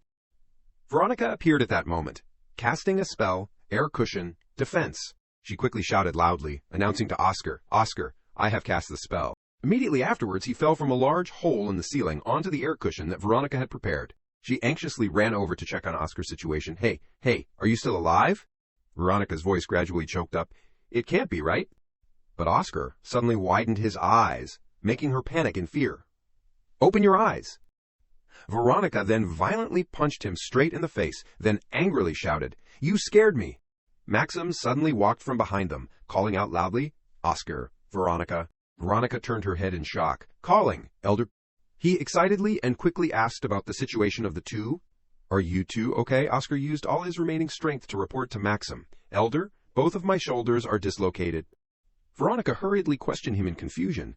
"What? You dislocated them yourself?" Oscar still had the mind to joke, but Veronica hit me. Maxim blindly looked at the scene of their constant quarrel. "What?" He repeated those words. "What?" Veronica panicked and hurriedly denied, Hey, I do not know." The next day, Veronica excitedly announced to Oscar, "Did you see? The article has been published." She cared for him by the hospital bed, calmly exclaiming, "The reporters are more diligent than I thought." Veronica asked with a hint of sarcasm, "How does it feel to be a hero?" The article in his hand was a series of news stories with the same content. Magicians of the Light Tower successfully hunt a bake. Cheon Jam, the sky silkworm. When fully grown, it has the power comparable to a level 5 magician and knight. Excerpt. According to a magician, if true, they are definitely the heroes who saved Siren. That night, Oscar indifferently and honestly said his feelings, "I am not sure anymore. I used to like it, but not anymore." Veronica exclaimed in surprise, reminding him, "This could help us get some personal funding, right? It is really unexpected. I am originally the type of person who prioritizes taking care of my people." Oscar suddenly chuckled, commenting, "So you are not as ambitious as you seem on the outside." She angrily shouted, "Keep all that ambition for yourself just then." A powerful voice from the door interrupted their conversation. "Oscar?" Franck anxiously asked him, "Are you okay?" Oscar blankly asked, "Franck, have you completed your closed-door training?" He then proudly recounted, "Yes, the one who was locked up has returned. I rushed over as soon as I heard the news." Oscar laughed, exclaiming, "No wonder you look so disheveled." Franck then asked irritably and annoyedly, "What?" Oscar was seriously observing him with serious eyes, thinking to himself, "Even so." Frank's appearance now made him satisfied, assessing, "Your eyes are indeed sharper now. You can be called a true level 4 magician now, right?" He suddenly frowned, curiously asking, "What exactly happened?" Frank glanced at Veronica, adding, "And why is Becky here?" She was annoyed when she heard that, grumbling, "Hey, I told you not to act so familiar." He pretended to be innocent, asking back, "Why? We are close." Veronica angrily snapped. Not at all. Not even a little. Because you keep going around saying that we are close. Do you know how much that has made me suffer at the academy? Frank then answered her in a sarcastic voice. How would I know? You did not say anything. Veronica wearily scolded him. You jerk, forget it. It is useless to say anything now. She turned her eyes to Oscar, softly calling, Hey, Oscar, could it be that you... Veronica hesitantly asked the question in her heart. Are you AAA? Oscar was stunned when he heard that, blankly staring. What? She suspiciously stared at him. You really do not know, Oscar affirmed with a firm tone. Number, Veronica said with a slight disappointment. Then never mind. Maxim suddenly walked in from the door at this moment, looking at them cheerfully, calling out, Veronica, Fran, you two are here too, Frank politely called him. Elder, long time no see. Maxim continued to announce, You two, the Vice Tower Master is looking for you. He then asked, confused, Huh, why? He pondered for a moment and then guessed, Fran, probably because of your training. As for Veronica, maybe it is to reward your contribution. Go, both of you, behave yourselves. Frank put on a fake smile, answering, yes. Then the two walked out of the room together. Let us go together. Maxim approached Oscar's bed, anxiously asking, How's your body? How are your shoulders? He gently reassured him, I am fine. Maxim carefully took out a box and gave it to Oscar. That is good to hear. Then I can give this to you. He reached out to take it with suspicion in his heart. What is this? He quickly explained, as soon as the box was opened, it is the inner core of the sky silkworm. Oh, and the ownership of the sky silkworm silk has also been given to you. He raised his head in shock, asking with disbelief, Huh, both things. The inner core of a spiritual creature like that, its value, even if it is just the smallest type, is already worth hundreds of thousands of bells. Maxim pointed at Oscar himself, relaying Hamel's words. The Vice Tower Master said that you deserve it. He added, Both Fidelina and I agree. He was still uneasy, continuing to question, What about Veronica? Maxime patiently explained, I already asked. She said she did not do much in that battle, so it is reasonable for you to receive it. Oscar muttered helplessly, That girl really is. Then I will gladly accept it. He chuckled, curiously asking, Are you going to sell it or eat it? He pondered for a moment and then decided, I will eat it right now. Oscar held the spirit orb in front of him, admiring it. It just completed its transformation, so it probably does not have much mana yet, but the core of the sky silkworm has a great restorative effect. Maxim called out with anticipation, I am really looking forward to it. I will keep watch for you. He awkwardly replied to him and resolutely put the spirit orb into his mouth. Thank you. Oscar's body then moved, as if a powerful source of true chi was spreading throughout his body. He gently reassured himself, stay calm. Then Oscar closed his eyes, concentrating his chi and blood to merge with the elixir. Maxim next to him also widened his eyes, exclaiming, Besides those illegal elixirs, this is probably your first standard pill, right? And yet you are absorbing and refining the mana so smoothly. He contentedly exclaimed to himself, As expected, geniuses are different in everything they do, truly admirable. A moment later, Oscar's eyes gradually opened. Maxim quickly asked, Are you awake? He repeated, Are you awake? He happily massaged his arms. Thank you for waiting until so late. Maxim glanced at Oscar, sincerely congratulating him. So you have finally reached level 3. Congratulations. He excitedly felt that the wounds on his body had disappeared. My shoulders have also completely healed, and I feel even healthier. He then laughed, replying, Ha, that is great to hear. Maxim turned to leave, not forgetting to tell Oscar, Then get some rest. I am leaving. He smiled politely at him.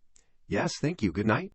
After everyone had left, he was alone in the room with boredom, but I am still not sleepy. Oscar picked up the gun on the table and playfully pondered, Maybe I should try creating a damage reduction and reflection magic. At the same time, elsewhere, at that moment, at the Mana Factory, Harak quickly approached to remind and stop the mysterious person who was gradually approaching the place he was guarding. Who are you?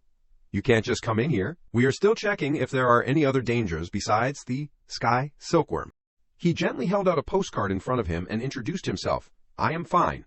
I am Nebula Grime from the Special Investigation Division of the Royal Department. Harak looked at the postcard carefully and read the information on it aloud. Special Investigation Division. What would someone from such an important unit be doing here? Nebula then announced to him, We received orders to investigate. It is very rare for a sky silkworm to hatch near an urban area. He raised his sharp eyes, looking at Harak, pressing him. You will cooperate, right?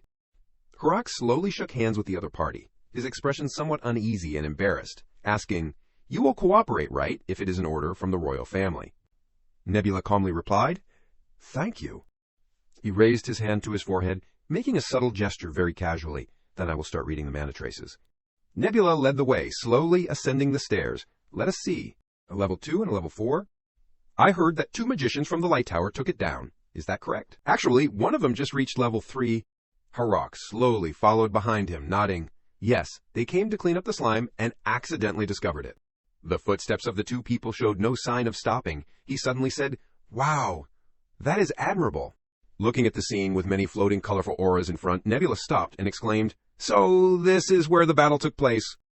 He also nodded slightly. Yes, the sky silkworm was in the process of transforming right here.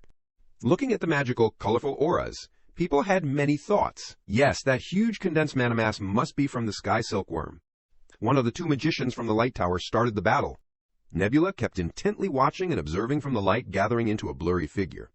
The speed is decent, but those things seemed to recreate everything. They were worried, then controlled and injured soon after, probably injured in the leg. Nebula's expression flashed a pensive look. Then the person who defeated the sky silkworm is... When he passed by a place, looking at this strange footprint, he wondered, who is this person? Not leaving complete traces, just a vague route, moving without revealing any mana. This is one of the cleanest scenes I have ever seen. What level is this guy at? Nebula continued to move step by step, following that footprint. Bullet casings. He sat down slowly, picking up a bullet that someone had dropped. A magician using weapons, specifically guns, and it is a custom one too. Nebula looked up, realizing something. The mana traces also end here. Do not tell me. They chased the sky silkworm when it flew into the sky. A level 4 magician is really too bold and reckless. Nebula stood up straight, turning to ask, "What is the name of that level 4 magician?" Harok was startled, quickly answering, "Veronica Fricks." Hearing this name, he smirked. Veronica Fricks. Impressive. Nebula smiled brightly and continued, "I did not expect her to almost single-handedly take down the sky silkworm. A bright future, huh?"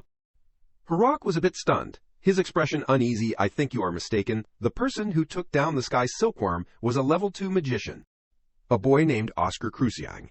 He heard this like a shocking news that made him freeze. Looking at the raging mana chain in front of him, Nebula could not understand in his heart. Just a level 2 magician leaving so few traces.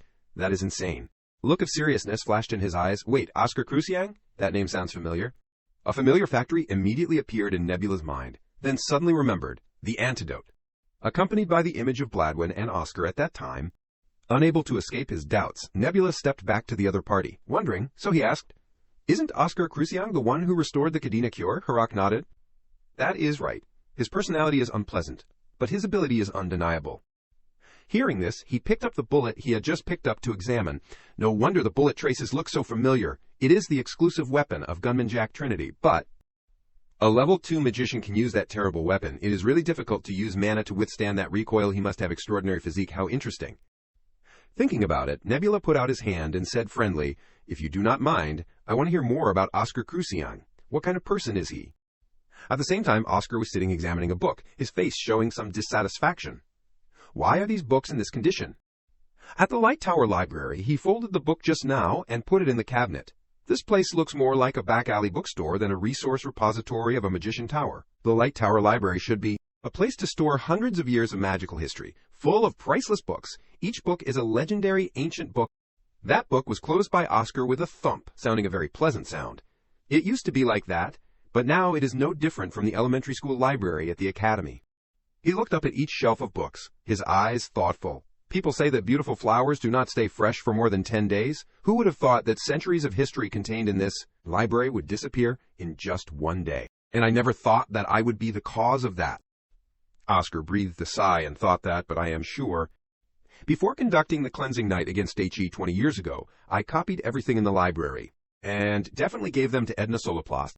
He slowly put that book on the table, again sighing helplessly. Where did Edna go? She promised to complete the mission even if I died. If nothing happened, she would never have disappeared for 20 years. Yeah, that is impossible, because in his previous life he saw her crazy working appearance. "Edna, what are you doing?" Edna wrote on the paper at lightning speed. "I will sort out all the documents tonight, and then go to sleep, of course." That is right, Edna. Oscar in this life suddenly realized, I will go find her myself. It is time to restore the advanced magic that can break the limits of the magician. I need to consolidate my foundation as soon as possible. Looking at the woman carefully choosing books in front of him, he still thought, Now the money problem has been almost solved, so the medicine manufacturing department won't need me for a while. Then he cautiously spoke. Excuse me. Oscar looked down at the other party below. Are you the librarian here? The librarian was slightly startled and noticed, yes. He wanted to ask her, do you have any updated documents about dragons? In the past 20 years? The librarian happily replied, of course there is. Come down here, I will show you. Oscar happily went downstairs, not forgetting to thank you. Looking at the other party happily leaving to help him, Oscar sighed slightly in his heart. It is really light all over. It seems that even with a tight budget, they still did not cut down on receiving new knowledge. She took him to a bookshelf and skillfully took 3 books down. These 3 volumes are here. Oscar was a bit stunned. Wait. She took another book. There is this volume too. This made him feel a bit speechless in his heart. They look like fairy tales. The librarian suddenly took out a book about a brave magician and a group of cowardly lizards. This volume is very good. It is worth reading. Oscar was stunned in place. What does worth reading mean? Does that mean super recommended? She friendly explained clearly. It tells the story of Oscar Sage. When the dragons ran away as soon as they saw the great magic, Oscar Sage stayed and fought alone. This story is based on true events, so it is even more suspenseful than other stories. He uneasily asked again, do you have any documents that really talk about dragons? Not these kinds of stories. She shook her head. There are not many documents of that kind here. Maybe you have to go to the Royal Library to find them. Oscar with a slightly dark face in the past. Those things were everywhere. The librarian suddenly looked at the blue dragon on the cover and said that, but I heard that there was a dragon who fought alongside humans until the last minute. He immediately understood, so immediately asked back, you mean Edna Solaplace? She was happy when she heard this name. That is right. She is Oscar Sage's companion, is not she. But that dragon must have followed her kind and left first. After the war ended, there was no news at all. Oscar understood that, although he did not say it, he had an answer in his heart. No, even if the sky falls, that will never happen. She was the one who was most disappointed in her kind in the enlightening record. If you want to find Edna, then we need to use a different approach. The next day, Fidelina clapped her hands and exclaimed excitedly, we have allocated all the external operating costs that the magicians requested. Maxim, sitting next to her, continued. It is really touching. Not long ago, we were still arguing about whether to sell all the inventory to hold on. Before the joy and laughter of the 2 people, Hummel also added, we should prepare carefully so that never happens again. How is the morale of the young magicians recently? Maxim calmly replied. We still receive a lot of invitations from outside, but they are still loyal. He heard that so lightly raised a cup of tea, slowly nodded. I wish we could repay the loyalty that the children have for the Light Tower. But if we do not restore the lost high-level magic, this situation will continue. It would be great if young people studied hard when they were young. Fidelina waved her hand to comfort. Come on, do not blame yourself too much. After all, a person can only learn a limited number of high-level magic. Maxim did not forget to praise. Only the Tower Master can access all the known high-level magic. However, Fidelina shook her head, showing dissatisfaction. The problem is, when Miss Shasha became the Tower Master, she only had 6 magic. And he sipped the tea, looking thoughtful. Hamel, after a while, thought and spoke. Just 20 years ago, we still had 64 types of high-level magic, each of which was considered an absolute masterpiece. Captain Chester still has no intention of returning. Right, Maxim nodded, replying. That is right, that guy. He said he would not come back until he completed his last mission. Hamel lightly held the teacup on his lap, clicking his tongue, and said, if he comes back, we will be able to access more high-level magic. What a pity. That can't be solved right away. Let us calculate slowly. What is the next topic? Fidelina at this time suddenly became serious. Recently, in the northern region, there has been an assassin nicknamed the Magician Hunter. Should we issue a curfew after 10 p.m. for a while? It is better to be careful. This made Maxim a little startled and turned to look at her. What? Fidelina raised her eyebrows in surprise, asking, what is wrong? Is there something wrong? He looked serious. Oscar said that he is on the way to Baron and going all the way. This made her even more stunned. What? Tell him to come back immediately. Maxim shook his head because he thought that. He left at sunrise, so he must be far away from Siren now. Hamel also realized the seriousness, so he spoke. Contact the Baran branch immediately. Tell them to bring Oscar back as soon as they find him. No matter how good he has only just reached level 3. Maxim looked at Fidelina and rushed. I will go check the communication room. She nodded. Hurry up. He is still a magician who needs to be protected. Under a high-rise building with lights on, the person who just got out of the car was Oscar. He looked around this place and exclaimed, this place is really magnificent. This is the free city of Baron. Oscar slowly walked on the street, thinking, only 30 years ago, this place was still a wasteland. The casinos must have bought a bunch of land. So this place became too luxurious. He stopped and looked up at a place. Anyway, am I going the right way? I should have only changed moderately. Now I can't recognize anything anymore. Suddenly a dark figure appeared and shouted, "Hey!" Hearing that, Oscar turned around and looked with a lot of question marks. This figure appeared and confidently announced that I have been waiting for you, Oscar Crucian. Oscar was a bit stunned, surprised. Me. The other party nodded slightly. Yeah, someone is looking for you. Killian, with a fierce tattooed face, was judging Oscar in a mocking way. Low lamp, well, must be waiting for the opportunity to take revenge, right, based on your mana. About level 4 magician. He also reacted no less, expressing discomfort on his face. Just left Siren and sent someone. Really cold. Cold to the point of creepy. On the outside, Oscar asked that, "So if I refuse, what will happen?" He said in a low voice, "That I will have to drag you away by force." He sighed, a sigh of frustration. "Is that so? Well, it seems that I have no other choice." As soon as the words were finished, Killian suddenly swung his leg, bringing an unexpected blow rushing to Oscar. Fortunately, he had summoned a magic circle to protect in time. Those two hands easily blocked the blow, very easily. Killian was pushed back a bit, not believing his eyes. Can block it? Oscar gave a slight smug smile. Then let us see if this blow hits. Okay. While he could not believe it. What? A shield with shock absorption and reinforced durability. But it shattered with just a kick without mana. If I lose control, I am done for. Immediately he ran over and took momentum towards the can in front, and then he did not hesitate to kick that can away. The water can was kicked straight to Killian's place, however. He successfully leaned over to avoid the one. What the hell? Just a tin can. That water can slammed into something and made a piercing sound. It exploded brightly, making Killian stare as if he could not believe it. Not stopping there, that explosion suddenly spread widely, causing him to be affected, flew away and screamed piercingly. When Killian just landed, Oscar's hand had launched. Not surprisingly, he immediately grabbed his collar. Then, he immediately took the person Killian with force thrown away, and Oscar slammed him straight into the ground. He immediately jumped out of the place where Killian was lying and kept a fixed distance. I underestimated him. He at this time had stood up, not forgetting to exclaim, "He is really strong." Killian calmly stood up and turned around. "I have to be serious, right?" Oscar saw through it so bluntly, said, "Pretending is enough." Therefore, Killian immediately flew in with a dizzying speed. He, on this side, was slightly startled about the opponent's agility. Looking at him rushing over, Oscar had some thoughts. Acceleration, that is a recoil propulsion set. When did he cast it? Even so, with that speed, I still have time to counter. Killian's eyes flashed sharp and bloodshot. Too fast. Before the exclaim in Oscar's heart, he had rushed over and quickly gave him a kick in the chest. Not surprisingly, Oscar was immediately kicked away, his whole body slammed into the wall behind. He was hit and fell straight to the ground. At this time, Killian's footsteps had arrived, still awake. "With that blow, you should have fainted already," Oscar smirked. Faint. Ridiculous. That blow did not hurt at all.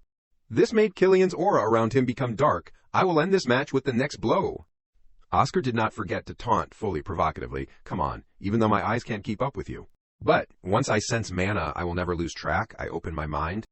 Oscar-style martial arts, Chapter 1 masterpiece. He immediately brought a fist rushing. The sound of waves. Killian heard this sound and wondered. The sound of waves.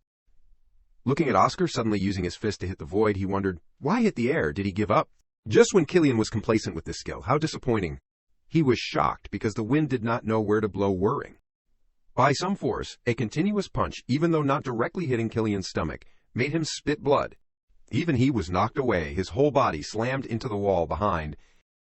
On this side, Oscar's hand was still swinging into a fist, carrying many mana surrounding him.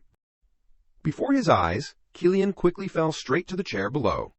He was constantly coughing, wanting to move but very difficult, so Oscar had good intentions. So reminded, don't move, your internal organs must be broken. Killian could not understand. What kind of move is this? He slowly stepped closer and replied, resonance. An extremely strong wind, creating a resonance frequency with the vibration inside the target. Like how different objects vibrate more violently when resonating at the same frequency? That wave, when penetrating the body, will cause deadly internal organ destruction. According to the Yan country's way of saying, striking a cow across the mountain, a move called through piercing Gyeoksantao. Hearing this explanation, he widened his eyes in surprise. Unbelievable! You have been this strong since when? Oscar suddenly replied a sentence that was not the focus. Sounds like we have fought before? Yes, many times. This made him a little surprised, where Killian remembered something and replied, mainly in the arena of the light tower. Oscar was a bit stunned, not happy at all. Why suddenly mention the light tower? Wait. Just to be sure, what is the name of the person who is looking for me? The corner of Killian's mouth still had blood. Softly replied very difficultly, Hamel Grimwiz, Vice Tower Master of the Light Tower. Oscar heard this name and was a little surprised. Vice Tower Master. Why? He was still lying, softly continuing. He said a killer nicknamed the Magician Hunter had appeared in the north. Very dangerous, so he wanted to bring you back. He was a bit annoyed. Hey, you should have said that from the beginning. Killian helplessly, I said it already, the mother cat gnawing at the kitten in her mouth passed by and stopped to gossip. Oscar was even more horrified. Then, what about you saying you would drag me back by force if I refused? Remembering the scene before the match started, the two had communicated like this. So if I refuse, then I will have to drag you away by force. He explained very naturally. The Vice Tower Master said, if words do not work, I am allowed to use force. The more he heard, the more he rubbed his head, because of a headache. What kind of person talks like that? You really lack communication skills, seriously. I mean, even the basics of humans do not have. But wait, why does this feeling seem so familiar? That blunt way of talking, that frustrating communication, why is it so familiar? Therefore, to satisfy his curiosity, so Oscar calmly asked for information. Hey, what is your name? He turned slightly to look. I am Killian Lockwood, proud warrior of the Green Forest. He was stunned, in his eyes there was a pensive look. Green Forest warrior, Lockwood, no way. Oscar asked again, do you know anyone named Redan Lockwood? Killian nodded slightly. I know, he is the father that I am very proud of. He was also a companion of Oscar Sage. Hearing this, he was even more stunned, although the smile was still on the corner of his lips, but the expression was extremely unstable. Redan Lockwood, level 8 magician of the Light Tower from the Forest Tribe, is a no-skill master. He was known as the White Lion, is a comrade and close friend of mine. When he first came to the Light Tower, his communication skills were really indescribably bad. Exactly like Killian standing here. Now let me explain the current situation. I just beat the son of my best friend to a pulp. Now the two have chosen a place next to the trash can. Killian understood the problem. We are in trouble, I brought it. Oscar sat with his head leaning against the trash can. I know, big trouble. He said a very natural sentence. The one with broken internal organs is me. Why do you look so distressed? He sighed a sigh of helplessness. There is a reason. So what is the problem? Does it hurt a lot? Killian said in a low voice, his expression somewhat hardened. It hurts. But for a Green Forest warrior, pain is nothing. The real problem, I received a request, but with this body, I can't complete it. Oscar also knew what he had done, so he had the heart. Sorry about that. He waved his hand. I did not say that to receive an apology. You will have to handle this mission for me. He widened his eyes in surprise. Didn't you say I had to be taken back to Siren? Killian slowly shook his head. But the mission cancellation fee is very high. If I cancel, I will go bankrupt. The stone of guilt once again weighed heavily on Oscar's head. On the outside, he still tried to keep a smile. Right, I can't let you become a bankrupt. Suddenly, he noticed something, so he asked, what kind of mission is it? Killian pointed to the front. Over there. That was an image of a beautiful woman. That was none other than Marin, heavenly voice. My mission is to protect her. At the Grand Baron Hotel, Killian at this time had changed into a black suit and was knocking on the door of the room. From inside the room, a voice rang out, Who is it? He then flashed a friendly smile and replied, I am from the Light Tower, Lillian Lockwood. The person who came out to open the door was Evelyn, respectfully introducing, Welcome, I am Evelyn, Miss Marin's manager. Nice to meet you. You seem different from the rumors. Killian smiled brightly and replied in a low voice, Probably because I am wearing a vest. He is in disguise. After entering the room, Marin spoke up. Evelyn, what is it, room service? Evelyn then corrected. Wake up, Marin, the person who accepted the mission has arrived. She was lying on the bed, immediately turning her head to look. Oh my! Hello, Killian was slightly stunned by the woman in front of him. Marin was really beautiful, sociably saying, Nice to meet you. My name is Marin Maria. Killian quickly regained his composure and introduced himself. I am Killian Rockwood, a level 4 magician of the Light Tower. Evelyn kindly asked, Would you like some tea to welcome you?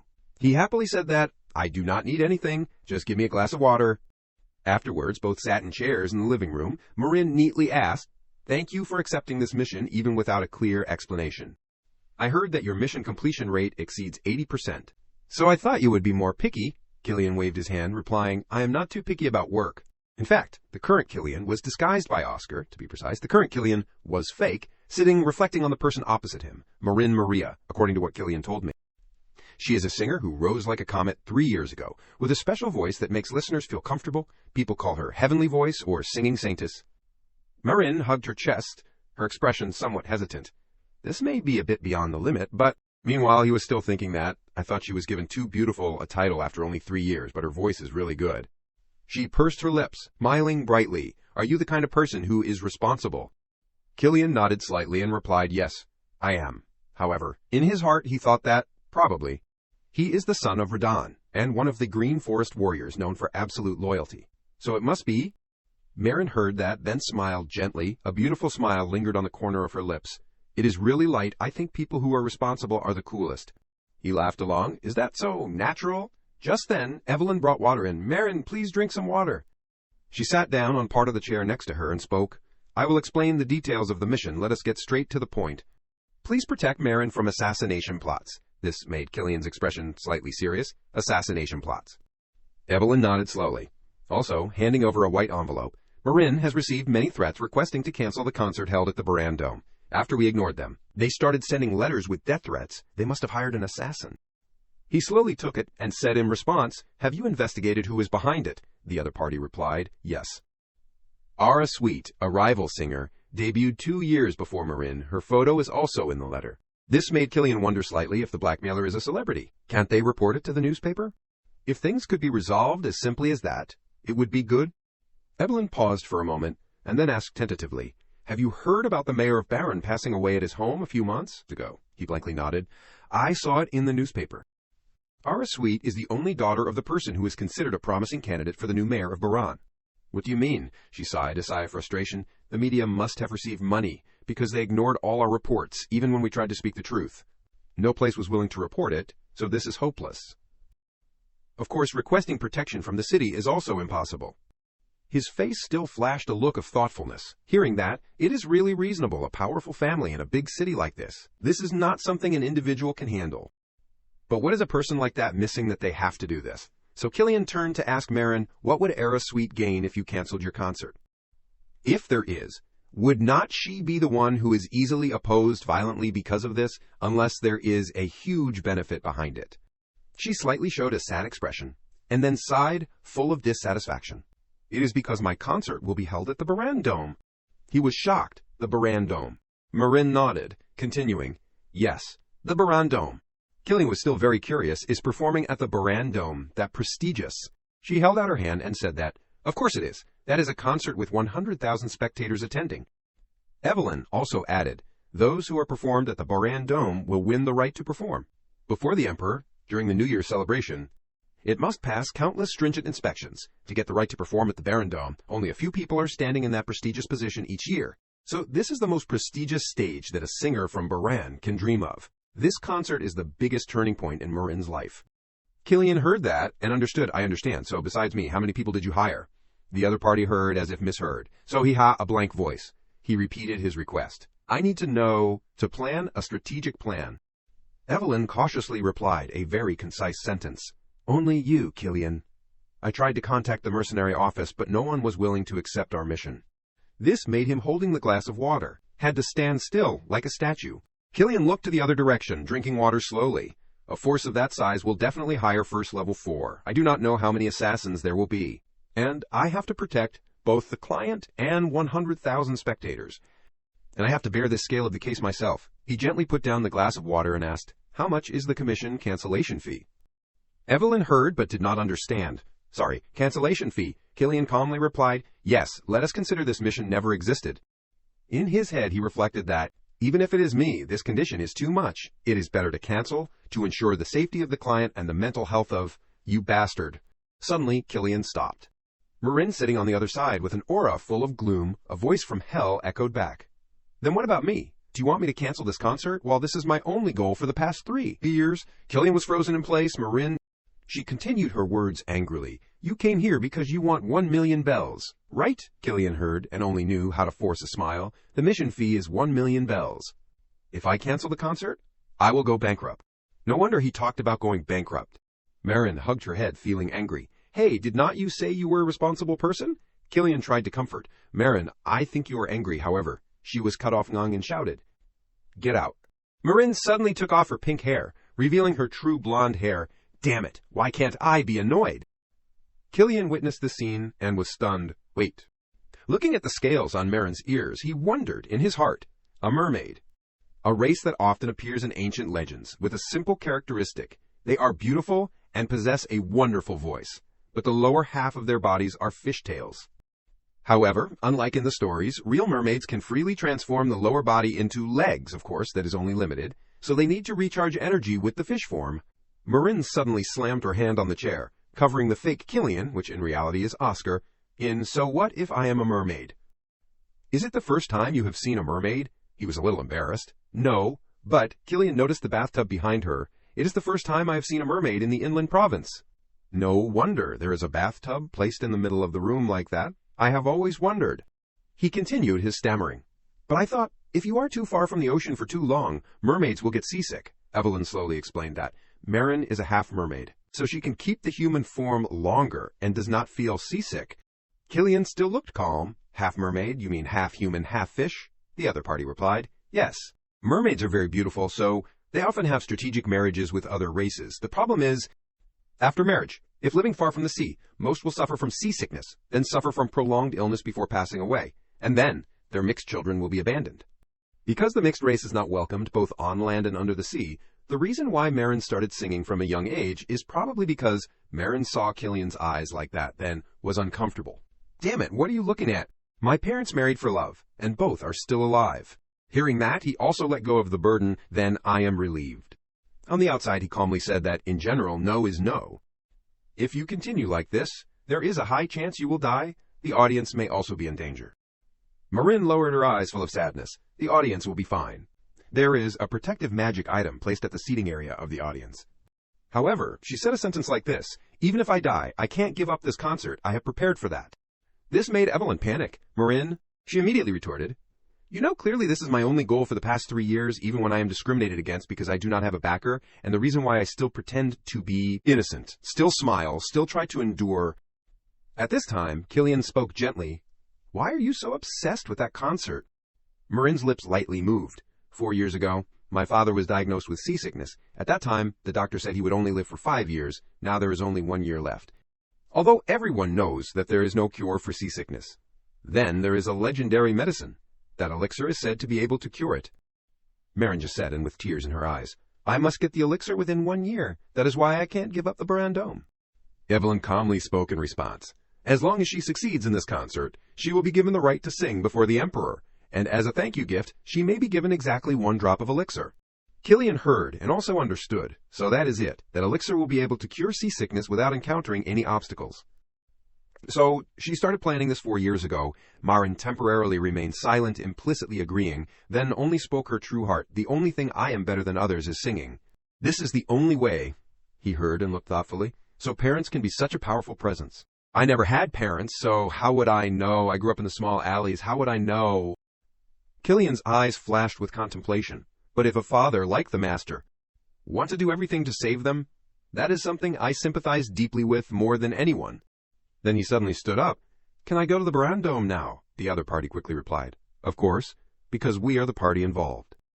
Killian sat down again. Then let us go. There is one thing you need to practice at the Barandome. Marin, first, I need to check if the audience is really safe, if that measure meets my standards. Don't regret thinking about wanting to perform, even if you may lose your life. Marin was stunned when she heard that. You mean? He laughed confidently, speaking loudly. Let us try it once. Let us go rehearse. At that time, at Eris Sweet's house, in the hands of someone was a glass of wine with a clear voice she still has not cancelled. The woman holding the glass of wine, her demeanor was very confident. I know she is stubborn, but I did not expect it to be to this extent. Behind her was another girl, with her arms crossed. Right, she really does not believe we will kill her. The person holding the glass of wine slowly replied, No, even if she may have to die, she is only determined to perform. How scary. Suddenly, the other person suddenly remembered something. That is right, I just heard something interesting. I heard that Marin just left the hotel with a man. This made her slightly surprised. A man? A secret lover? I do not think it is that kind of scandal. It seems like a bodyguard.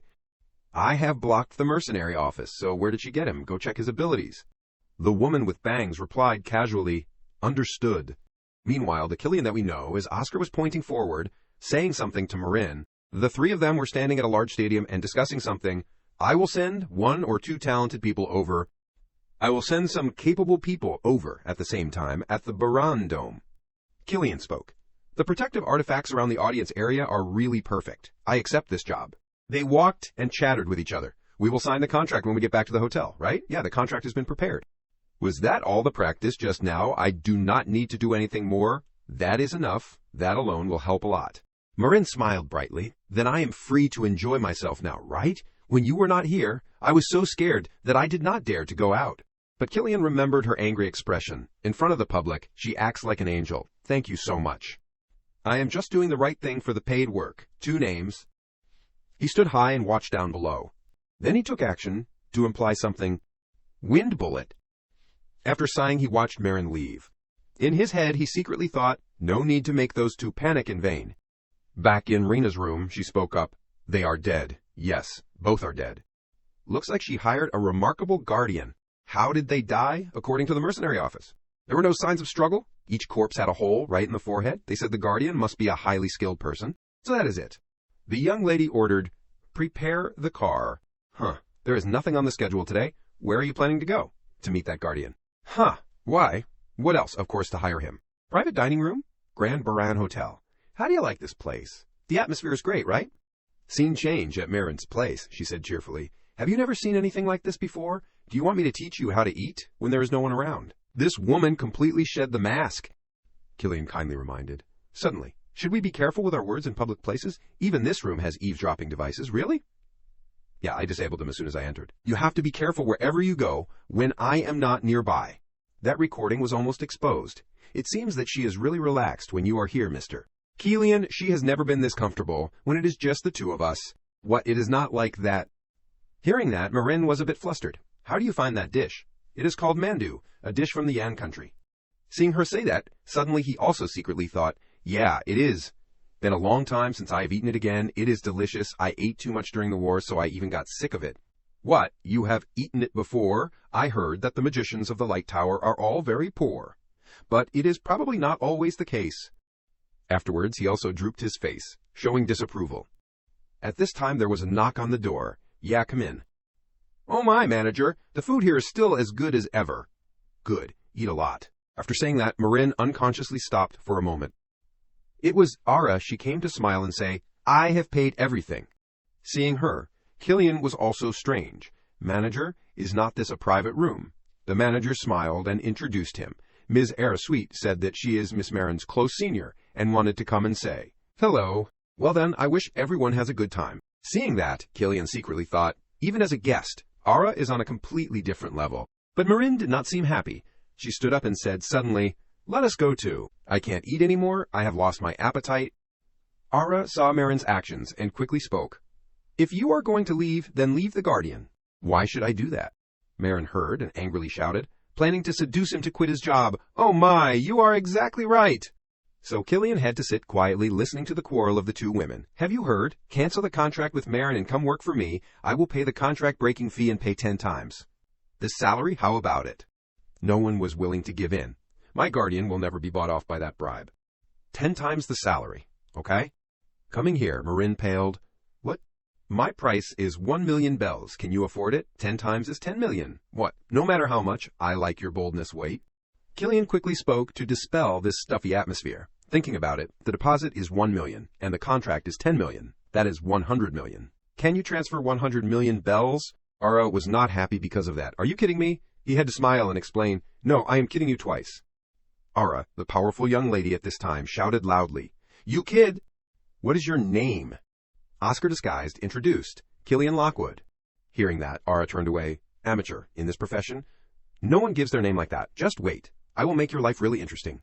That sounds good. Anyway, my life has been quite turbulent. She was so angry that her face turned red. Arrogant name. Unexpectedly, the manager next to her asked, are you okay? Ara took the opportunity to shout, do I look okay? Call the Look brothers here immediately. Yes, I will call them. Right at this time, another voice rang out. No need. Woojin, Big Brother, just came and smiled and said, I have been following them for a while. Woojin, Big Brother of the Udok family, assassin from the Yan country. Seeing him say that, Era felt satisfied and praised. This guy has talent. I do not understand how you got in here. He saw that and even boasted more. I can't get in. My dear customer even gave me a badge. So Ara followed him. Kondoko, she is performing the mission. The plan has changed. How has it changed? Inside the escalator, Woojin spoke. We were originally supposed to kill the manager as soon as the concert started and silence that singer forever, right? We have another person to kill. After coming out, they still did not stop exchanging with each other. Who is it? Marin's guardian, Killian Lockwood. Let him die as painfully as possible. How pitiful. Daring to provoke the Princess of Baran. When do we start the mission? Today I will enter with the stage team and stay inside the Boran Dome until tomorrow. Tomorrow, on the day of the performance, Dako will infiltrate the lighting team. How to do it is up to you as long as the results are satisfactory. If you need anything, report to me. I have said, I really like your straightforwardness. Seeing the plan was going smoothly, Ara was even more triumphant with his plot. Marin Maria, Killian Lockwood, you dare to ignore me in this city. I will show you what the price to pay is like. On this side, Killian secretly realized, so that is it. Afterwards, he remembered the old story, the things that he had said, and secretly felt lucky. Fortunately, I had secretly released mana when chatting with Ara Sweet. But it is really surprising that Agent Woojin did not realize. He is more sloppy than I thought? Huh. You should remember, at night the birds listen, during the day the magicians listen. Thinking about it, he immediately stood up and left. Let us go home and rest today. Tomorrow is the concert. I need to keep a good state. Then suddenly, Marin spoke. Why are not you leaving? Huh? That is 10 million bells, you know? He also replied dumbly, you think I signed a contract with you for money? Yeah, you can't cancel the contract without paying a penalty, right? Also right, but that still makes me mad. Seeing that, Killian could only sigh. You said you wanted to save your father, right? I really hope you achieve that goal. I of the past did not even have the opportunity to save the master. Even that much, I could not do it. And I clearly understand how persistent that feeling of regret will be. Clearer than anyone, should not you do everything you can when you still have not had to regret it? Hearing what he said, suddenly Marin was a little sentimental about his tragic circumstances. Then spoke softly. Thank you. The next day, the day of Marin Maria's performance, everyone was admiring Marin's beauty. At this time, the reporter was hurrying. Hurry up, the performance is about to start. Understood, sir. Where is the extra guy we hired? We are already short on people. Looks like it is time to act. And that extra guy was sitting inside the toilet, looking at something. After a while, he finally got up, walking out. I can't believe I waited all day in this trash heap. My legs are stiff. It is best to go upstairs and meet Dako. Room 403, right? A line of thought suddenly flashed. If it was not for that contract worth 1,000,000 bells, I would not have had to try this hard. Dako must be wearing the uniform of the division, right? I do not know what she looks like now. And the person he saw in front of him was Killian, but in reality it was Oscar in disguise. Walking and thinking, Killian Lockwood, why is he here? Should I kill him while I have the chance? Information I know about Killian Lockwood. 1. A member of the Light Tower, one of the 4 Great Towers. 2. Specialization, body enhancement, and speed martial arts. 3. Currently has his back turned, can ambush. 4. Same level as Woojin. The chance of winning is not certain. No, it is better not to. The safest is to stick to the plan and join forces. If the ambush fails, everything will become extremely terrible. Calluses on the fingertips instead of the palms. Suddenly, Killian on this side, in Killian's form, spoke. That means he mainly uses compressed hidden weapons. He is an assassin. In this situation, it is difficult for him to hide his identity anymore. Also secretly realized, he has realized me, right? Should I attack right now? Maybe I should retreat and join forces with Dako. From the way he is still hesitating. That is right. I am an assassin. As soon as the words were finished, Killian immediately launched a move. I can't dodge this move. Seeing that he could not stand still and just take it, he immediately launched a counterattack. But painfully hugged his hand and ran away. That is not soap, but a mass of pure mana. Even so, I can still hold on. Exchanging a shoulder for his mange, not bad. Even if he comes from a great tower, he can't dodge these hundreds of poison-throwing knives. Killian lay on the ground, his body frozen. Seeing him like that, he became even more triumphant. I did it. To be honest, I am not good at close combat. Looks like this time it is just luck. He must be just a young and immature kid. Even so, it is still better to make sure he is dead. He raised the knife, preparing to attack Killian. But when the blade was close to his neck but could not start, what? My blade can't stab in. What is blocking it? That sound is wind. Impossible, so even a needle stabbing straight into the face will... At least you are not completely stupid. Suddenly, Killian raised the gun, pointing straight at his face. He immediately fell into a state of panic. How can you do it? I wrapped my whole body with wind to block it. What? Impossible. This is crazy. That is right, bang. Blood splattered everywhere. Back to the stage. Everyone was looking forward to it. 1 minute left. It is too late to go to the bathroom now. I should have gone earlier. Suddenly, the stage lights turned on, attracting the gaze of hundreds of people. Marin stood on the stage like a shining flower, like the warm sun, a radiant smile of the person, then sang the song, He is Late. On Dokko's side, don't tell me something happened. Dokko, big brother of the Udok brothers, assassin from the Yeon dynasty. Then suddenly heard a scream. That was the sound of his brother's footsteps. Then hurriedly went, Why are you late? Walking and thinking, why did he pass by me? Where is he going, that idiot? I told him so many times that it is room 407. Big brother, over here, but when he opened the door, he saw the person passing by was Killian. So you are hiding here? He also just turned his head and caught him.